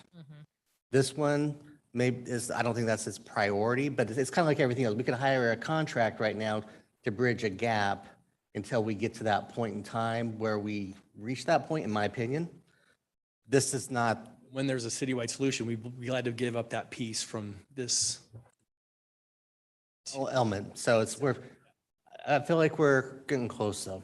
And, you know, we are tracking and monitoring and gonna have to have conversations. I think in the next 2 budget cycles, I think is when that other position is being proposed by a department. Yeah, because I'm kind of like Steve, I'm like kind of struggling with, you know, senior maintenance tech and vehicle for Discovery Park. Okay, huge park. It's got a lot of needs, but then also having the operations crew chief and vehicle, like I'm sort of have the same challenge to you, I guess I posed previously, which is like, do you really need both of those things? I think they're in order of priority, right? They are in order of priority. I would say we do really need them. I think we had an additional position in our original CFP for this year. We did determine that position could be pushed out and has been. So with the growth of our system and the ability to maintain, have equipment inspections and manage its longevity appropriately, inventory within the entire park maintenance shop system. And you can see we also have plugged in, you know, overseeing of pathway maintenance is another thing. I mean, this is another piece of the pie, but we just have a growing system all over, and there's a need for an additional position. So, and then I had to step out, so I apologize if I missed this, but one piece too was Discovery Park. So when does phase 2 exactly opening? Exactly. Well, Give me a. I mean, next- what month? I don't know, tell me. Next year, Right. end of summer, early fall. I mean, we have to complete construction and we have to have a grow-in period because we can't Sure. open new seeded fields to the public to walk Yeah. on. So, So my challenge to you would be, if the priority is Discovery Park Senior Maintenance Technician, could that person not, until Discovery Park is open, could that person not fulfill for 1 year the role, to some extent, part of the need also on park operations crew chief until the time that Discovery Park Phase 2 is open? Like, could you defer the park operations crew chief position for at least most of the year? yeah, we wouldn't be looking to hire this position October 1. We could push it into the beginning of next year. We need some time to bring them on and get them familiar with the park and its operations, and there will be maintenance before it opens to the public. Sure. So it needs to happen in this fiscal year, this coming fiscal year, but it doesn't have to happen October 1. Right. And so, yeah, so do you really need both of these all year, or do you really need a senior maintenance technician, and that additional headcount you can hobble through the next year, and the next year we'll do the park operations crew chief? I would say it's the opposite. We need the park operations crew chief as soon as possible, Mhm. and the Discovery Park position could come after the first of the year.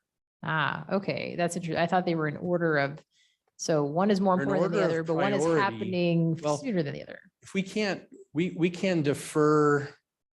I'm saying we need them both. They are in order of priority, because if we decide not to fund the Discovery Park position at all, I need to stop construction. That's why it's the top priority. Okay. So Yep. it is a higher priority overall between the two. Mhm.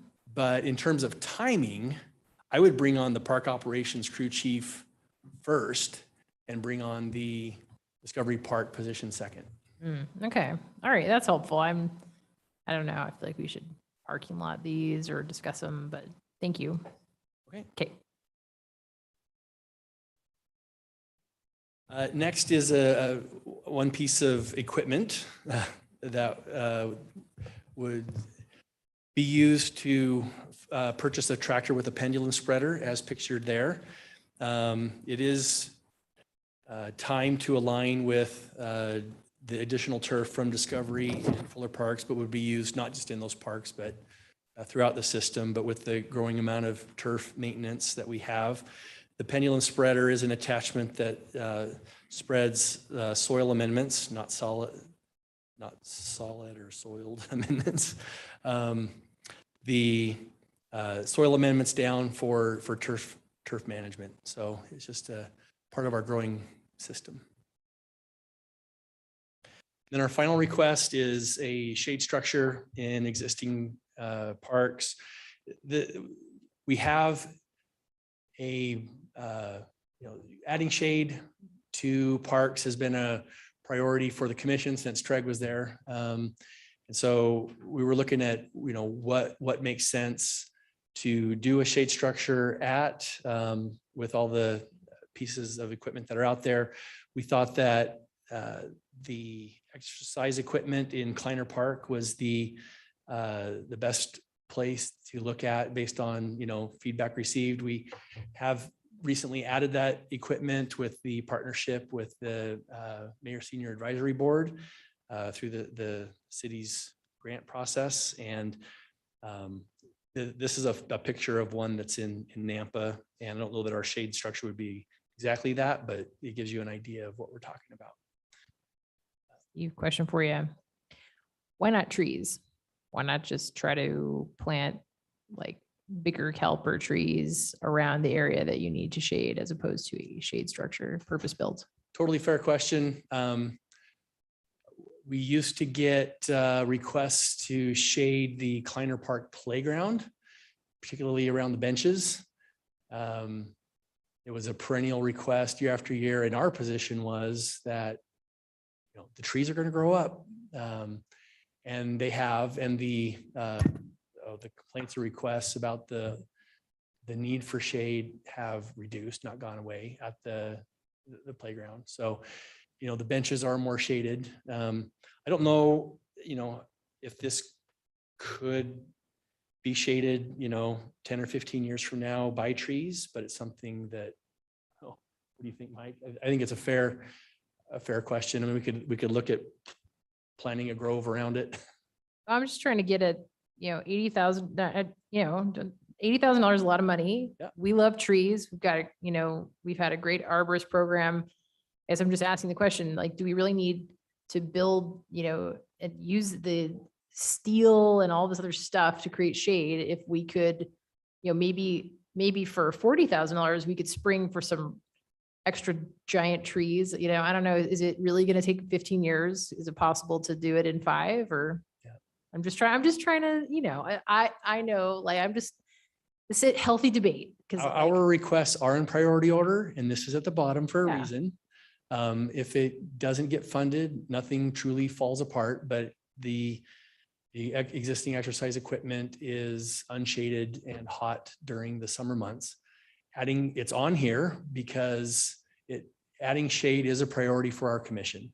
So it is something that they have asked us to bring forward, and we're bringing it forward for discussion. if we did trees instead, how much would you need to put trees there? You can get back to us. How much would it be to do trees instead? And assume you could spring for like extra large trees or whatever gives the trees the best chance of doing it faster than 15 years. Is there a solution that involves trees that's cheaper? Planting mature trees is never a very good idea. They don't grow well. Yeah. I mean, it can be done. But we tend to like to plant, 2 to 3 inch caliper trees and let them grow. They grow a lot faster and have less of a recovery period, but parking lot, it will come back. Okay, thanks. I have some more questions, similar, but so, and correct me if I'm wrong, that equipment is kind of up against the pathway there. And I don't know if there's actually physical space to have that many trees completely surrounding that equipment. And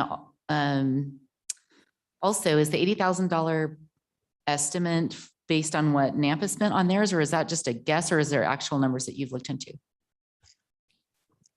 Mike, can you help me out there?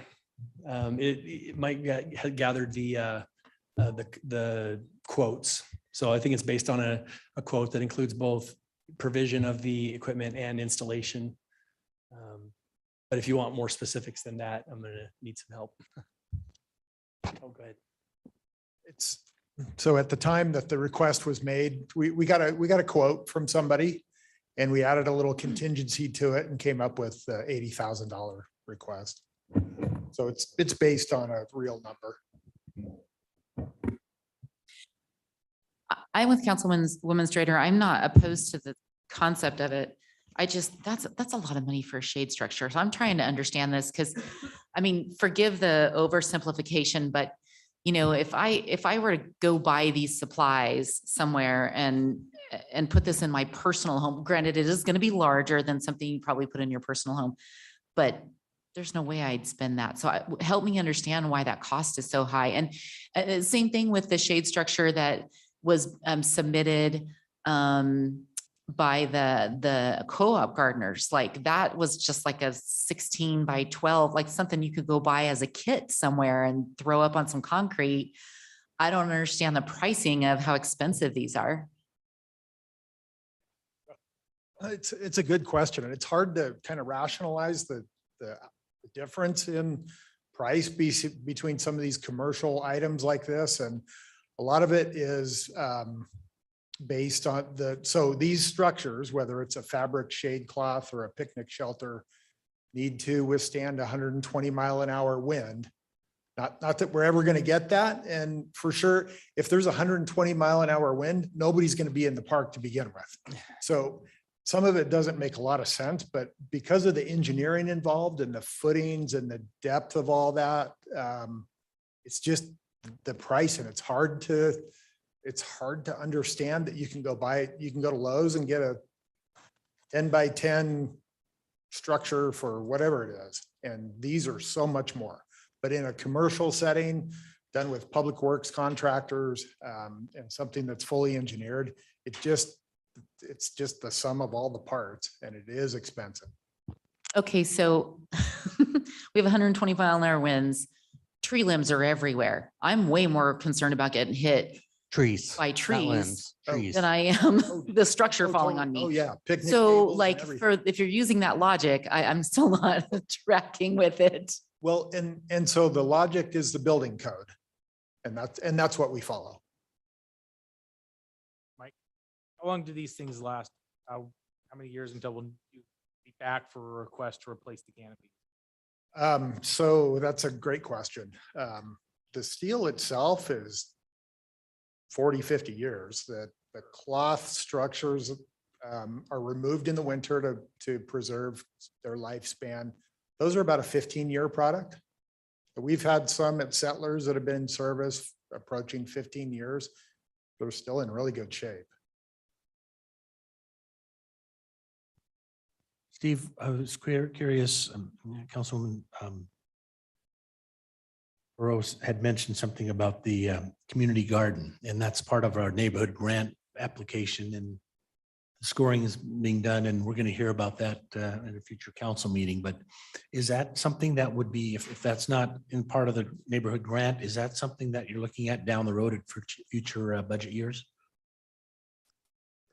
Like A shade structure for the community garden, you know, to place where if they want to talk and organize or do some things, they have a place where they can be in shade and do that. So I'm just curious about future years on that.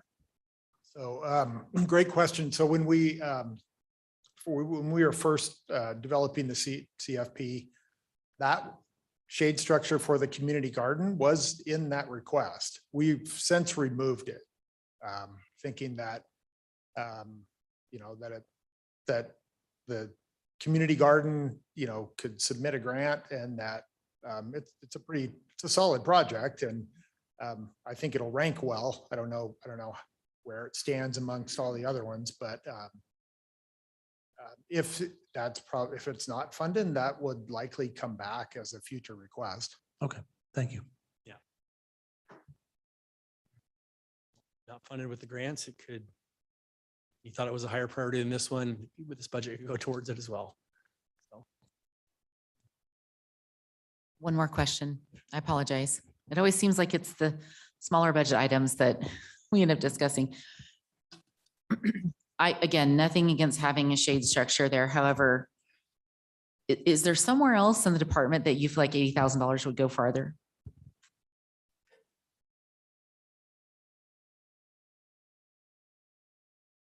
Interesting question. Not off the top of my head, unless you were doing something with the park ops crew chief or something, I'd say put it there. I was thinking maybe pool related. I don't Oh. know. For like capital needs. Yeah. I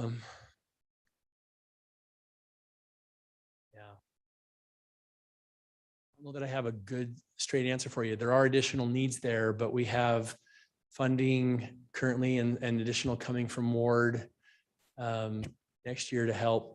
So, I mean, there certainly are needs at both the golf course and the pool, but yeah, if you're not feeling this, but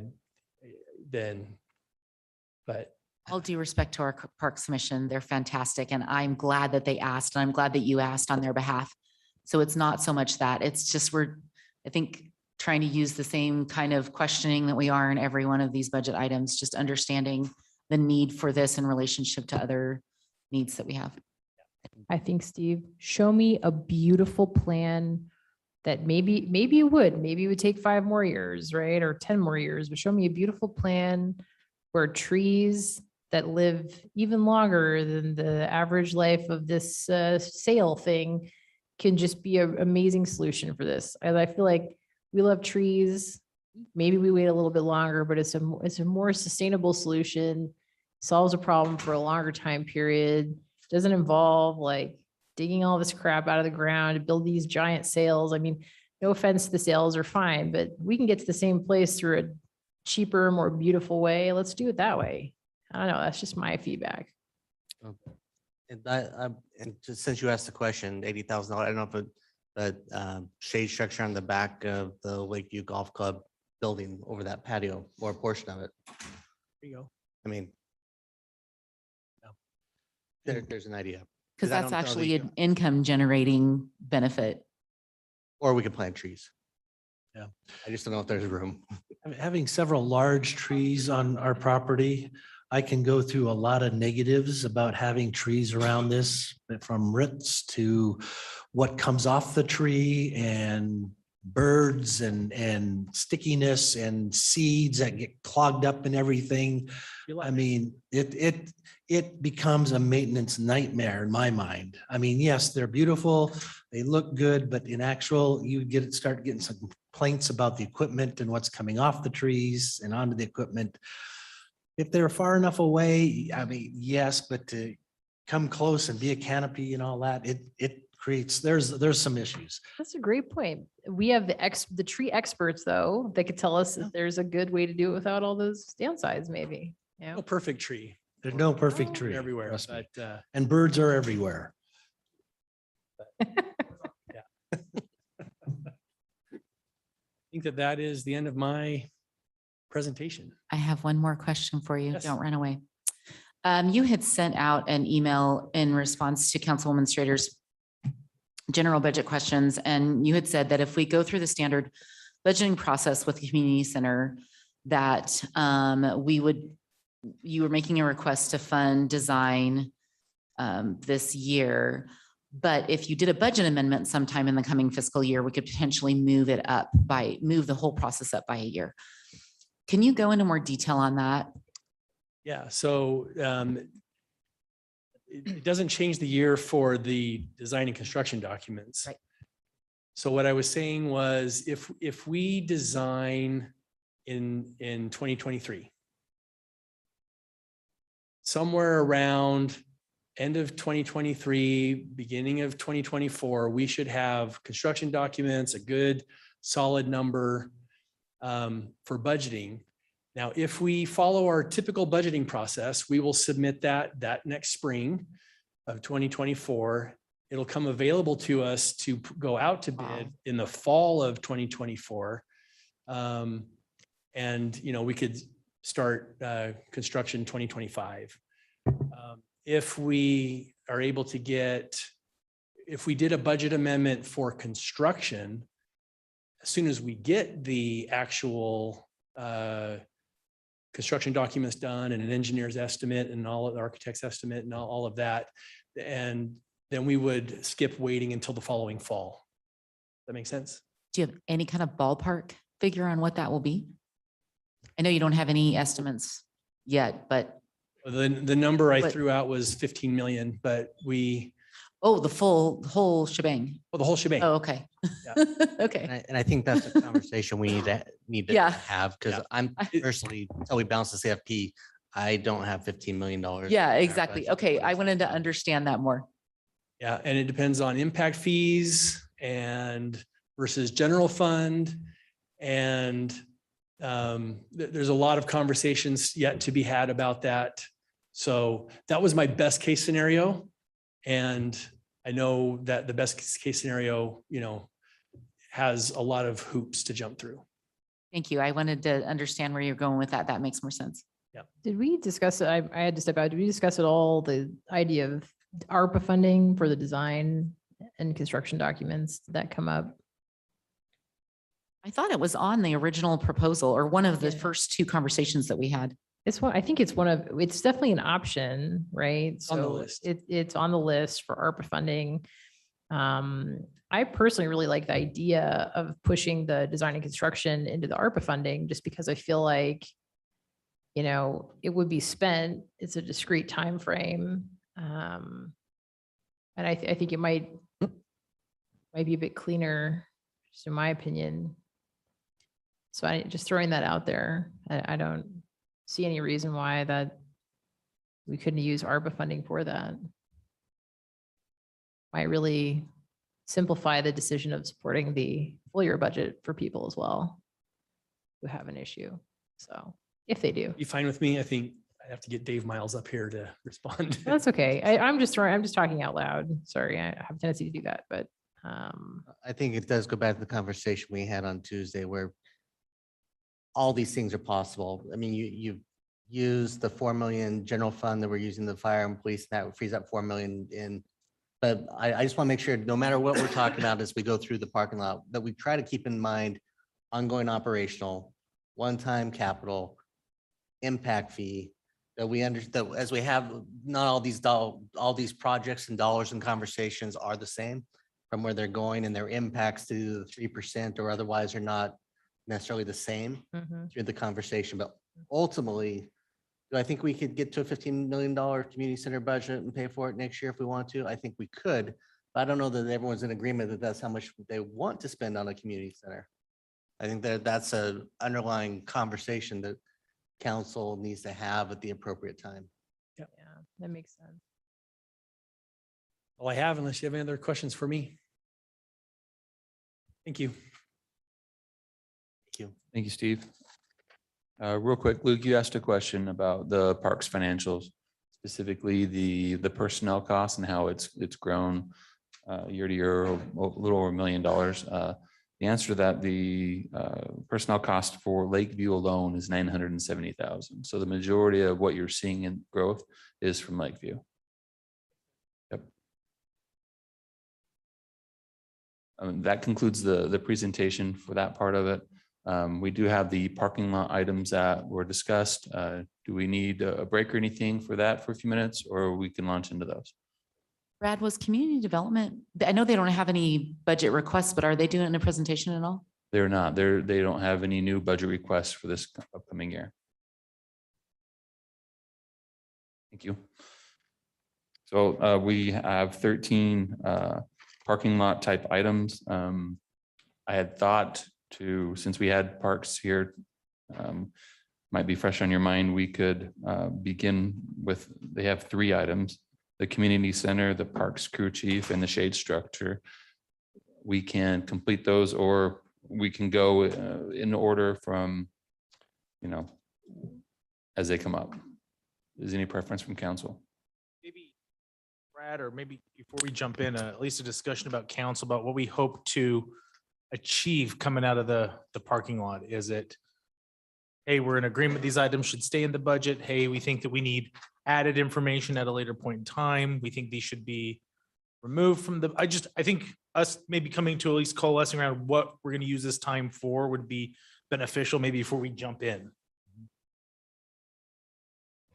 I appreciate that, Luke. And also just a reminder, we have the opportunity to remove items up until the public hearings. So if you want to, even after your discussions, we can still leave it in there, and that still gives you time to talk, and we can always remove it on the day of the public hearing. As a reminder, we can't add anything back to the budget after we all agree on what quote unquote we call the budget for publication. So as a reminder, you always have the right to remove something on the public hearing night.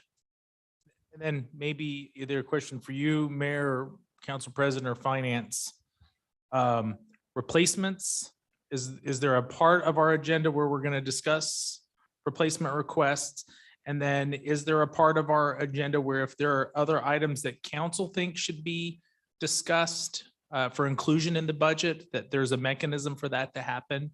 And then lastly, I don't know if we were going to talk any length about any of our subscriptions or assessments. We've got some requests from Valley Regional Transit, from the Humane Society. We've got a host of different organizations that we belong to. I just don't know from a agenda standpoint, because we didn't get one this year, where those things are landing on our discussion. Luke, the opportunity to discuss anything that's on your mind is today. So we are open to anything that you wish to add. Again, we have the parking lot items. Replacements, we normally don't review in detail. We publish the document for you with the supporting materials, and at any moment in time, you guys can bring up any items that you wish. You have all of your subject matter experts here. So if you have some ideas, some thoughts, some concerns, you have us all together for you right now, Luke. So we're happy to answer anything that you have. Again, we'll address the 13 that we've tracked then please give us more thoughts and concerns. And I know that we'll have a spot when we get to the feedback. This part has always been really clunky, not knowing what our agenda is going to look like. It's from a budget request standpoint, we've got that part pretty well knocked down. I know that we're going to be discussing those, but everything else, it's hard for me as a council member to plan for process and timing and keeping my notes in order when we don't have a full agenda of what that's going to look like. So I just, because it's fresh, I think for feedback in years to come, council staff should probably be provided with an agenda that is inclusive of all this, even if it's to say, we don't need to talk about replacements, that it's on the agenda, even if there aren't any budget requests from council, that it's on an agenda so that we can better forecast and plan for what's going to be asked of us. Just feedback in the immediacy. Todd, I think the budget calendar shows July 19th is when council adopts tentative budget for both FY 23 and 22. So can changes be made up until that point? Adding to, as you said, we can take away up into the, the public hearing, we can take away items, but we can't add to once we adopt the budget. Could that be done in a work session type thing? If someone comes forward and says, hey, we just got this information, I'd like to have a discussion, or what would that process be? You are reading the calendar dates correctly. That is the date that we need to have a finalized, agreed upon budget. Anytime between now and then, you can have a workshop, multiple workshops. Your understanding of the timeline is correct, Brad. Okay, thanks. So, but so I'm just looking at the calendar. I know we had a placeholder on June 28th to have a second budget workshop like we usually do. Just like sort of planting a flag out there. So I received information about the police step plan. I have not reviewed that information. You could consider that I am not considering it at all at this time. I'm not prepared to discuss it. And I think we should parking lot that until the 28th to give it the appropriate time to consider the information in that memo. And then I think the EV, like to me, the EV gas analysis is probably something that makes more sense than the 28th. We've received a lot of really great information even up until today, but I'm not sure if everyone has had a chance to go through it. Yeah, I didn't think so. So like, I think those two items should go to the 28th for discussion personally. And like with the EV gas analysis, so at current gas prices, we're at less than a 3-year payback on a 10,000 mile per year vehicle for this to make sense. If gas prices increase to even $7 a gallon, it really becomes a very clear case to me. But I don't think we also want to wave a magic wand and just suddenly convert all of our, future vehicles to EVs if they're not appropriate, or if we don't think there's a good place for charging infrastructure. I mean, there are so many of those practical considerations. So I guess I'm sort of looking maybe the mayor's direction.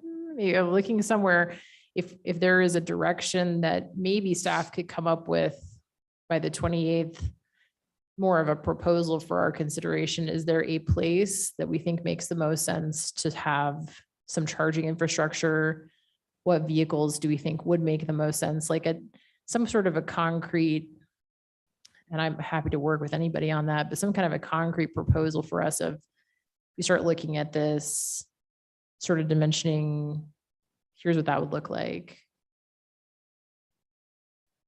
Are you thinking along the lines of like how many vehicles do 12 to 15,000 miles a year and looking at those first kind of thing, like having a basis on which we analyze it on our actual current use? Is that what you mean?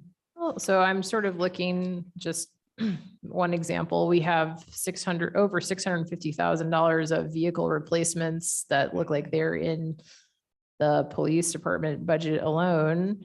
I think patrol vehicles, it may not make as much sense if they're not purpose built, but like we have detectives, admin, and code officers who, arguably could use an EV if they had an appropriate place to charge it. So I think there's just sort of a question, like going department by department. One example would be, Stacy in PD has provided some excellent analysis.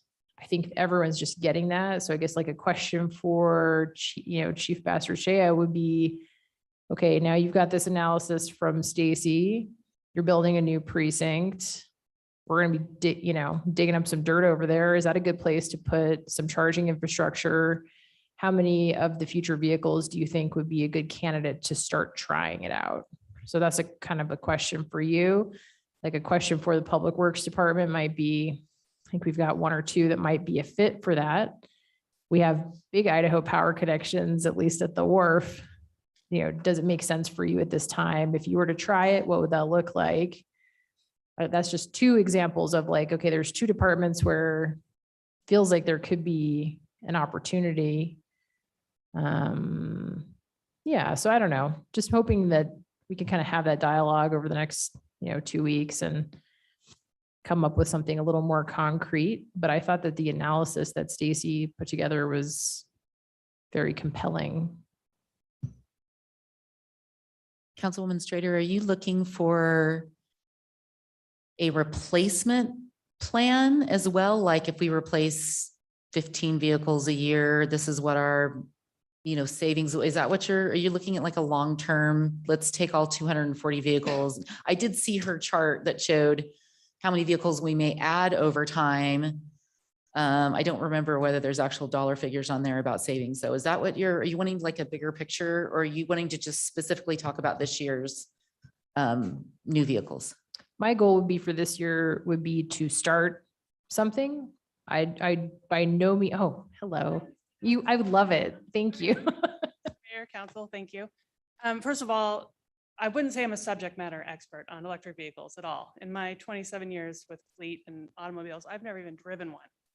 So I was asked to put together some research, and it was very quick research based on some assumptions of what the gas prices are and assumptions of how many miles are driven. There's probably more detailed research being done by Peter Hall and Public Works. And we've just recently discovered that we're both looking at some of the same information. So I think that it would be important if we get together, decide on what kind of charging system should be citywide, and then we can get some good evaluations of cost. I gave you some examples of one charge system, and I gave you some examples of vehicles that are driven over 10,000 miles a year. I don't see right now that there's a benefit to do it on vehicles that are driven less than that. So that's perfect. Yeah, I think that at least from what I saw from you, is it gave me enough guardrails that it at least identified a population of vehicles that makes sense to consider an initial program. So it'd have to be driven more than 10,000 miles a year. It would have to be a vehicle that is fairly generic, like not a vehicle with a special interior. There aren't EVs that are going to serve every purpose, right? But if it's kind of a standard vehicle, it seems like it might be a fit. I guess the question would be, could you take the next 2 weeks to take a look at the different sites that are available? Where would a good spot be to start a program? and I don't know if you all read, but we actually did plan to put the infrastructure in the precinct. Not necessarily the perfect. charging stations, that's not in the budget yet. Right. But just making sure that power gets to the appropriate place. Yeah, I think that's great. Like, I actually think that the precinct is like a natural fit for that, program potentially, right? Because we're going to be out there digging it up already. If there's another spot that's a natural fit, I think we should take a look at it, whether it's the existing police department or here at City Hall, perhaps. But yeah, I don't think the goal would be just to like wave a wand, like we're going into EVs, because we don't know if that makes economic sense. No one has a crystal ball as to what gas prices will be, but it doesn't look good. So I think if it's pretty clear case economically that it's a potential cost advantage for us, like, yeah, what's a proposal that would get us started? Just keep it modest, initial effort, nothing too dramatic. I don't think any of us are into dramatic changes, so. Have it for you by the 28th, is that right? Okay, you got it. Thank you. Stacy, real quick on your, I've done just a quick read on this, so I might not be reading right, but I think because of the charging station cost, I think that needs to be figured into the long-term cost as well. So Right. you do that's like where year the one cost, that this is the difference, but yeah, there's more. So Councilman Hoagland, that's where the return on investment gets difficult, because one charging station is going to serve more than one vehicle. Right. And each charging station has a network fee as well that you're going to pay on a monthly or yearly basis, which is also going to be split up among the number of electric vehicles you have per that site. So, and that's one of the things that's involved in Peter's analysis is the kilowatts per hour, and what time of day you charge depends on how much it costs to charge. Each model has different charging capacities. So there's a lot, what model you buy, how many miles it drives, how many miles its capacity battery allows it to drive, what time of day you charge, all these things change that return on investment and the break-even analysis. There's going to be a lot of assumptions. We realize that. And also, because you could assume, okay, if we're doing it for inspectors, they meet the criteria, they all drive that. Well, each one's going to need a charging station because they're all going to be charging overnight and then out the next day, so they can't be shared. So lots of assumptions. So thank you for doing this and good luck. And I hate, well, I think she did a great job at the very last minute. Like, kudos to you. You pulled that together. I got the email and I was like, what? She already has all this information in 24 hours. I think it's awesome.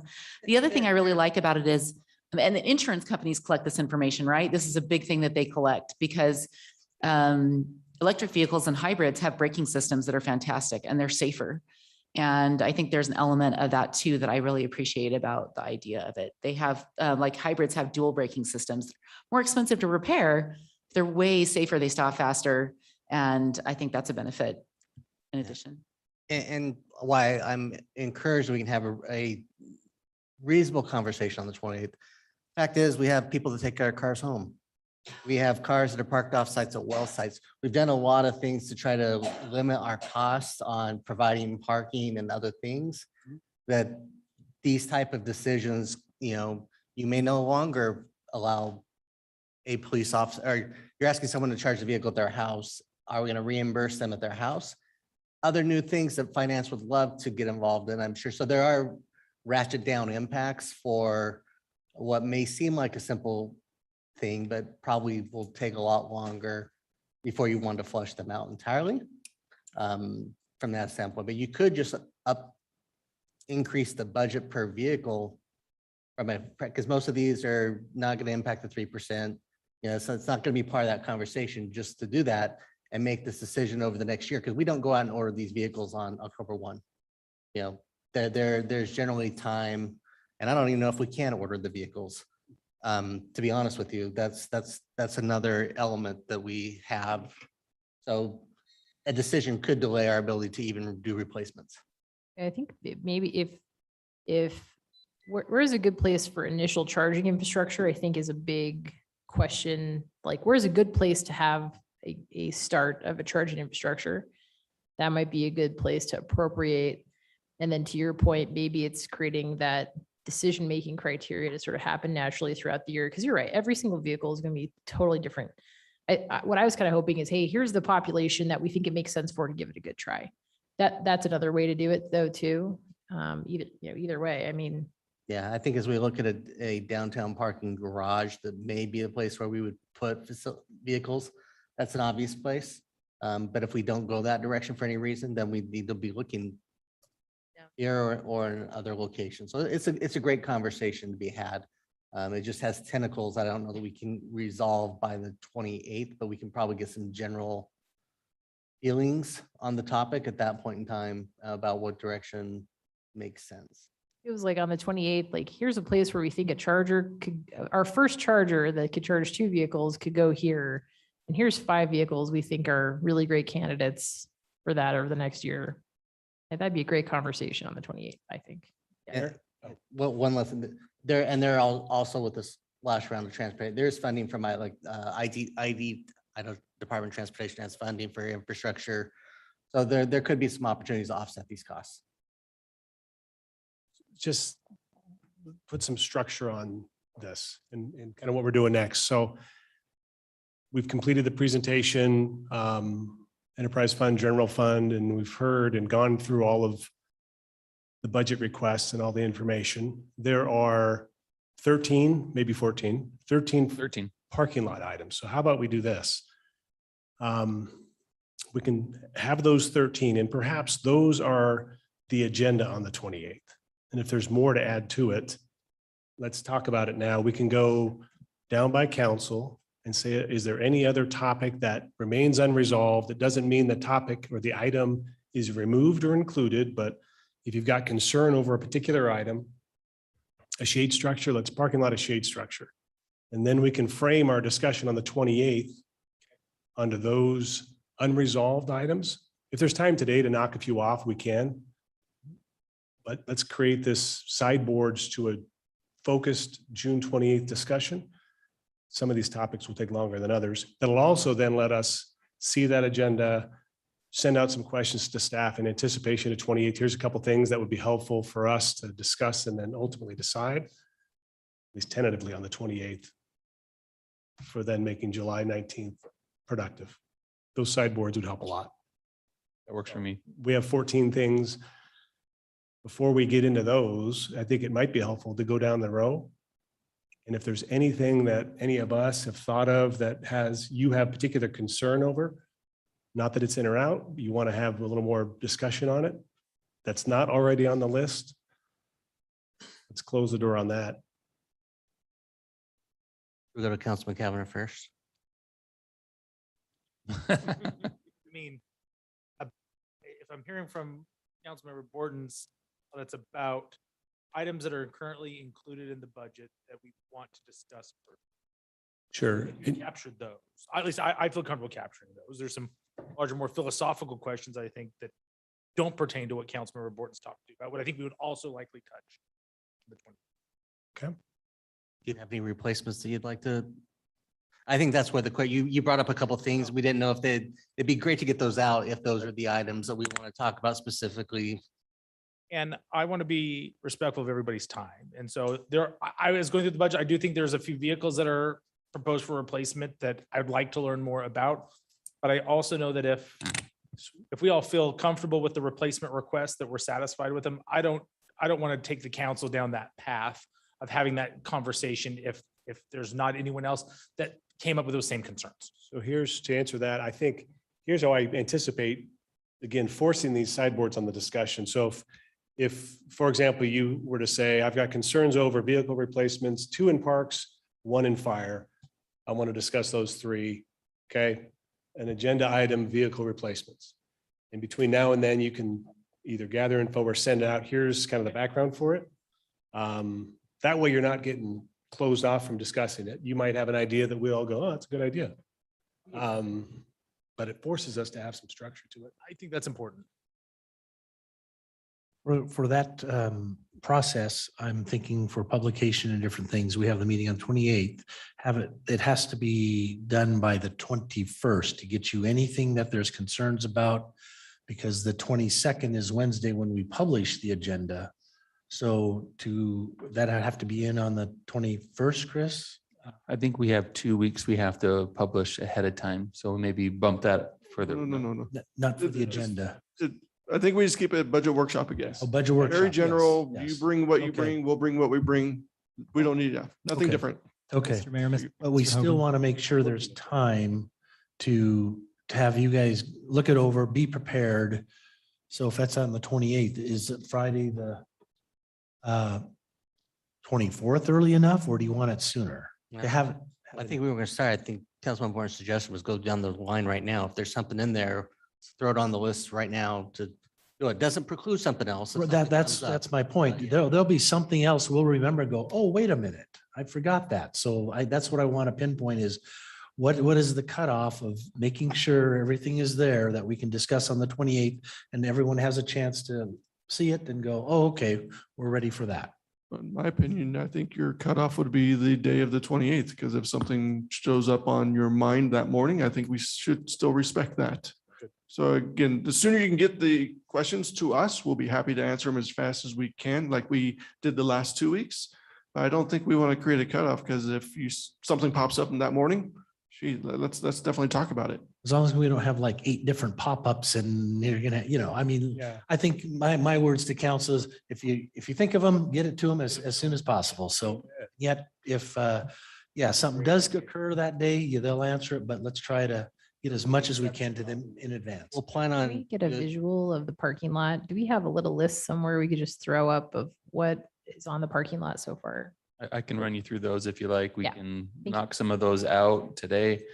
Yeah. Anything remaining, we can hit on the 28th. The first one we talked about, we've already had some discussion on was the electric vehicle analysis. The next one in line was the Canada Lift Station. We then had the transportation benefits from HR. Maps, being that's a city ordinance, you know, what you want to do with that was another one. The $1 million transportation in mayor's office budget request, along with the $500,000 housing was another one we put on there. There was a general statement said, you know, are there any items in fire police that we've pulled from the Take that off. okay, that one's done. Cool. Community risk reduction specialist in the fire department was another one. CPS accreditation, the community center, parks crew chief, and the shade structure are the 13 items. So one of that I heard, I'll just jump in, the CPS accreditation. It was something I had concerns of. The chief answered them. I understand the reasoning behind it. So that resolved my question and concern. So unless someone else had concerns with it, I'm fine.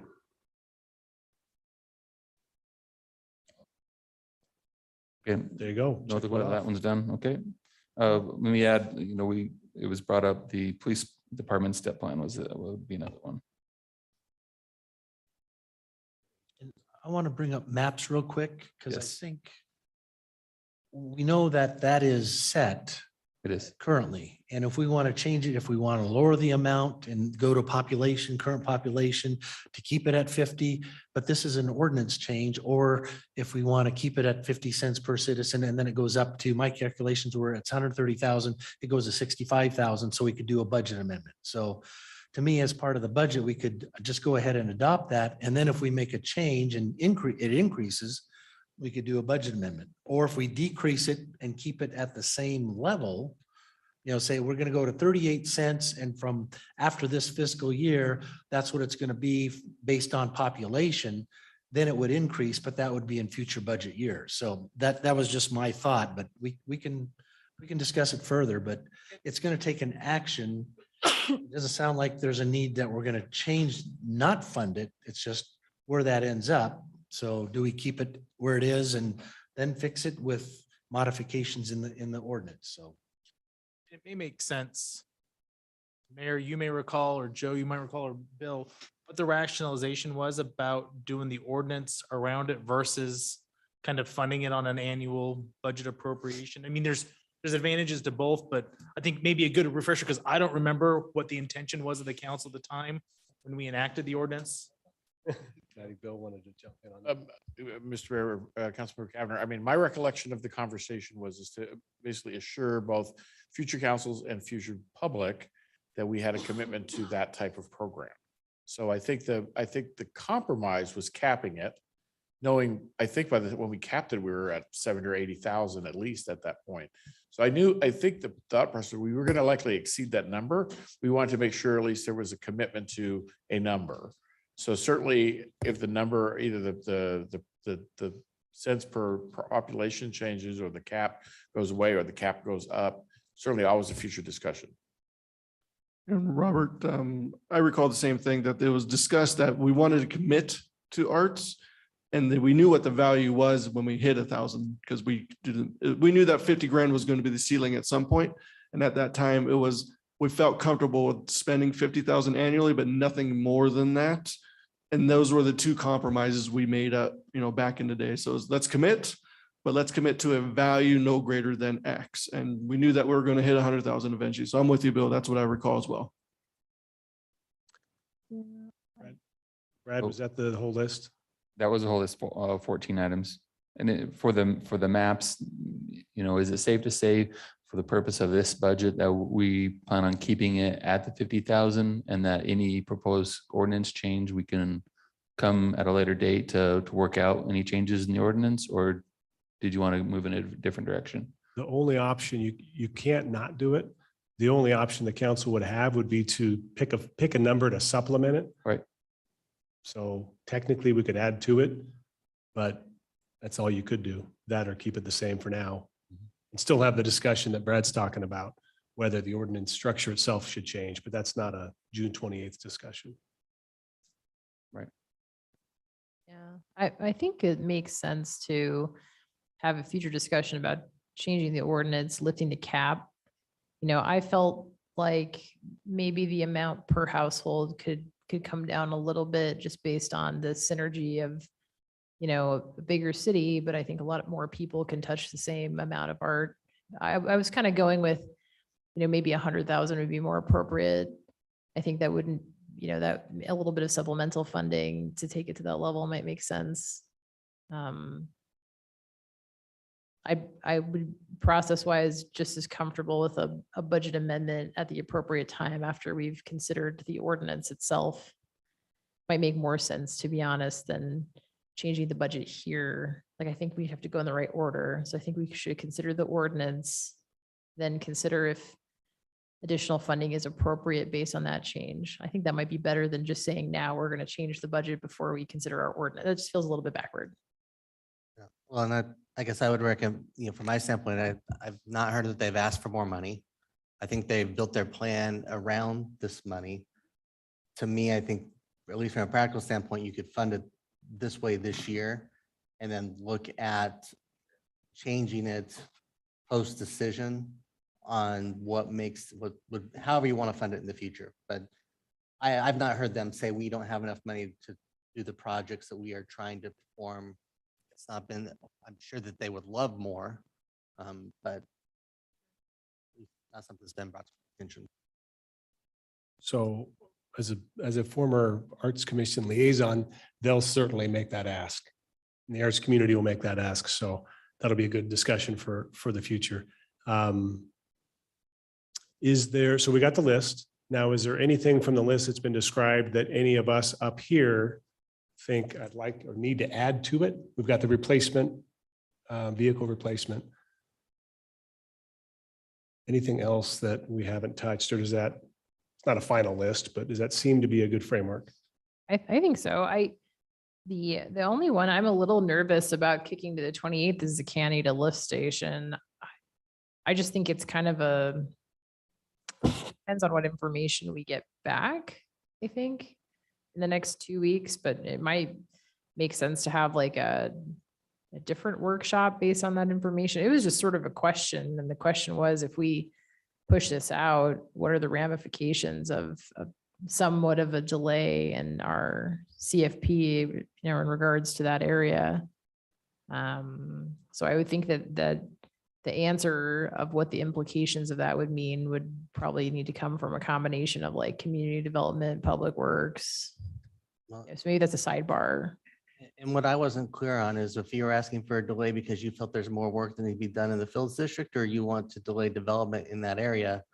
You know, because, you know, those are two very different reasons and rationale for the conversation. And I think that there's development out there that's waiting for this to occur. And I think it's part of the conversation that we've had with property owners along Chinden, that were maybe at one point in time considering jumping across the street was under certain assumptions of time and delivery of services. But that was my basic question when that was going on. Do we think that there's more planning that needs to be done, or is it more of a philosophical question about not wanting to grow in the area? I think it could be both, frankly. So I think there's a question, if we're looking at a $19 million total infrastructure investment, eventually over time, what is the timeline that we originally told people? How are we tracking relative to that timeline? Has the work been completed in terms of the design of that area to our satisfaction, that we believe now is the appropriate time to execute the lift station? Because and it takes time, you have to design it, and then you got to build it. But like my question is, like, at the time, I feel like once, this could be a flawed assumption. My assumption is once that lift station is done, it's like a feeding frenzy, because we've completed the sewer connection to an extent that it pretty much opens the entire area up. And so my fear is that that station will open prematurely before all of the planning has taken place around what we want to see in that area. Hey, Lorelei, thank you. So I can answer a couple of those questions. So We are actually 1 year behind schedule as far as what we already have committed, or not committed, but discussed with property owners in that area. There is another high school that is counting on this development, and their timeframe would need to shift. So one of the things is we, and I don't know if the map would help, but we will build the trunk line out, but then those arterial collector trunks that come down and connect to that, those will also take some time to develop. So the properties nearest to those will go next, because those property owners are only going to put the infrastructure for their property. And then, you know, once that's extended and those properties right along the trunk develop, then the next ones after that could hook in. So there is additional infrastructure that would need to go in. And so it wouldn't be just putting it in and then that whole 4 square miles could develop that year. There'll still be years of time as those properties hook in. Yeah, so I think that a lot of my questions can probably be answered by just a more detailed timeline, sort of walking through maybe with community development, at what point we feel like, looking at Bruce, I'm glad he's here. Maybe Bruce, do you mind just coming to share the mic a little bit with Laurel as well? Are we going to be ready from a design of the vision that we want? Are we going to be ready at the time that lift station is completed with all that? Is your timeline syncing up with her timeline?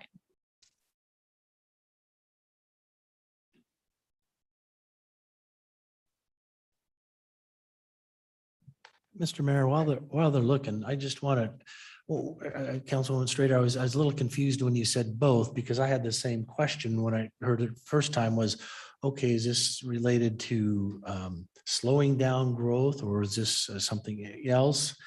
I mean, this was a priority growth area. Yeah, it And absolutely so is. this has been planned for some time. And if we want to slow down growth, when you say both, okay, should we slow down? Should we not do station 8? I mean, Yeah, there's no, a I'm happy ripple to talk about the philosophy. I mean, I think what we're doing is thoughtful growth. And so to me, the thoughtful growth is checking in, like we've planned to put this infrastructure in this year. Is that still appropriate? I mean, I want to make sure that at the time that the infrastructure is completed and at the time that development comes, that we have already fully planned the area because it's so critical. So I don't think it's like slowing down the growth. I think it's like, it's just recalibrating. Is the timeline for the infrastructure going in fitting with our planning process for the area? Yeah. And that's a great question, Councilwoman Strader. In looking at the timeline that Lorelei has planned out, the lift station would not go into service until the end of 2025. So you're looking 2026 realistically. If history repeats itself, we're going to have developers lining up mid 25, wanting to get things going. As far as planning and are we going to be ready? I mean, we've done a lot of legwork on that already. So I believe that it is lining up. So, I mean, we could certainly come back and look at a little more comprehensive timeline coordinated with Lorelei and her team for the 28th, if that would help. Yeah, okay. I'm still, is the sub area plan not, I mean, if it's not done, we're like this close to it from practical. Correct. That's why I'm like, 3 years to complete whatever that is from that standpoint. The other infrastructure, you are going to have right or wrong, and what it will do is Highway 16, when that connects up in that area, that's going to be about 2024 as well, when you're going to see that, as well as road improvements along the roads in that area that will be made in conjunction with it. So a lot of the infrastructure will be put in at that point in time related to the road access. It's not going to do all the roads and to their full build out to the line, county line, but that stretch that's closest to where the trunk will be hit, we'll see significant infrastructure investment. Yeah, I think this answers my question, which is, so, and having not gone through the sub area planning process before, so and not realizing what is involved. Like we have the example of the gas LNG tank, right? So that's a good example where, you know, I don't like to be in a rush. I want to adhere to the timeline that we have, but I want to make sure that like if something's coming up where, oh gosh, an explosion at this giant gas terminal could be catastrophic. It turns out we need to change our map. I want to make sure we're just giving ourselves plenty of time to get through the process, and that the infrastructure timing, I just don't want to be the tail wagging the dog where infrastructure timing is driving decision-making instead of planning driving infrastructure. Do you know what I'm saying? That's all. So if you are telling me a sub-area plan is going to be done, we've looked at every critical piece of infrastructure, and by the time 2025 comes, we've had plenty of time to flush it all out. All major concerns have been done. That's fine. I just want to make sure that our planning processes and strategy are driving the bus, not infrastructure driving the bus on development opening up. Cool. All right. I think we're on the same page. You can just follow up with some more timing stuff with me. I believe you could take that from the parking lot. Thank you. I will do that. Thank you. Yeah, and I think one of the biggest questions that still remains in that area, I'm looking at our Parks Director, is what the parks infrastructure looks like out in that area and the investment from the city. So that will probably be one of those things over the next 2 years that will help determine.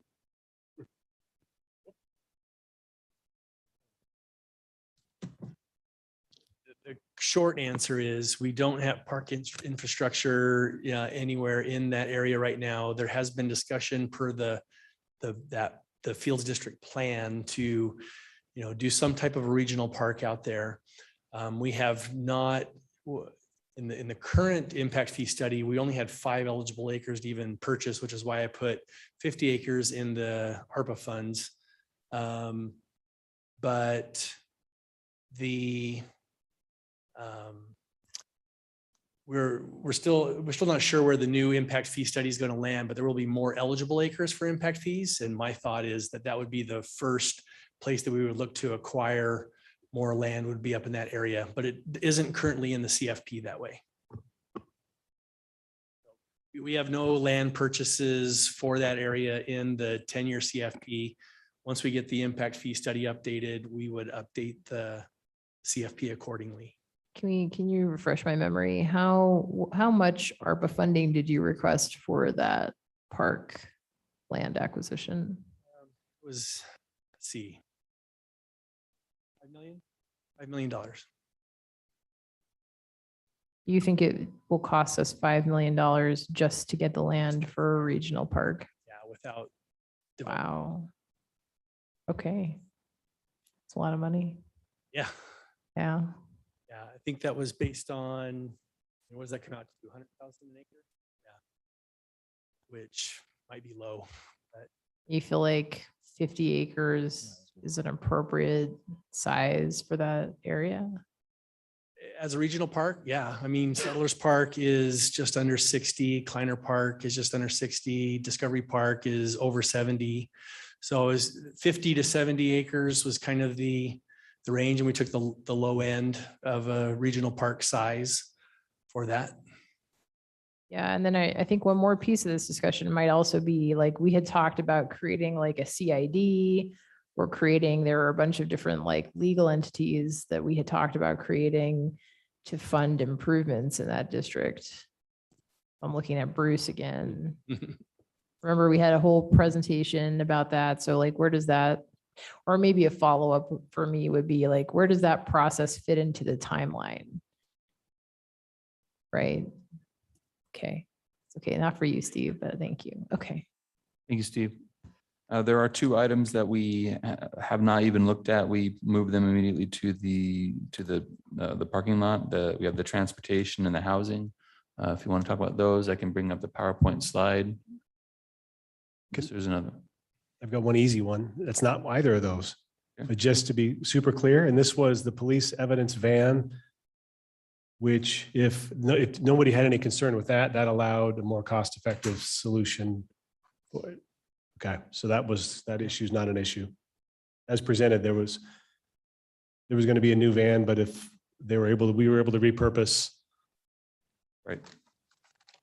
police evidence van, that would. If you approve that replacement, we will withdraw our maintenance van request. Good. Okay. Lorelei, the police chief owes you lunch. Yeah, that's what I heard too.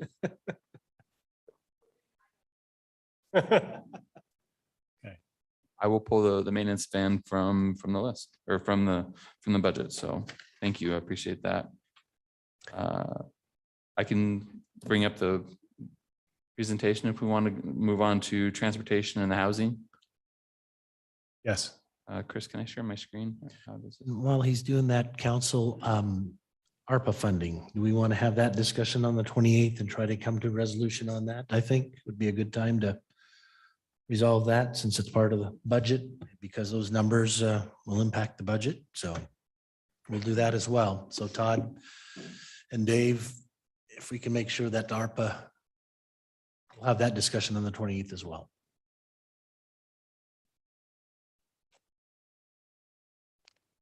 I think I'm here just to give you a quick overview on the two, transportation and the housing, and pretty much let you all discuss, at least initially.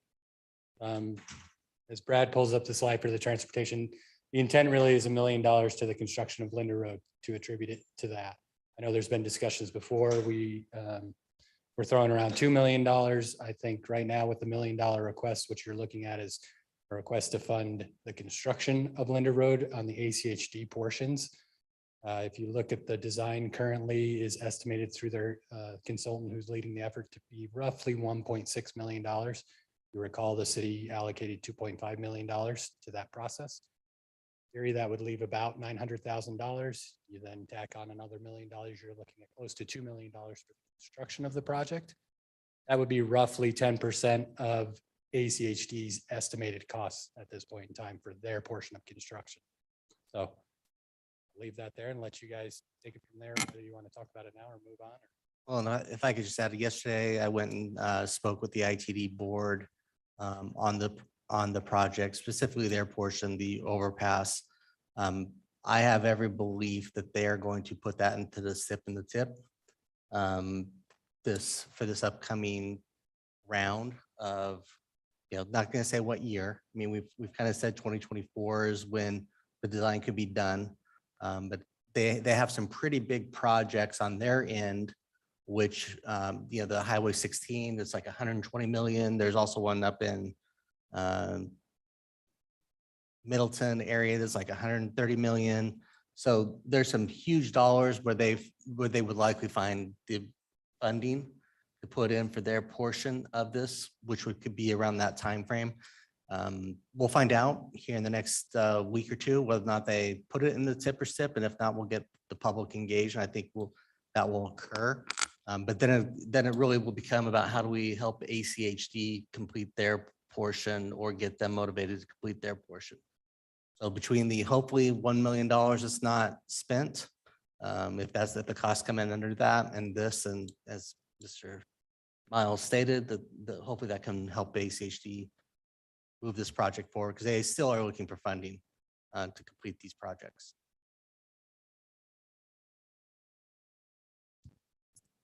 Doesn't it? Well, I don't know. So I feel like if there was like a really defined use of funds and a specific project and outcomes, I'm open to a budget amendment for that. I'm open to a budget amendment. I would not close the door on that. If it was really defined, like, here's how much we're going to spend and this is what we're going to get, and really targeted.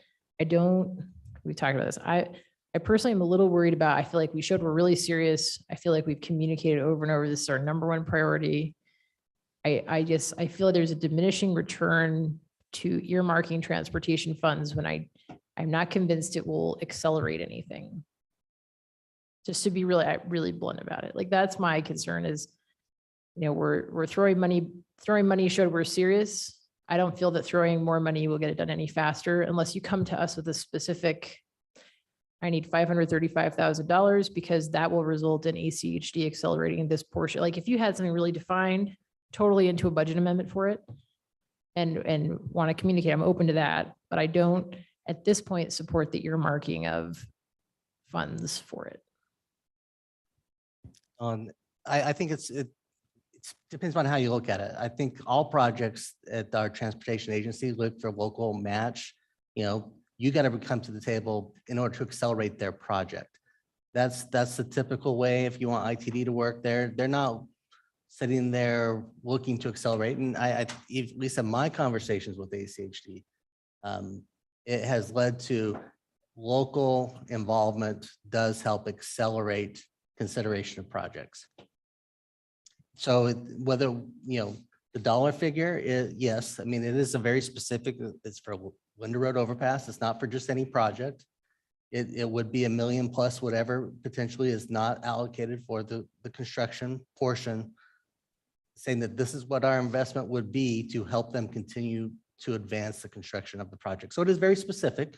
I understand your comments about maybe not wanting, wanting it at a future date, but it's easier for me to go in and have conversations with them to show them how serious we are as compared to the other way where say I can go back and try to help advance that project at that point in time.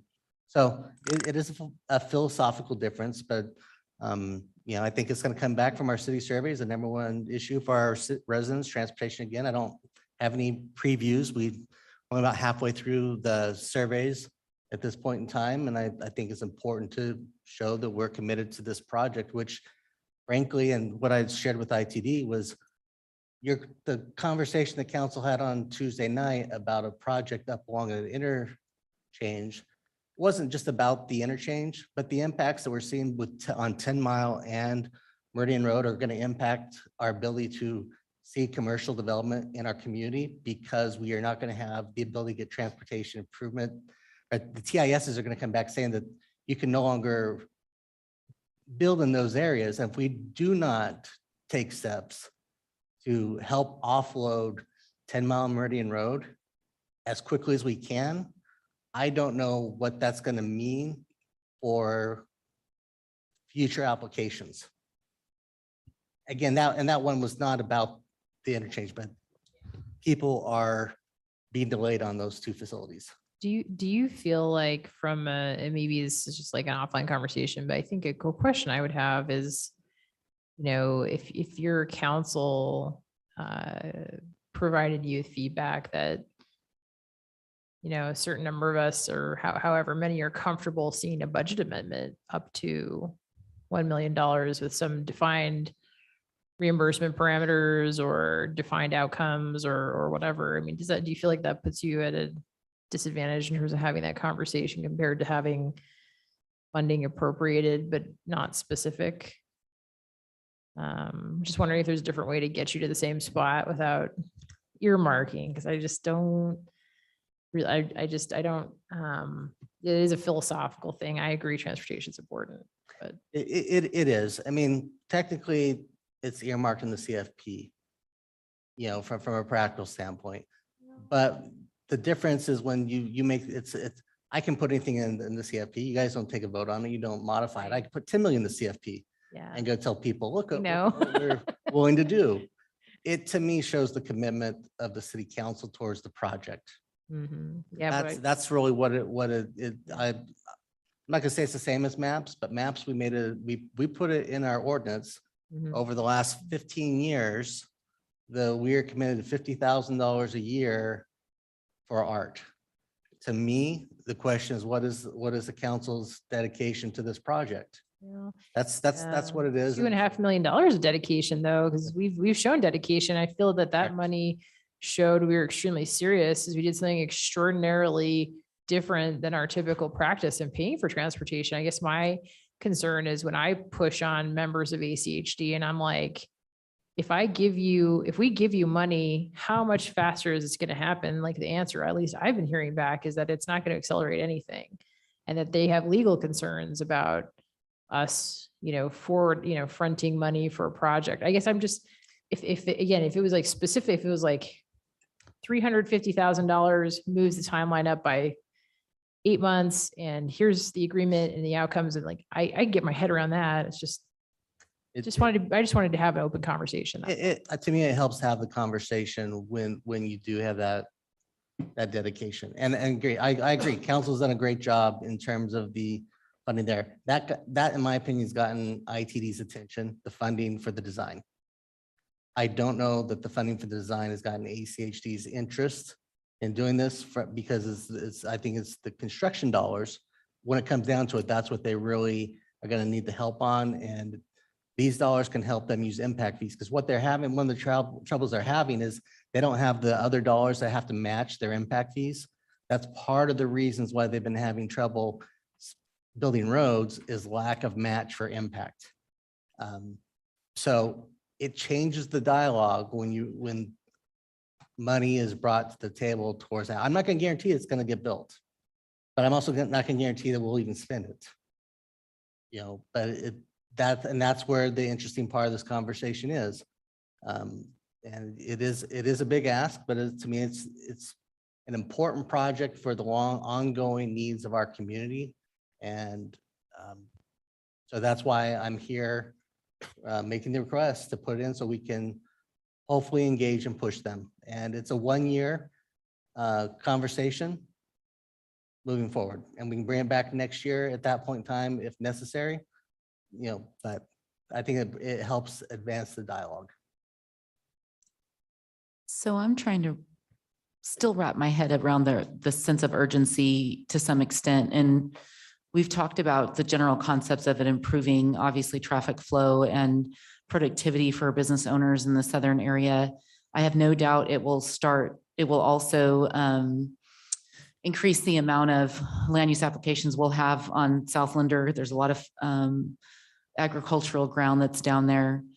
And that's another conversation for another day. But the urgency part is what I'm still trying to understand. So if we were looking at this like as a land use application, for example, we would want to get information on traffic flows on Meridian Road and 10 Mile interchanges and whether those are above capacity or at capacity. Overland Road, is that at capacity or above? I kind of want to see some more data and wondering if ACHD either could do a presentation for us or our planning staff can do a presentation that will actually show really how it's going to move traffic off of the current road system onto that bridge and how it's actually going to bring a benefit. And I realize that it's not going to be done for however many years and those numbers look different, but I'd like to see some more of that information so that I can get a better quantified sense of how soon we really need this.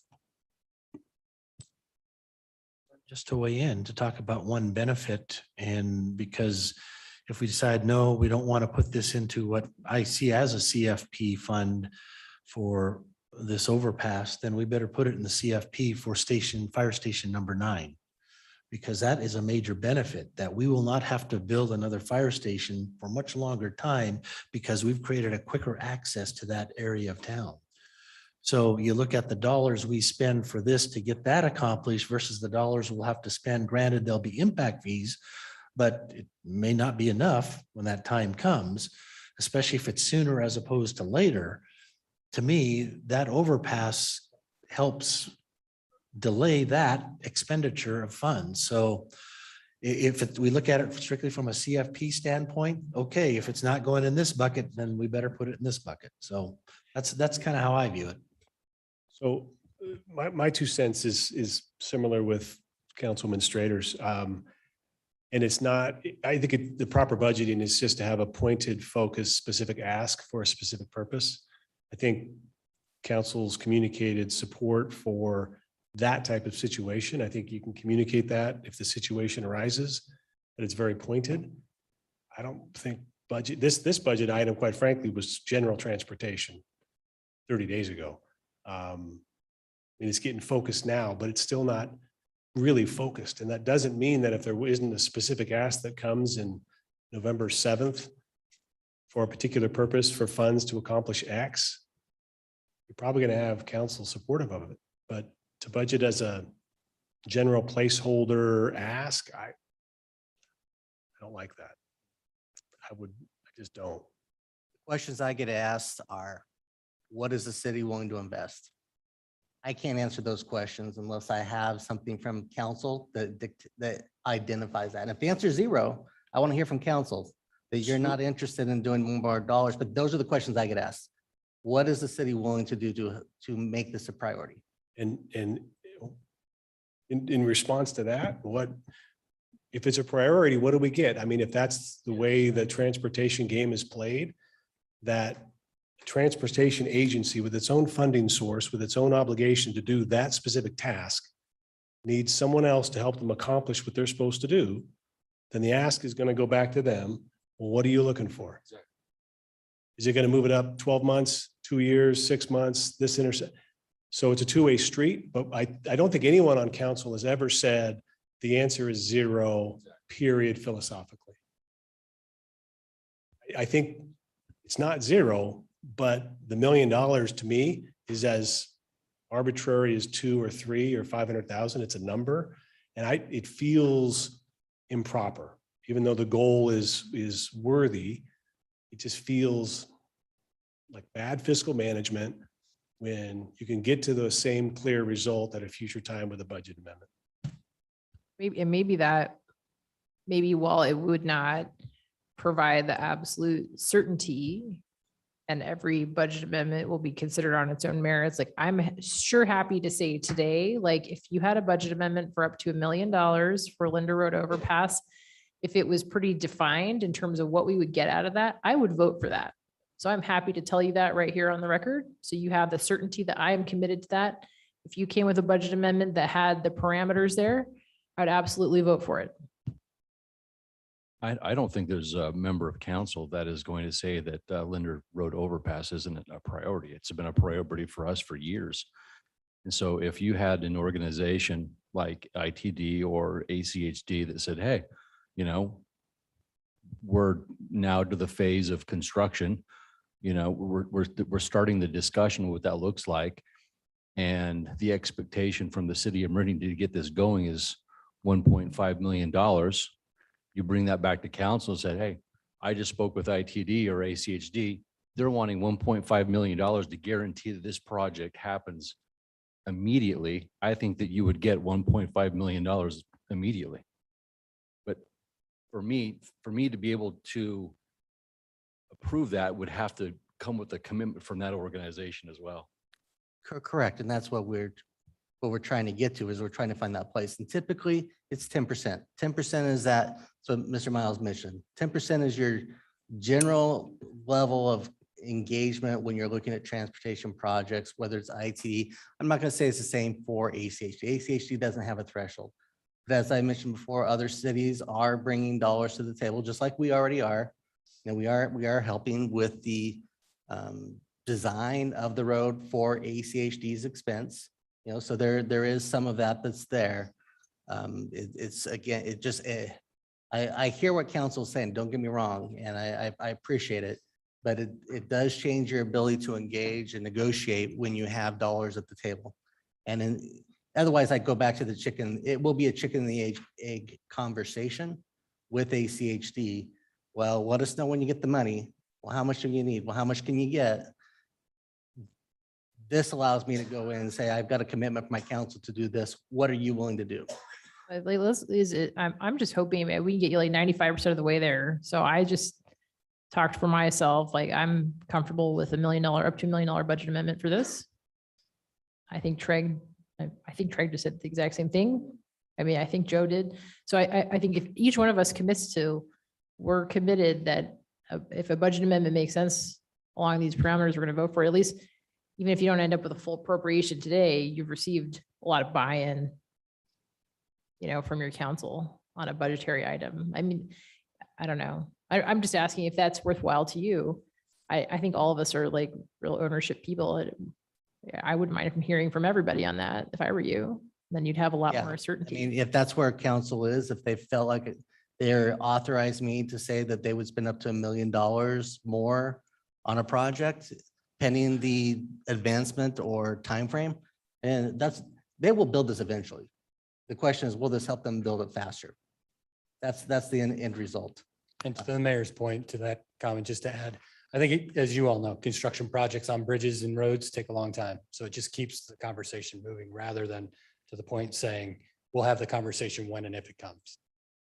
And then you're delaying that aspect of the construction aspect, accelerating that along. Dave, do you feel like if we don't allocate $1 million, this conversation is going to be dead? I don't think it's a dead conversation, Councilman Byrd. I think it's a delayed conversation. Okay. So to that point, what is delay? Is delay an extra year? Is it 3 years? Is it 5 years? You know, I think Councilmember Byrne asked a good question is by us spending this money, what are we buying? How much time are we buying for our investment? And I think that's a question that this council, this mayor, past mayors have asked. And I don't feel like that we've ever, at least I don't feel like I've been satisfied with an answer about by what our investment is buying us in terms of acceleration. But what I'm trying to buy with the money is them to put the money into their 5-year work plan and give us a year and say, looking at their budget, bringing this money to the table to get that commitment. That's what I'm trying to facilitate through that. So, and the short answer may be, sorry, Meridian, we appreciate it. That's great. We love the money, but we can't commit to it. But everything's always in hypothetical until you put it in front of them. And Mayor, I don't envy your position. I think I asked a similar question of the rural today is how are you going to commit to us that you're going to help fund our firefighters? And kind of walked around and there's some trust and some mutual respect that they're going to do what they say we're doing. We're going to do what they're going to do with this, because I think that our investment is going to another agency in an effort to accelerate what is a conclusion. This project will happen one day. That's just a little bit of a bigger threshold. So I feel like you're in a really challenging spot of trying to kind of work with ITD, ACHD in your council, and nobody wants to be the one to put the first toe in the water. I think Councilmember Bourne has a really good point, is that they're the ones that do the roads. So they should be able to say, this is what our project date for this is going to be.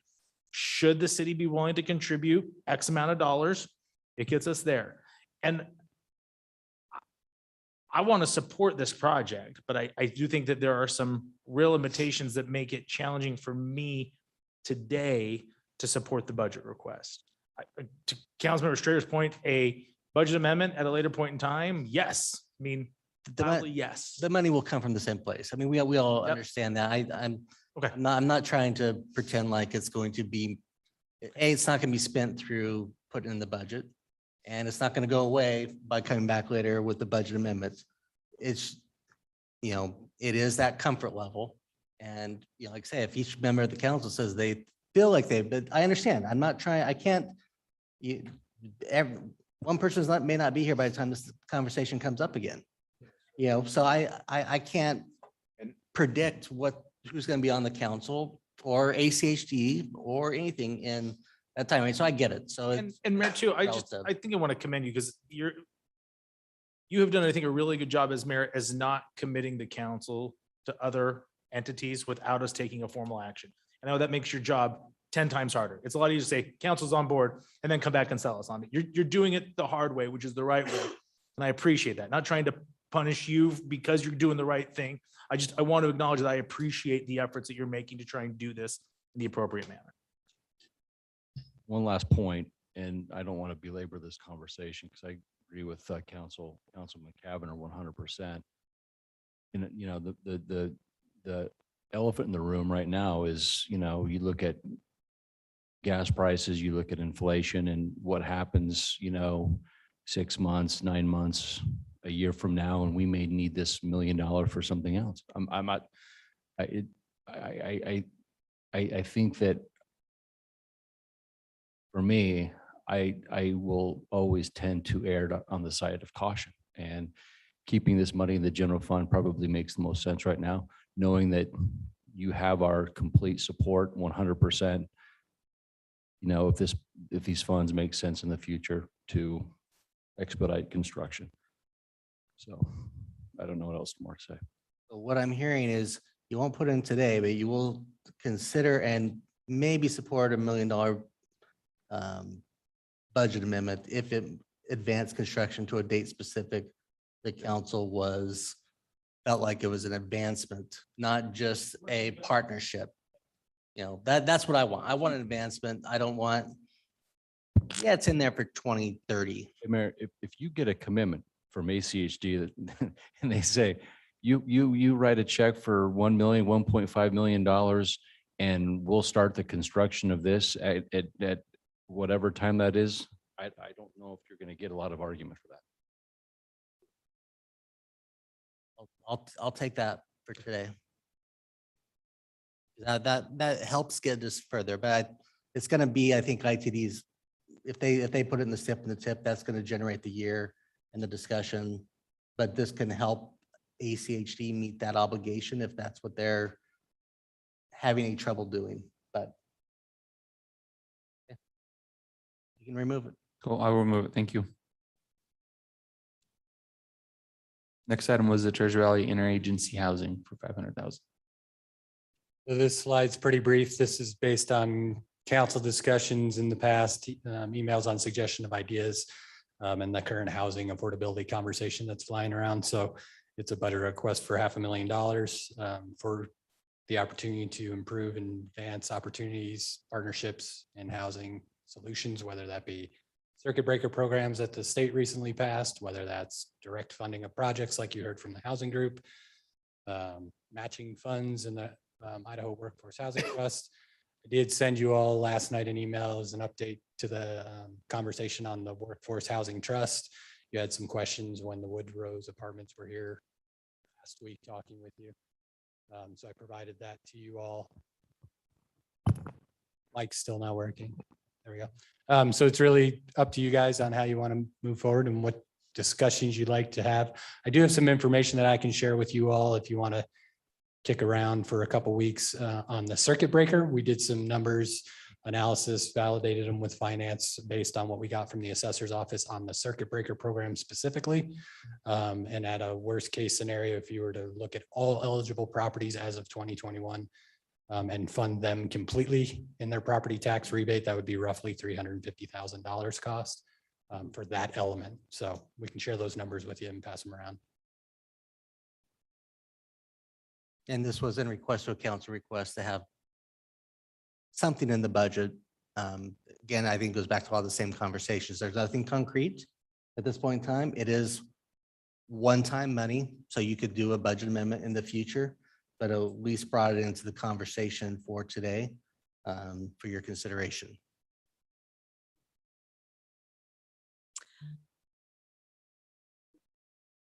Thank you for those circuit breaker numbers. I was wondering where that would land us because I didn't anticipate that our population of circuit breakers was exceptionally high in Meridian. I'd be interested to see where that comes out for 2022 because taxes have gone up so much. So is that numbers that are for estimated for 2022 or those were based on 2021? So Councilwoman Perot, the numbers that we estimated were on actual 2021. So we didn't estimate for 2022. Okay, I think that's going to probably go up at least 15% or more. Thought about this a lot, obviously. I would, it's too quick to have any kind of numbers for my part to counsel on specific proposals for projects that we would assist in funding. However, I do think in the next couple of weeks, I can bring some proposals that would work where we could actually identify this is specifically what we could do with it, but I may not have the dollar amounts. And I know that doesn't really help because if we're using the same logic that we're using with transportation, then that, that puts us in a situation where I don't have an exact project. And as we know, there's still some specific things that we're learning in regard to what municipalities can and cannot do and what they should or should not do. And but I do think that I can bring enough information for us to at least decide if we want to keep it as a line item in the budget or not.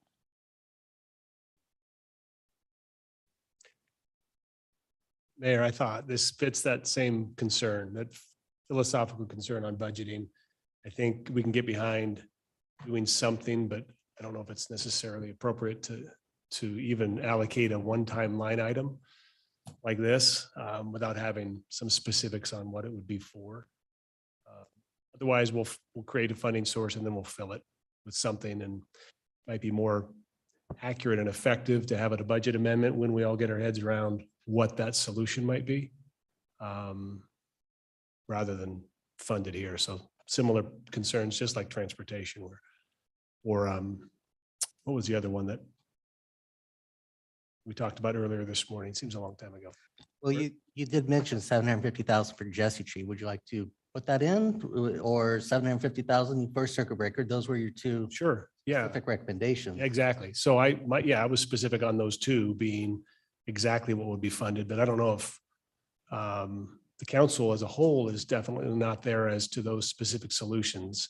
Not necessarily even at that amount, but those are two particular specific items that I'm supportive of to some degree. Jesse Tree, for the reasons explained, and some form of circuit breaker relief. But I just don't think we're all there as a whole. So I don't want to, don't necessarily need to support a line item if we're not there, knowing that it could come back as a budget amendment when we get to whatever solution it is. Those are just the ones I like. This is an area where I think we need mayor and council really rowing in the same direction. And I don't think that I think we all know we all want to go to dinner together. We just got to figure out what restaurant we want to go to. And I think, Mayor, this is something we need your leadership on to say, this is how you envision a housing attainment program existing within the city, because if we're going to appropriate, you're going to spend it. And we want to make sure that we're all in this, that we're achieving that same outcome. So I'm not opposed to Jesse Tree, but I think it's one of those things that we need a much larger conversation about what housing attainment looks like in the city of Meridian and how City Hall is going to be involved in that. And I appreciate that. I am going to defer this to council. This was put in because council asked for some money for housing in the budget, at least what I inferred. So that it was as a placeholder to have a conversation around a dollar figure. Okay. So this is not my request. This was what I felt like I was asked, because I've had council say, how do we get stuff into the budget? I got an email. I put some money in the budget, not to the full dollar figure, but it was to engage in the dialogue.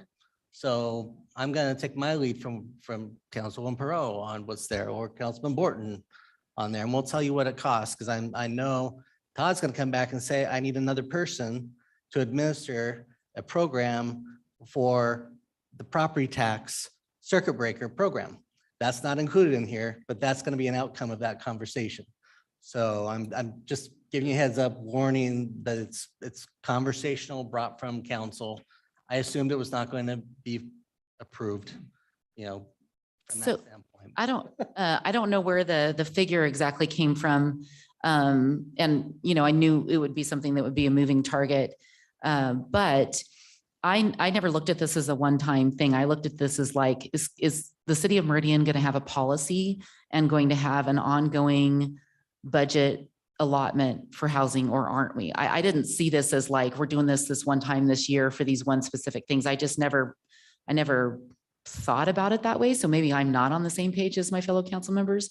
I looked at this like we're either involved in improving housing in our community, because the problem, the challenge is likely going to get bigger. I mean, we've got 3,000 people right now we know of, or families, I should say, that we know of right now that are below 60% AMI. And so I don't see this as just this one-time conversation. So I agree with Councilman Kavner. There's a bigger philosophical conversation about whether we do this and what it looks like for myself. And again, I'm still doing a lot of research for myself.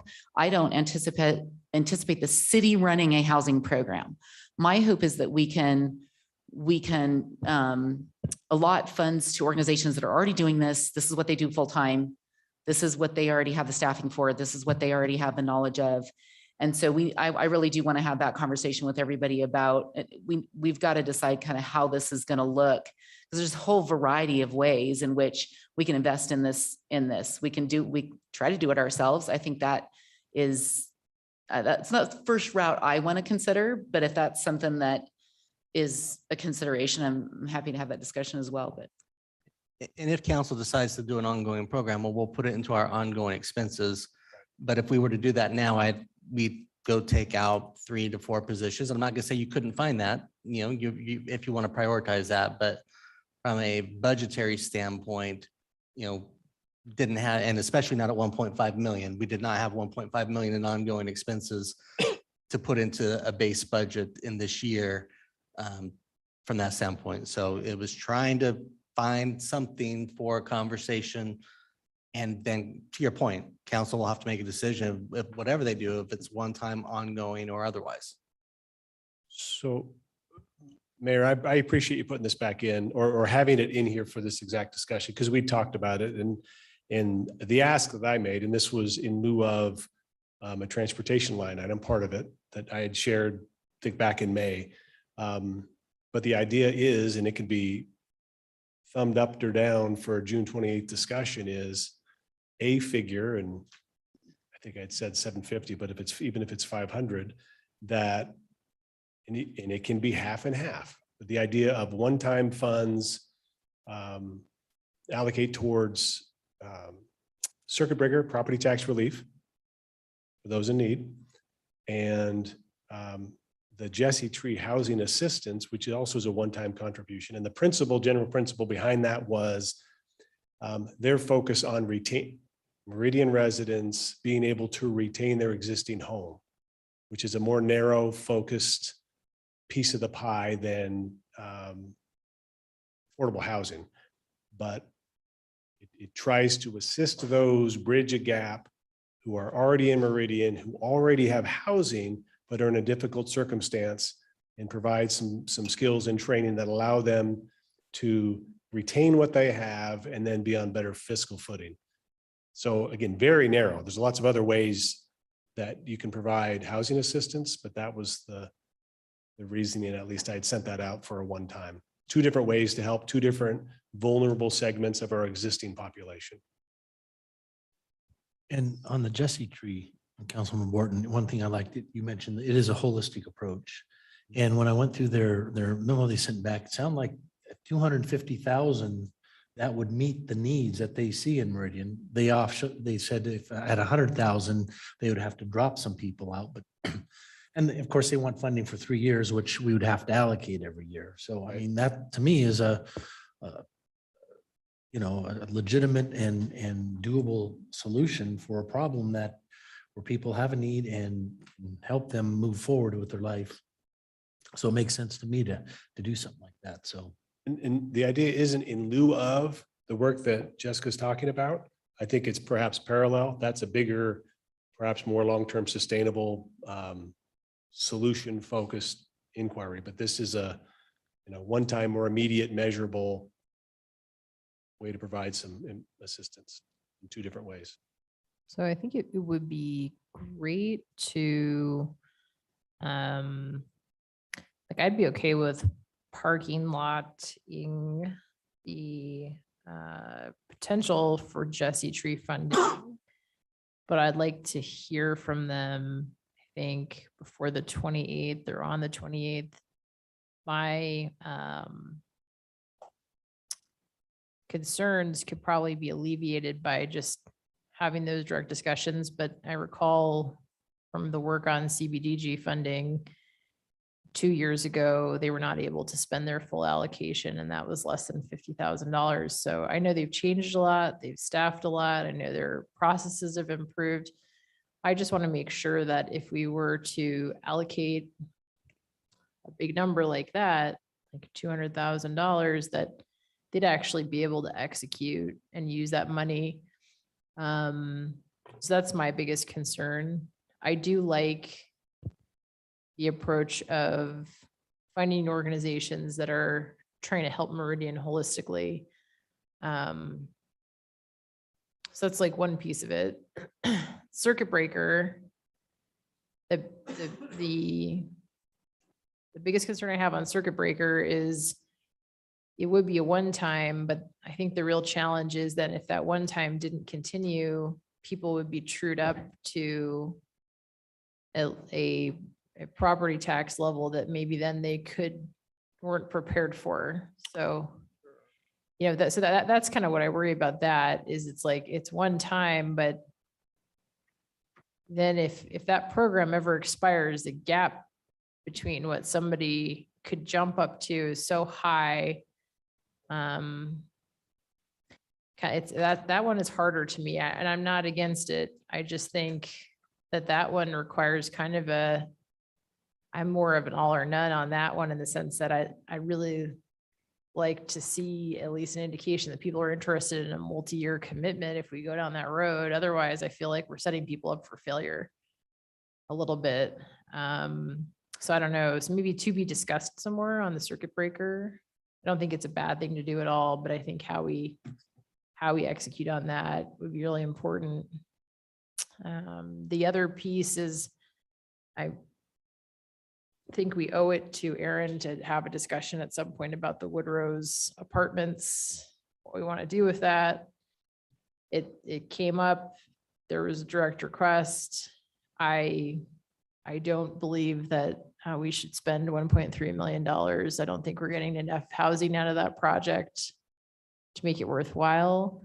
I would be interested, out of ARPA funding, a small local match of $100,000 in the hopes that it helps their scoring, because it's very clear that to access the workforce housing grant money, if it occurs, or to have any hope of receiving an allocation, they need some type of local match. So I'd be prepared to do a very small local match out of ARPA funding, in the hopes that Aaron could cobble together some additional sources of capital, or the conditions could change. But I'm not really willing to go past that.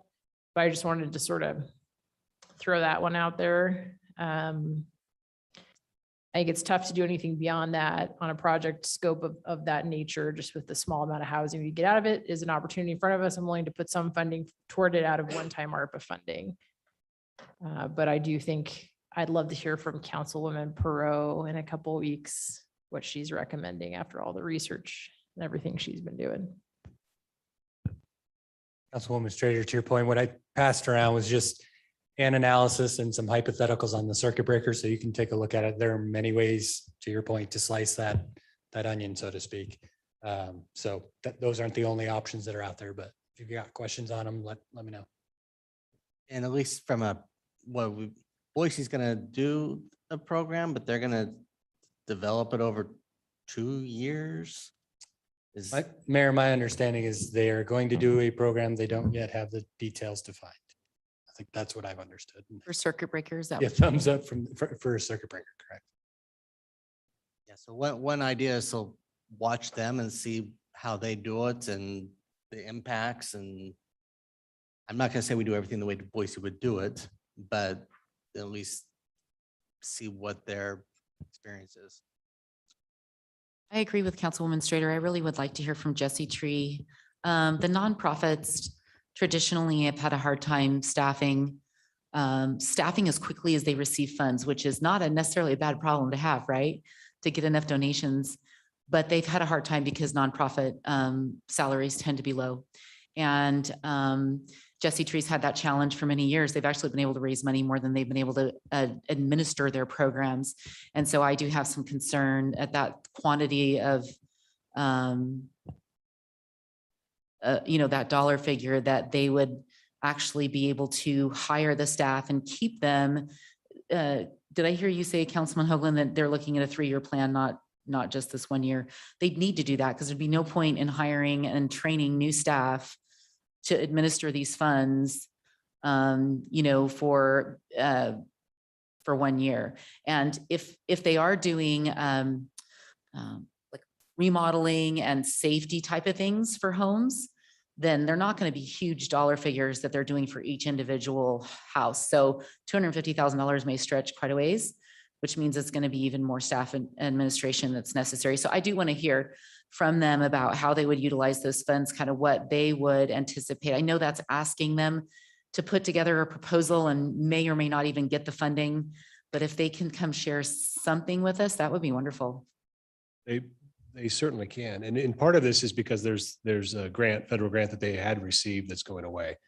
So they're trying to maintain their existing service levels to a certain degree, but I think they have all that ready and we'll be able to send it to all of us.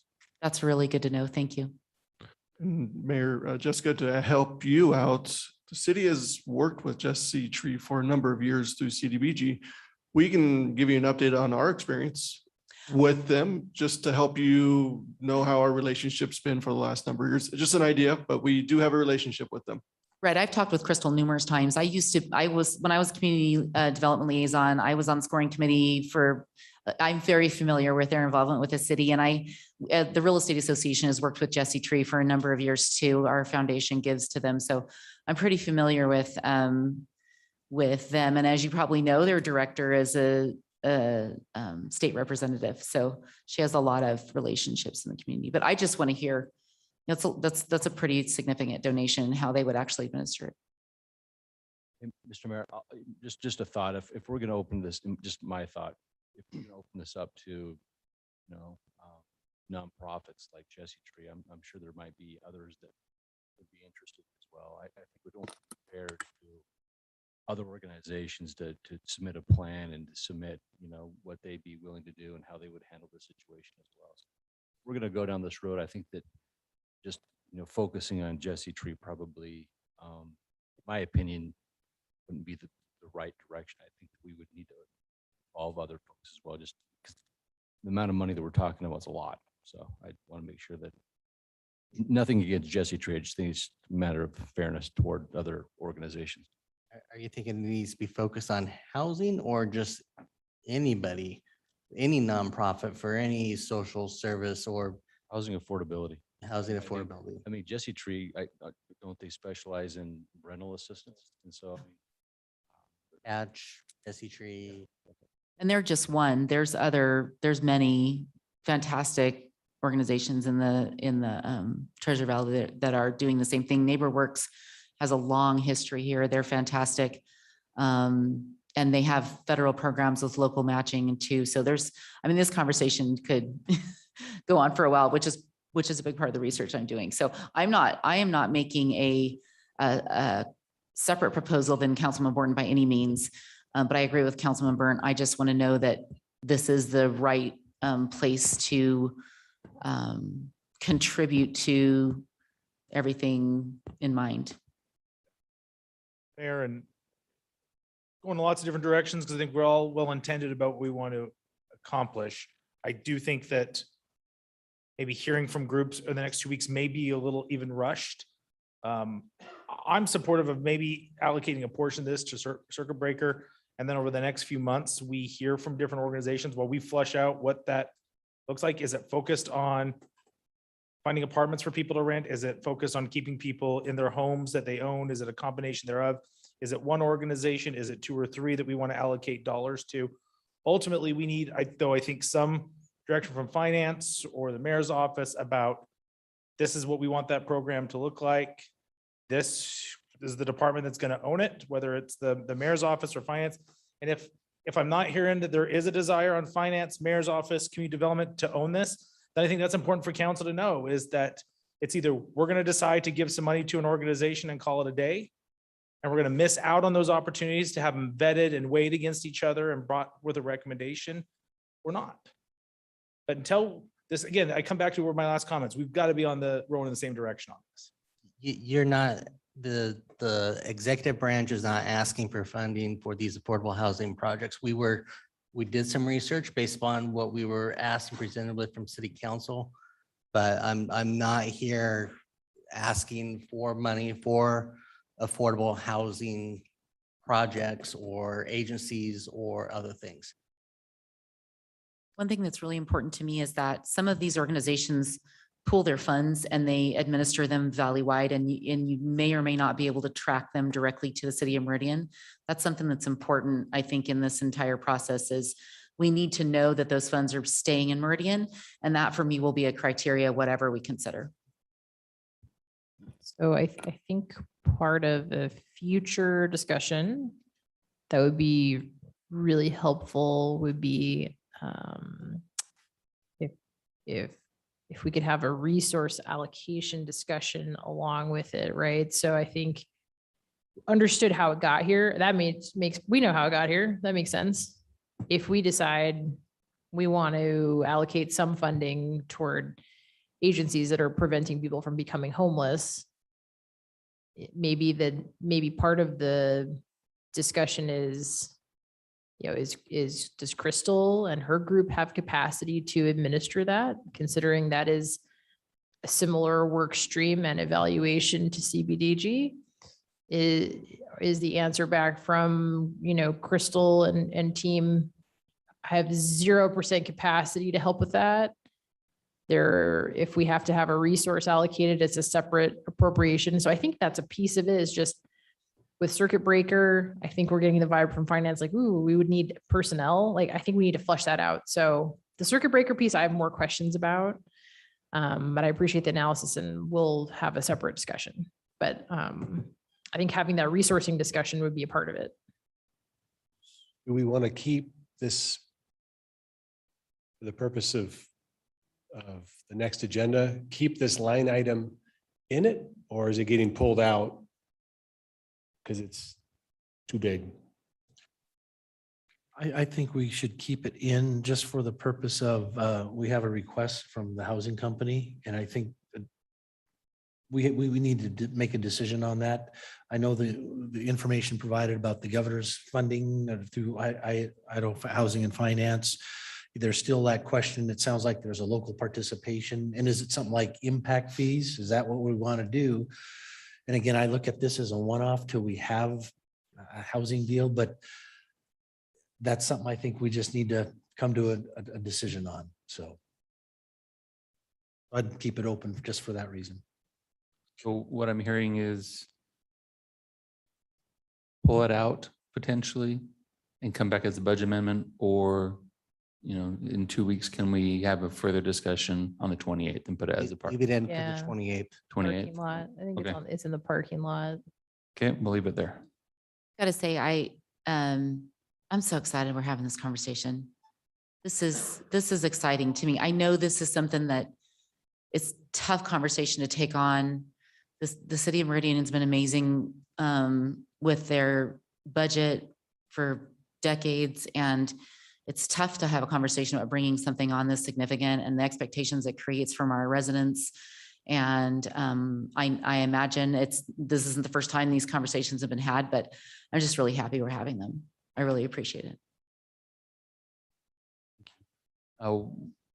We had another similar type item that we had discussed, the commuter ride. It was a $20,000, I believe, benefit.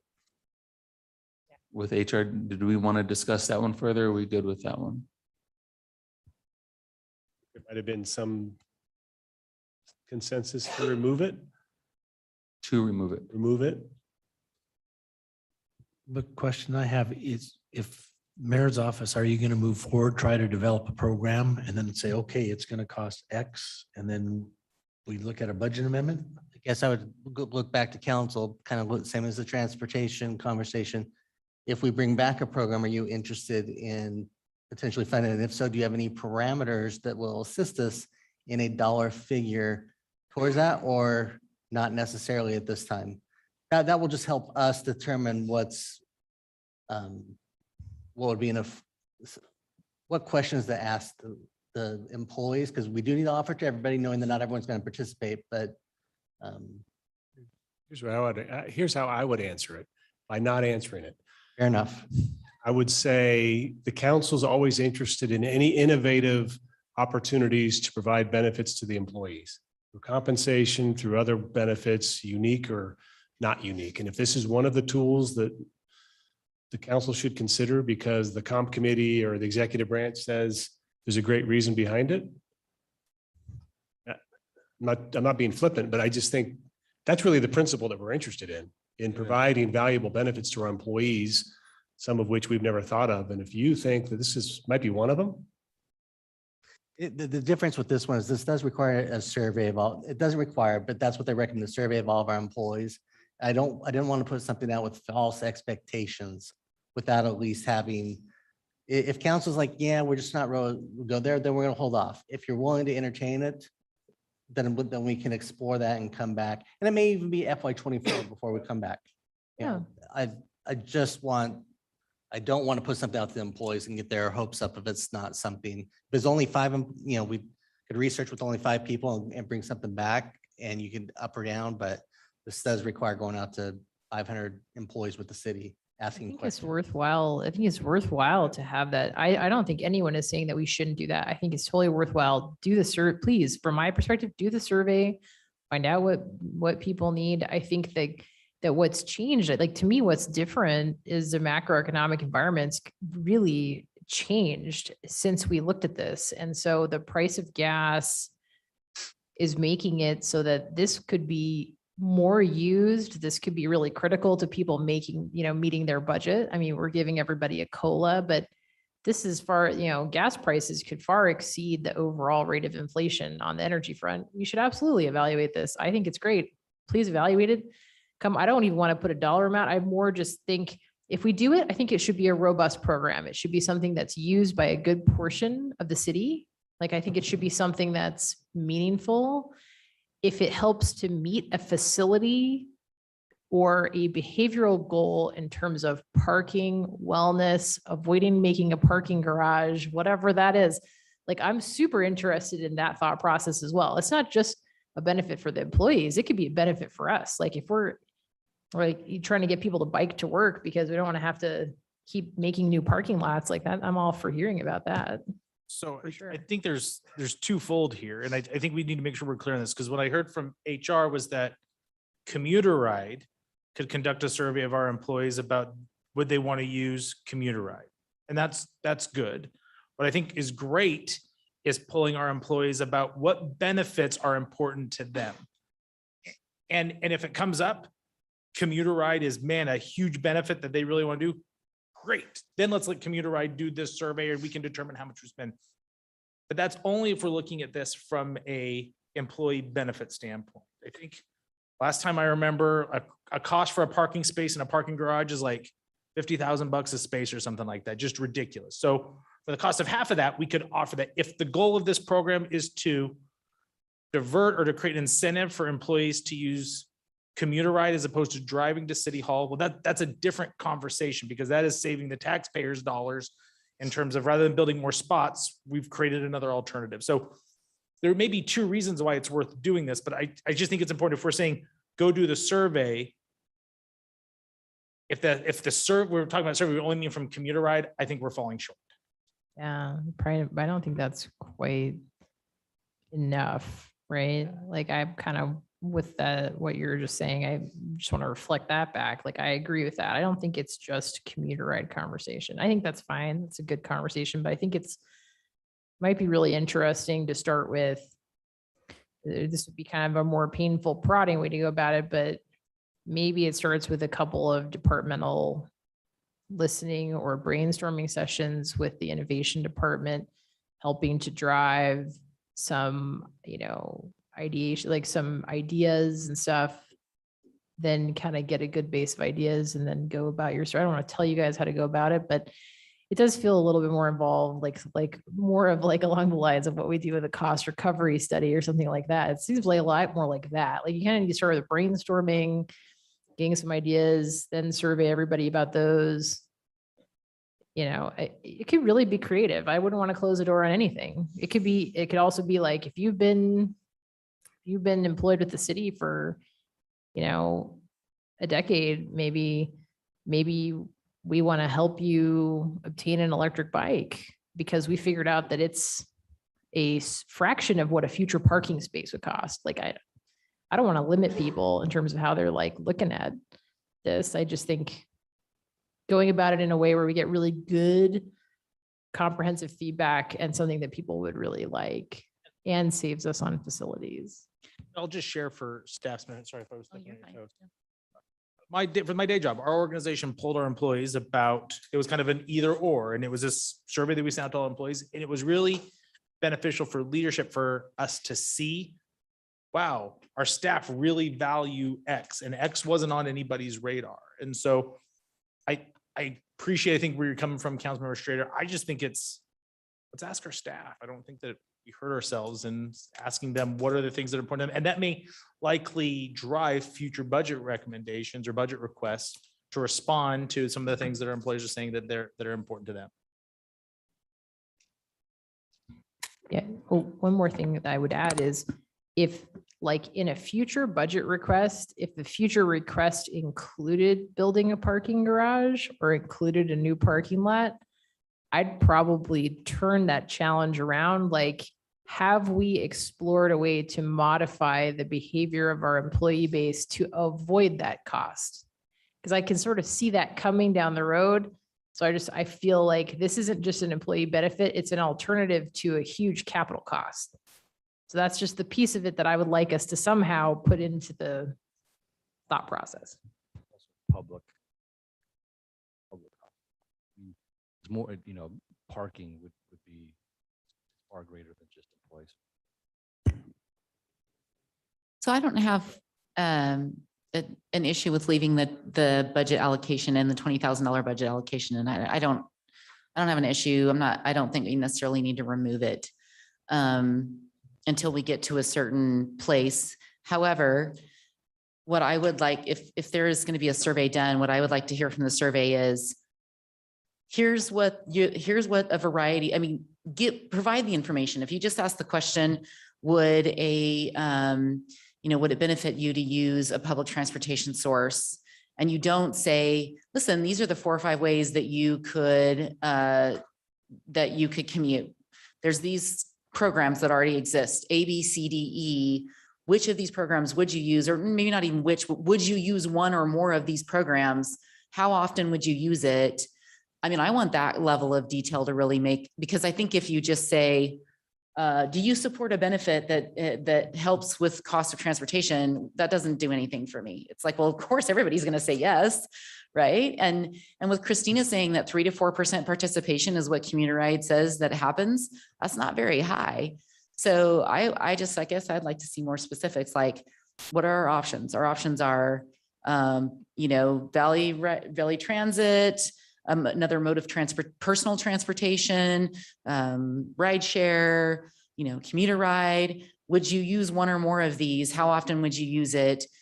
How much would if you got the benefit of it, how much would you want? $50 a year, $20 a month? Until we really have that information, I don't see that we have any value from asking about, just a general benefit. So yes, there's 2 layers to this. And I think if you take the first layer of asking about the general benefit, I don't know that everybody's going to say yes. Why would you not say yeah? Yeah, hey, yes, give me more benefits, please. I would like some, so I don't know if you'll get a lot of no's. I think it's got to go farther than that. Councilwoman Pro, and council, so I'm hearing Out, we'll come back to council at the appropriate time with a out, request. got it. Thank you. I appreciate the feedback. I was standing here because I heard the word ARPA a while ago, so I'm glad to walk away if there's nothing on that. Thank you, Dave. The next item I had on the list was a community risk reduction specialist. I think that's with our fire department.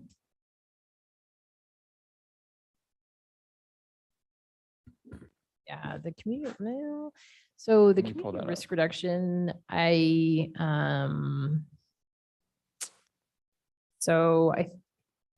part of my struggle with that was more like division chief of risk. I think makes sense to lead the effort on risk management for all public safety, and then a risk reduction specialist should be part of that person's long-term strategic planning. And I totally get that Pam and team are up to their eyeballs in education. They have 3,000 events. That's a crazy amount of events for 2 people. So there's a need. I'm just questioning the order of operations. I'm questioning, yeah, come on, please do. Thank you, Chief.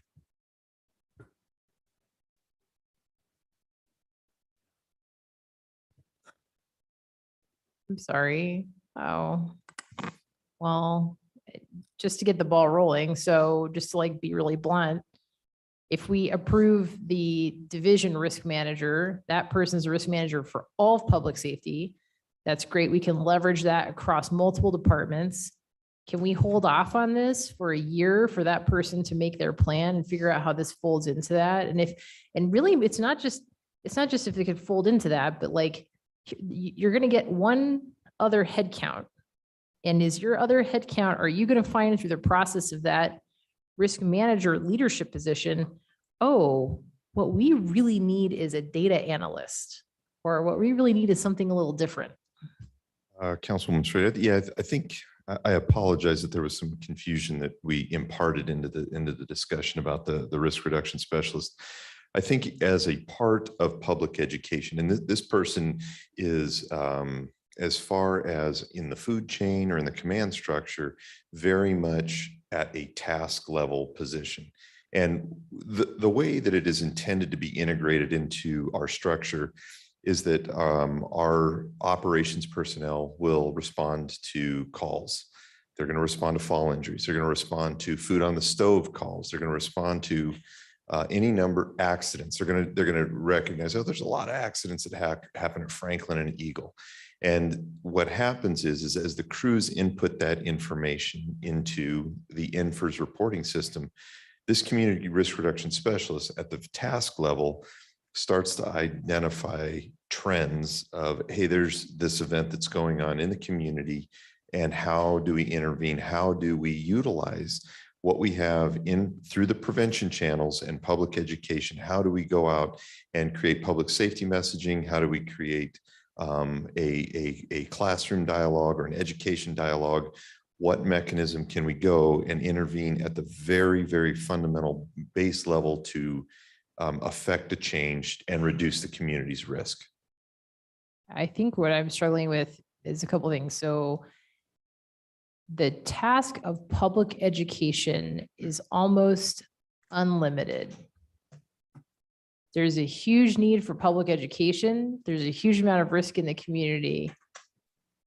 Are we adding this position to keep our existing level of service with education, or is this enhancing our level of service? Very good question. I think it's enhancing the level of service, because I think that public education, and when we have that public education manager and then we have a public education specialist, are very busy. They're the ones, again, having those thousands of interactions a year at an educational level. This is enhancing the service by focusing and identifying on very specific again, public education has fallen not fallen, sort of under, but doing the public safety training academy, those interactions and interfaces with Sparky and our junior members, educating that car seat installation, everything that falls under that the auspices of providing a level of education. This is actually identifying, and I know I don't want it to sound, it's totally cyclical risk. It genuinely is about identifying those things that provide risk in the community and figuring out mitigation efforts to prevent those from happening. It goes beyond education.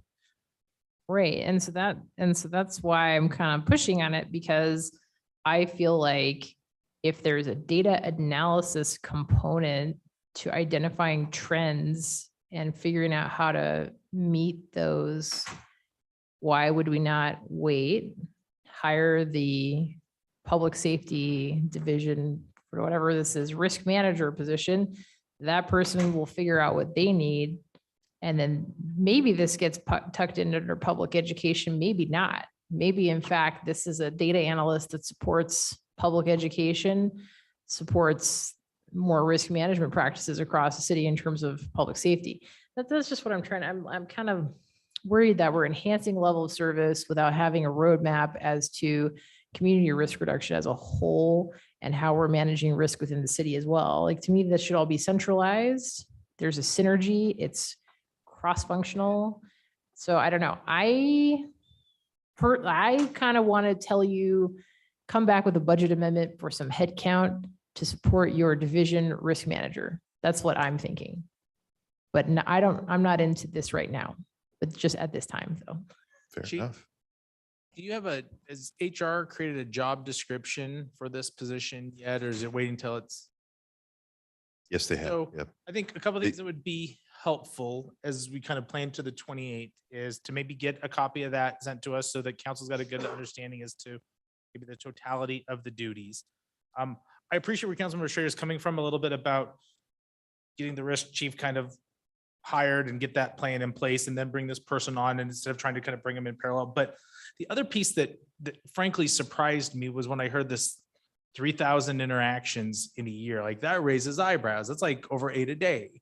And so maybe also on the 20th, bringing council flavor of what those interactions are. Is that a phone call of like, hey, my batteries aren't working? Or is it a community event, or, you know, a tour with kids or something like that? Just so we understand what those 3,000 interactions look like. Because that to me seems really concerning, that we've got our staff that are being overexhausted about all the things that we're having them do. If the work is too much, and that's why I appreciate Councilmember Street's question: is this meeting our level of service or enhancing?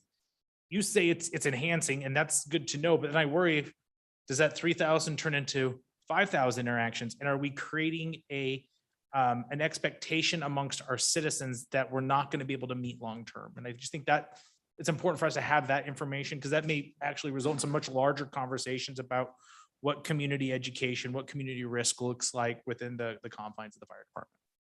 Excellent point, sir. And you'll have those. Chief, question, your leadership team, you know, we know who they are, but in terms of the size of this community, and it continues to grow, it would seem, but I don't know, that your leadership team is rather small for the size of the community. Is that a fair assessment, or are you about normal for something this size, or where are you in that scheme of things? I guess, for if somebody who's accredited, where would they be? Excellent question. Councilman Hogan, I would say genuinely we are lean and mean right now.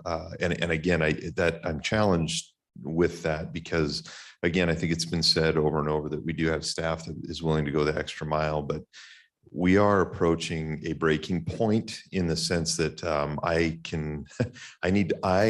as a director need to pump the brakes with them, because of, you know, sustaining 50-hour work weeks and just some of the projects that I believe are valuable for the community. I know that they're valuable for the community, and the vision for this agency moving forward. We're responsibly sized. I don't see administratively at the top growing much beyond what we're asking for in the foreseeable future. But yeah, at the task level, we certainly have a lot of things that do need to be enhanced. Yeah, just to follow up, you know, you talk about, and it seems like, having served as a liaison prior to you coming here, but folks in the leadership positions are wearing lots of different hats.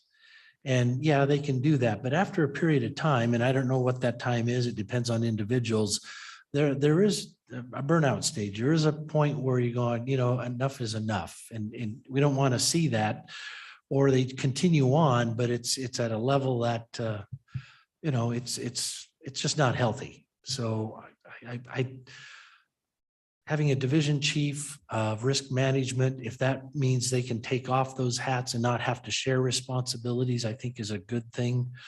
Yeah, it's one of those concerns I have, that we don't want to run people into the ground and be known as a place, well, Meridian maybe is not such a good place to work, Meridian Fire or Meridian Police or any department, making sure we're adequately staffed.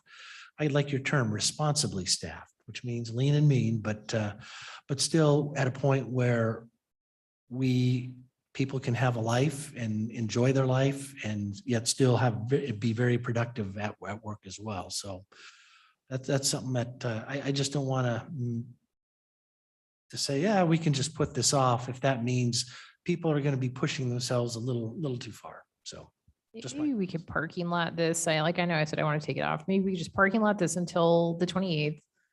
And come back with, I think, the data about like the 3,000, what is that? And what is our scoping? What is our future scoping of public education? And you could take some time to narrow in on what that scoping should be. And then maybe an org chart would also, like a future state org chart would be super helpful to me to understand how you're planning to tackle going forward. If you were to get these positions, where do they all sit on an org chart? I guess it'd just be a request from me. Yes, ma'am, I got that, and I will get that to you as soon as possible. Thank you, council, for the feedback. Moving that to the 28th as a parking lot item. Thank you, Chris, for coming up here. The remaining items we have really are with parks, beginning with the community center. What were some of the discussion points or questions that were unanswered, or any questions there? And I'll jump in and maybe this is just something we moved to the 28th, is just in light of the 3% being requested, does doing the design for the community center without completed plan about what the community center is going to look like, where we would like it to go, program with it. There just seems to be a lot of questions around this that perhaps maybe this year isn't the year to include the design and construction document. So we can hash that out now. If council wants to move forward with it, I'm okay with it. If we want to continue a conversation, it might be best suited for the 28th. Just like a little bit of thinking out loud, right? I mean, there's really no operating costs associated with the design and construction of the community center. So while the amount of money happens to correspond to the 3% property tax increase, we could completely fund the community center design and construction with ARPA funds on a one-time basis. And there is no increased operating expense in this budget. I had a feeling I tried to like preview for you. I was gonna lay this one out, like laying it out a little bit just as a challenge, because I think it's hard to vote for 3% budget increases unless they're needed. But we could simplify things a lot. We could take the community center design and construction completely out of one-time ARPA funds, and you would pretty much be left with a budget that's completely focused on public safety. I think it would be hard pressed to find anything that's not a priority. But I was just throwing that out there because a little bit of a challenge back. Certainly. And I'm open to that conversation as well. I think I would hope that at some point we would have a larger conversation about $15 million for a community center that we don't know what we're going to do with. And is that appropriate for us to even be planning and budgeting towards? I struggle with that. Aside from the 3%, you know my feelings that I don't think that we should have parted with the old community center. We chose to do that and move forth, but we've been able to do that with reallocating the programming that's going on within that building and other facilities. So to me, that makes it even less of a priority for us to be spending $15 million for this facility. So to me, there's twofold on this, is the appropriateness of the cost associated with a facility that I understand would house classrooms and a cooking kitchen or a teaching kitchen and some potential office space for the Parks Department. I know we're waiting to get some of that feedback back, but all of this to me feels really premature, whether we include the design in the ARPA funding or not. And just that this is one-time dollars. This is, you're looking to not do the 3% for any reason. We gotta go find 10 people, not take out this item, because this is not an ongoing cost. It's a 1-year, one-time cost. And if you take this out and you don't take the 3%, then you are dramatically altering our ability to fund these positions in the future altogether. So this is not a 3% conversation as far as I'm concerned, but you guys, it's your decision. We will have other positions we will not fill if that's the case. Yeah, that's why I was mentioning it that way. A little bit of a challenge. I respect Councilman Kavanagh, but I think it's always healthy to have a good debate. It's part of why I mentioned we could take this out of this budget entirely to simplify decision-making on this budget because it doesn't affect the 3%. So I've been starting, and I think there's a order of operations issue and a process issue, but I've been starting from the place that I have already been convinced that our community center as it exists today is woefully inadequate for our needs in terms of the quality of the facility, in terms of the size of the facility. And I'm trusting Steve's consulting group and everybody to come back with some more details on what's needed in the future state. But I think it doesn't make any sense to plan for a future community center that will be inadequate by the time it's completed because of our growth in the meantime. Like, I do think it similar to where we built City Hall, it was done with some planning in mind to be adequate for the future. I don't really view this any differently than that. So I know you enjoy a good discussion amongst the table. I think City Hall is uniquely different in that we knew what we were going to do with that building. We knew we were going to house all of our city departments in one facility, where before we were spread out all across the community. Like you, I also believe that our previous community center was woefully inadequate, which is why it surprised me that it was so easy for us to divert existing programming to other facilities that we owned. If we were serving this dramatic need, it would have been much more challenging, I think, for this council to say, let's get rid of our current one right now until a new one is built. We made that decision, staff were able to respond in kind, and we're continuing forth. And I don't want to minimize the impact of a community center, but I was meeting with some citizens last week, and they were really challenging me on the community center, I guess 2 weeks ago. And they said, $15 million for yoga seems a little excessive. Now, I know it's more than just yoga, but I struggled to say, this is what we're going to do with it. And if we as a body feel really confident that we know what we're going to do with a community center, then we should move forth. I don't feel that I can say this is what we're going to do outside of offering classroom space, a space maybe for the Parks Department, a teaching kitchen, and recreations. I mean, it's classroom space. So it's a very expensive cost with that. It's not, in my opinion, been fully defined as what is, whereas I think City Hall absolutely was. Yeah, and I think though, like an interesting point is the 15 million, right? And so that's part of the chicken and egg problem that we're always going to have is you've picked a number. You're not going to know the cost until you get some sort of a design that people can give you an estimate on. So I guess I'm trying to, Steve, help us understand, because I do agree, $15 million is a whole heck of a lot of money. Where did the 15 come from? How aligned is everybody on that number being the number? Is there the potential for that number to be different? By how much? Maybe like a little more flavor. I think that's what our upcoming feasibility study conversations are to vet.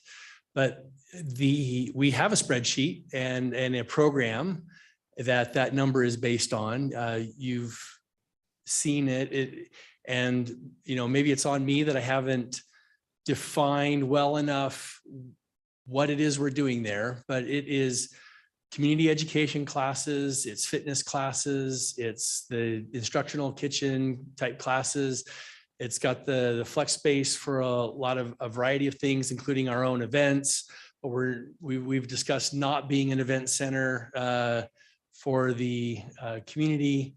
I think this whole process is to define what we want the community center to be. I've heard a lot of interest in arts classes and pottery. I've heard a variety, meeting spaces for business groups to be able to use.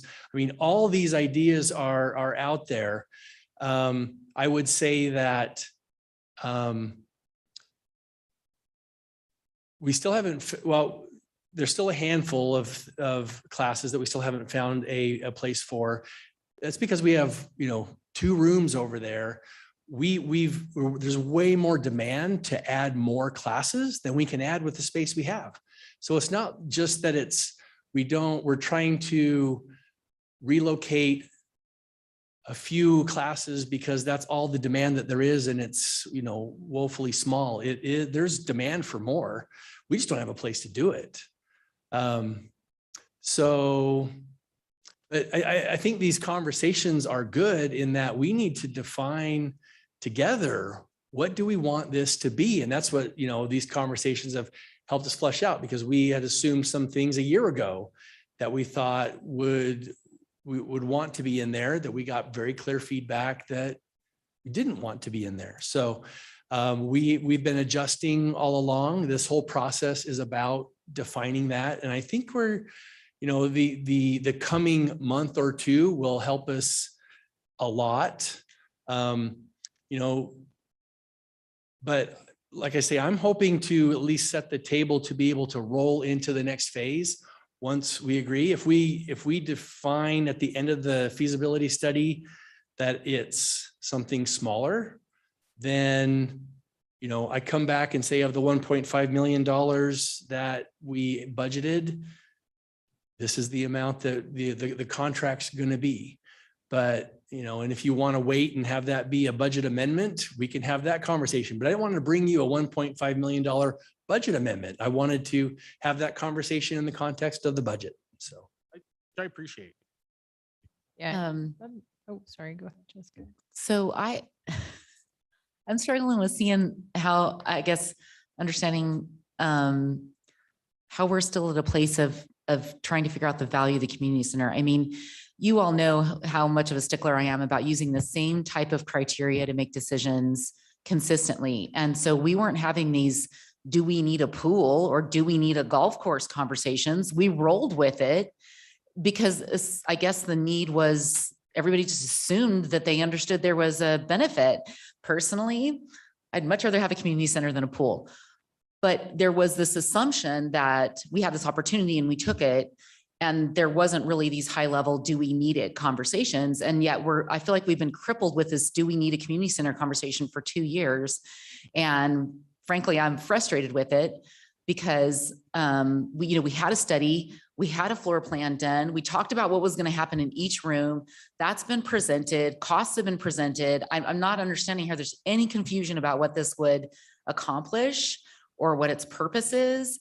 And now, if you don't agree with that it actually accomplishes something as a benefit to the community, that's a different conversation than, you know, can we use the space? Because you've told me for a year and a half now that we have way more programs than we can accommodate and we would have. So really the question comes back to, do we value offering those programs as a city? That's really where it comes back to, because it's not about, can we fill the space? Can we use the space? We can use bigger space than what was put in our proposal from our consultant.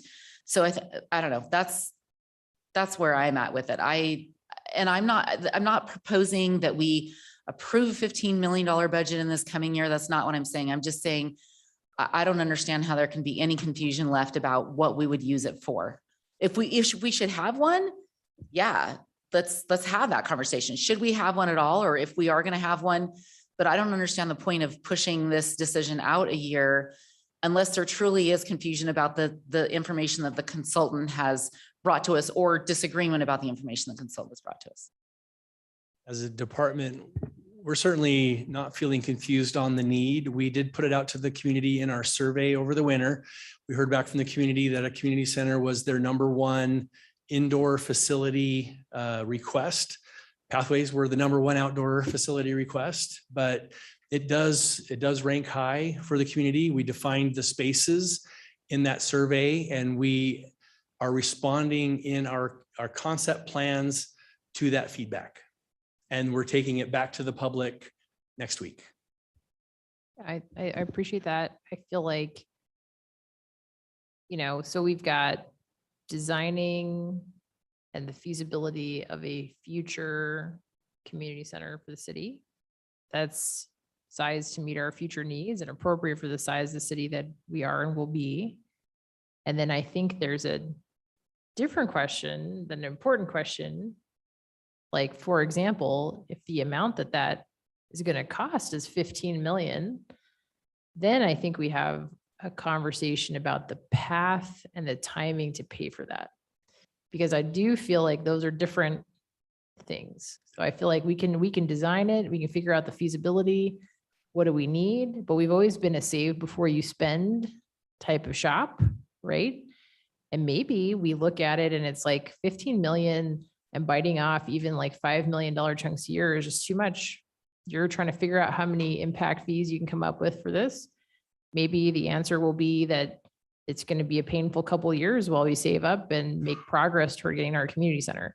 I think the prioritization is public safety. We bit off a lot last year. We bit off 2 fire stations and a police precinct. We need to chew on that and execute on that I think getting these plans in place is great. I think it's an important priority, but I don't think it's as much of a priority, and we'll just have to figure out how to pay for it over time. But I don't have any qualms about moving forward on this next phase, in line with Jessica's comments. I agree. I mean, with the golf course, we didn't know where all the funds were coming up front when we made that decision. We didn't have all of that readily funded before we said yes. So using that same line of thinking, I'm just trying to understand. I feel like there's an inconsistency in the method in which we're making the decision. And I'm 100% open to hearing if I'm perceiving that incorrectly. We own the ground, but we have $20 million in improvements that weren't funded. We own.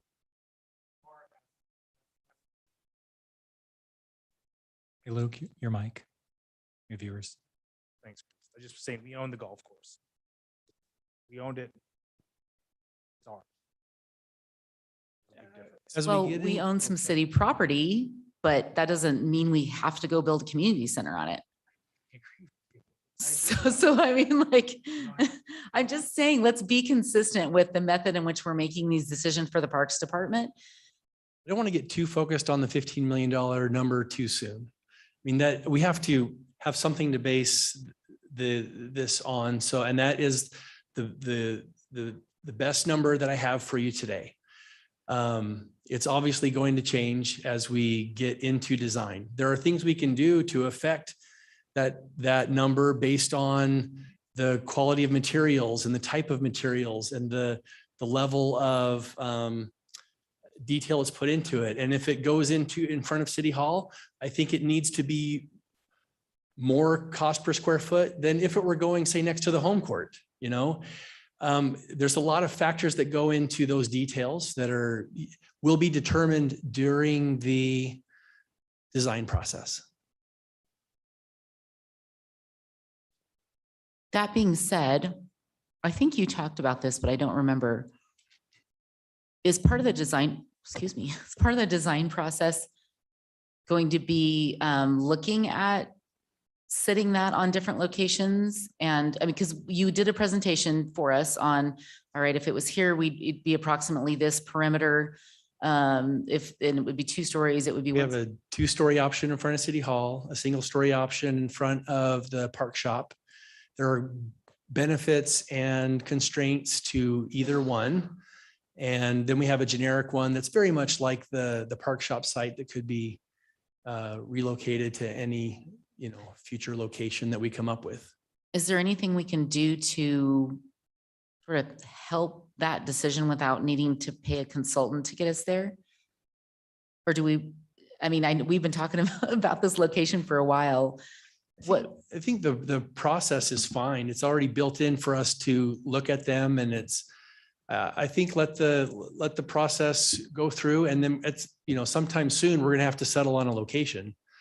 The City Hall locations dependent on a parking lot structure. If parking lot structure, happens, doesn't happen, really has a big impact on the future of the ability for the community center to be there. Now, we have room to do a surface parking lot at the park shop. If that's a driving constraint, but those are some of the conversations that we'll need to have by having multiple concepts. Yeah.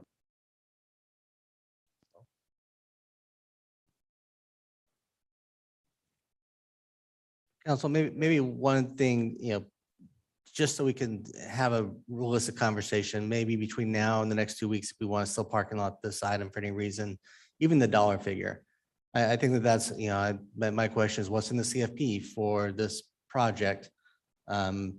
Potentially the ARPA conversations we have that may free up other dollars that could go directly in. That way we at least have a comfort level with a dollar figure of any sort that's being proposed. Like I say, I'm not comfortable with 15 million, which, but my comfort level is more based on what we can fund. But that does change because square footage is funded through impact fees. As those square footage cost goes up, it does allow for that to be fungible to a certain extent. Yeah. So I can tell you what's in the CFP is $5 million, which was intended to be our contribution towards a partnership that we thought was going to be about a $10 million community center at the time. Costs have gone up since then. The square footage hasn't really changed. 17,000 square feet of community center is technically eligible in the current one.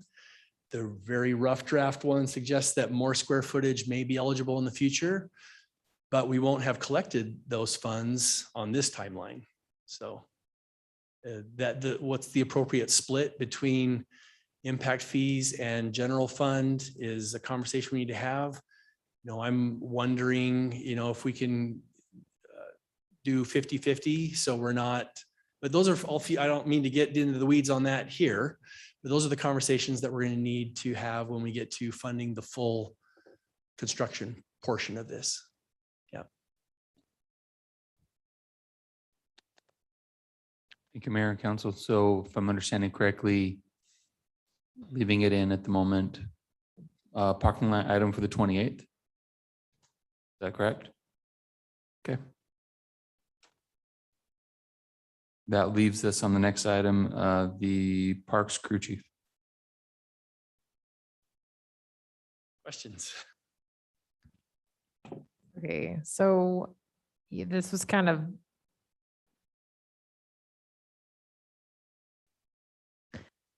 So if I'm hearing you correctly, you need Discovery, the Discovery Park position you absolutely need, or that can't move forward. But the timing of them is a bit different. This you consider, it sounds like equally critical, but with more advanced timing. We need them both. Timing wise, the Discovery Park one can hold off, for a third of the year or something like that, a third of the fiscal year. The Park Ops Crew Chief, we would hire as soon as we could. But in terms of, if I were forced to choose between the two, Discovery Park one, I think has to be because the park's under construction. Could we continue to do our ad hoc version of maintenance on the equipment? Yes. Is that the best idea? I don't think so. I see it as a need and happy to have Roger help, make the case if you want more feedback on why it's a need, but we see it as a need that we'd like to do our best to defend. But if I'm forced to choose between the two, I would choose Discovery first and the Park Ops Crew Chief second. Okay, I don't know. I may be the only person that has this concern. I don't know. I'd like to hear more from Councilwoman Strader about if the concern is financial or if it's, I feel like they've made a pretty good case, but can you share specifics on why it's? Our park facilities are increasing. We're already adding a position that will maintain specialized capital equipment specific to Discovery Park. Facilities. More than equipment, yes. Well, help me. So what I'm trying to get at is why can't we, day one, hire the Discovery Park headcount?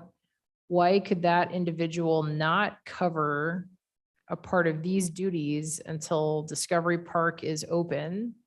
Understanding there's other things that have to happen before Discovery Park, but why could one headcount? What I just guess that I'm not getting is, considering Discovery Park is not open, how could you not get by with one headcount that could cover all of this until the next fiscal year?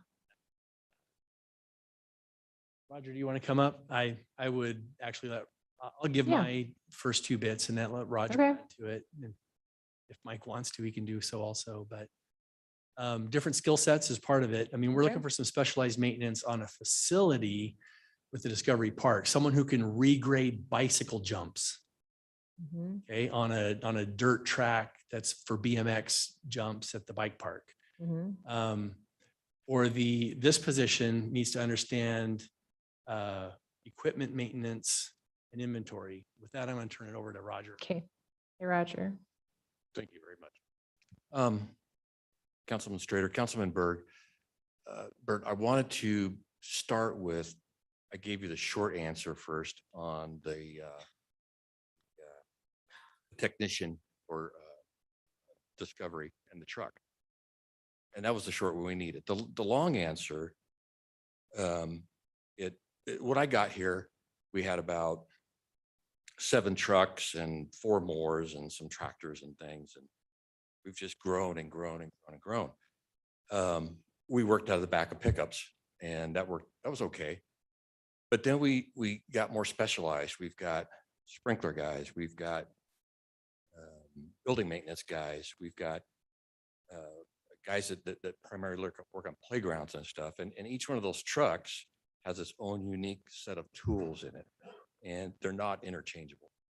And so this position at Discovery, that guy is going to have handsaws and probably a generator, and he's going to weld, and his day is going to be spent at that park. It's if you think about the park, it has a dog park, it has a sand and play area, it's got, I think, 9 pumps that break down quite frequently. It's got a splash pad, it's got valves in that splash pad, it's got 5 ball fields now, and it's very component rich park. And that guy, in my ideal situation, that guy's going to come on really early, to tell you the truth, because he needs to know where the rest of the stuff is. It's not just that 70-acre park. We have over 500 acres of other stuff that we do. And it'd be nice for that guy to come on early and find out, spend some time at Kleiner Park, some time at Sellers Park, some time at Heroes Park with the Mo crew, with the other guys that do stuff.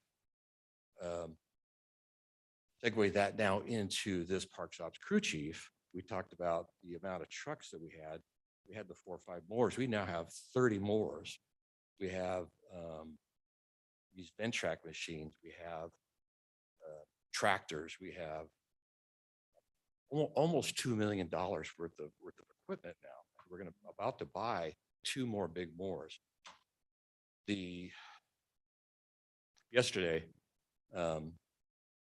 we had one of the tractors break down, and it was deployed doing some mowing on a pathway, and it goes brought back by a staff member, and it broke down. It wouldn't start. So he calls Dan White, and Dan's out working on another site, and he says, I need the tractor fixed. So Dan comes, he leaves his site. So now I have 2 guys working on this mower, and they still couldn't get it fixed. They called the mechanic guy, and this was one time he was able to come and fix it. So there was a neutral safety switch on the seat, and a guy that is going to know this stuff, this equipment, he's going to know it intimately. He's going to know what the leaks are, which machine needs more TLC, which ones are okay. He's going to take that equipment to Campbell Tractor or something, and he's going to be very proactive in our maintenance. I'm a firm believer that preemptive maintenance is a lot cheaper than proactive maintenance. Yeah, no disagreement for me on that. I couldn't agree more. I treat my own household the exact same way. But this is the challenge for me. When the police department comes up here and they want additional staff, they have the PAM model. So they can point to, here's how much we need. It's all very scientific. What I'm struggling with is we're getting someone who appears somewhat dedicated to a large regional park. Is that an appropriate staffing model? We talked about that a lot on the phone. Like, is that an appropriate staffing model? And I get a little nervous when I see a position that you have definitely a ton of specialized equipment. You need to do preventative maintenance, but shouldn't we really just have a centralized fleet manager for vehicles for the entire city and a centralized management of all of our vehicles and equipment with an inventory and a maintenance schedule? And so your park capital equipment is different. That's the only debate you're getting from me is not the need for it. It's just where it should sit. If you have enough equipment in your parks that needs to be maintained, that could be maintained by a position. I understand that, but it's like, we're trying to get people to wear a lot of hats. We have somebody managing a bunch of vehicles and I'm kind of like going, well, shouldn't we just have centralized management of all of our vehicles in the city? That's my, Administrator, that is a really good opinion. And we have sat in those meetings and had that discussions. And I think Todd was part of that and Brad was part of that. And we haven't gotten to the size of the vehicle yet. well, yeah, that's the thing. That if you look at that cost analysis, I asked them to dust off and they did for me again. Thank you very much. But it doesn't take into account all of the people we're hiring across the city where 30 to 50% of their job is maintaining vehicle fleets. That's my issue with it, is I don't feel that analysis of centrally managing our fleet of vehicles is accurate if I keep seeing multiple positions that half of the job is like maintaining vehicles. So I don't know what to do with that, but I'm not like, I don't want all of our capital equipment stuff to get destroyed in the next year. I'm probably going to approve both of them, but I just want to say I want this in the parking lot until we can get a better answer about why we're not centralizing managing our vehicle fleet that somewhat accounts for personnel time that's being used for that. I don't know. Anyway, thank you very much.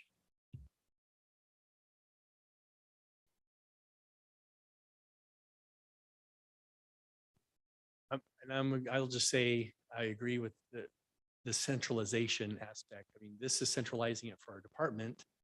And you're talking about, should it be centralized for the city? I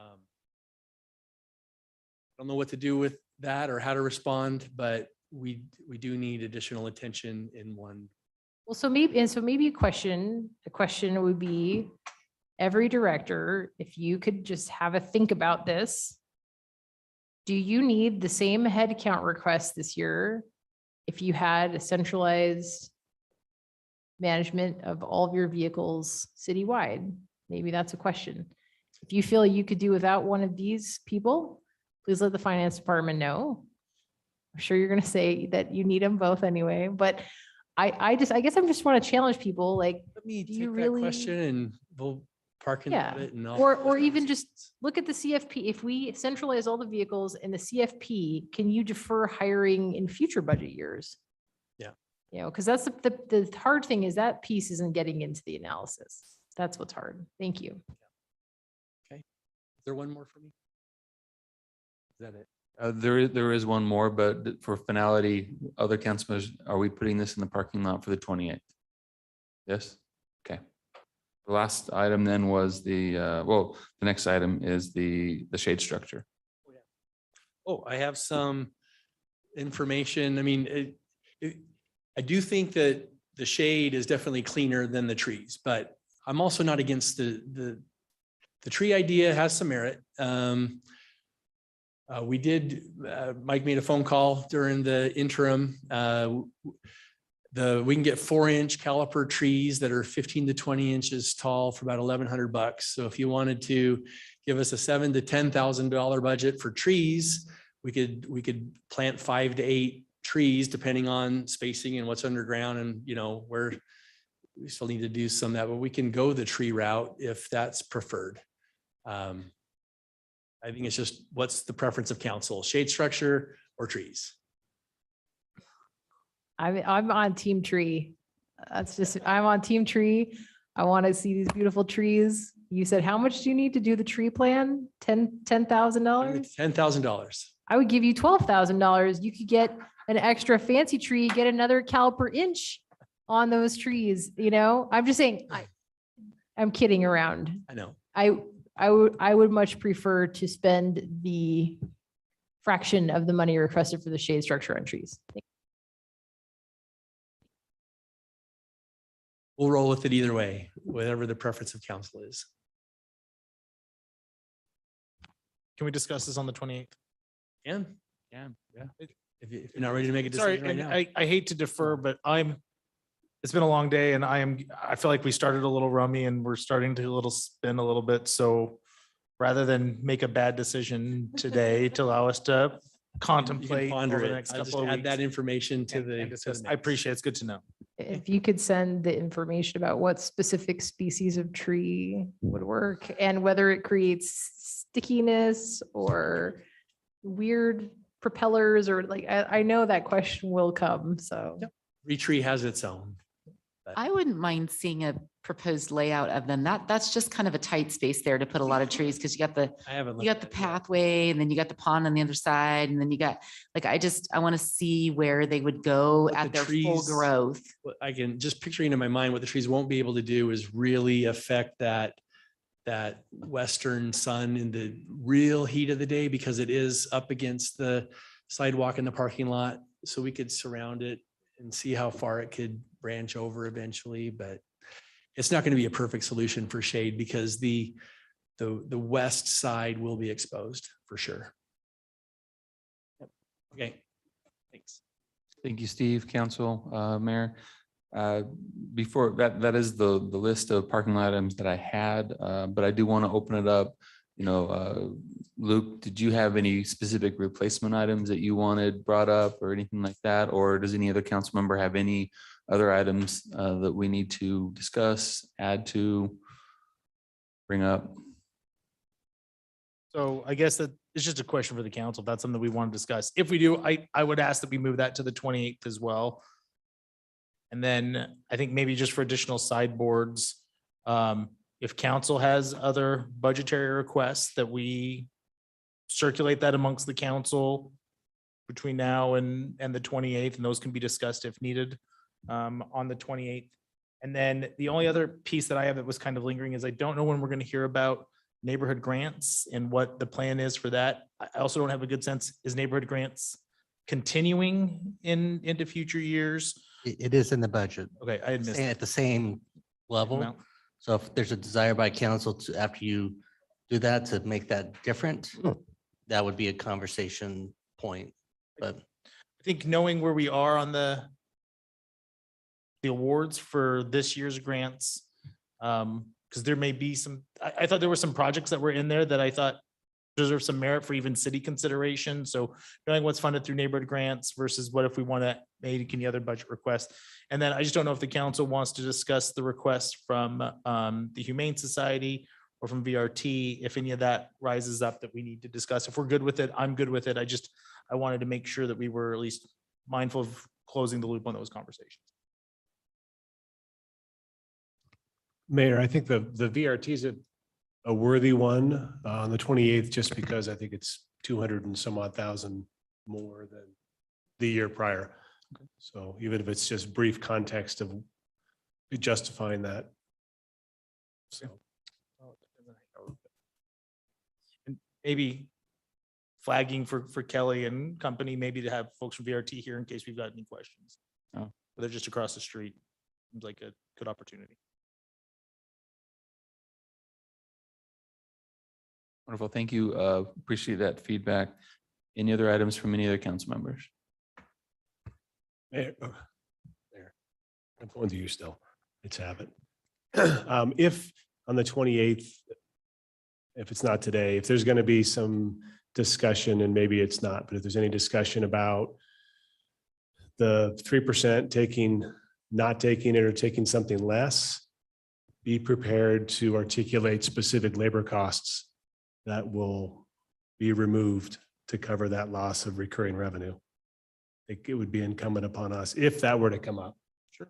Got to have that difficult conversation. If it doesn't come up, it doesn't come up, because I understand the justification for why it's included. Thank you. So to recap, of all the parking lot items that we've gone over, things we're removing from the budget are the maintenance van, because we're going to use the one from police. We are removing the transportation for $1 million. The idea that it's coming back as a budget amendment. And then there's also the transportation benefit. Those are the items we're removing from the existing budget at this time. And then parking lot items that I have the electric car analysis that we'll be conducting, working on. We have the housing discussion 500,000 or whatever that is going to end up being, the community risk reduction specialist, the community center, ongoing discussion, the parks crew chief, which is more discussing the centralized position type of discussion, shade structure, potential for replacements, VRT, potentially having some representatives from VRT here to talk with us about that. And then being prepared, if we take less than the 3%, what is the give and take on that? If I miss anything on anybody's minds, or I think that's what I have thus far. Perfect. That's all I had.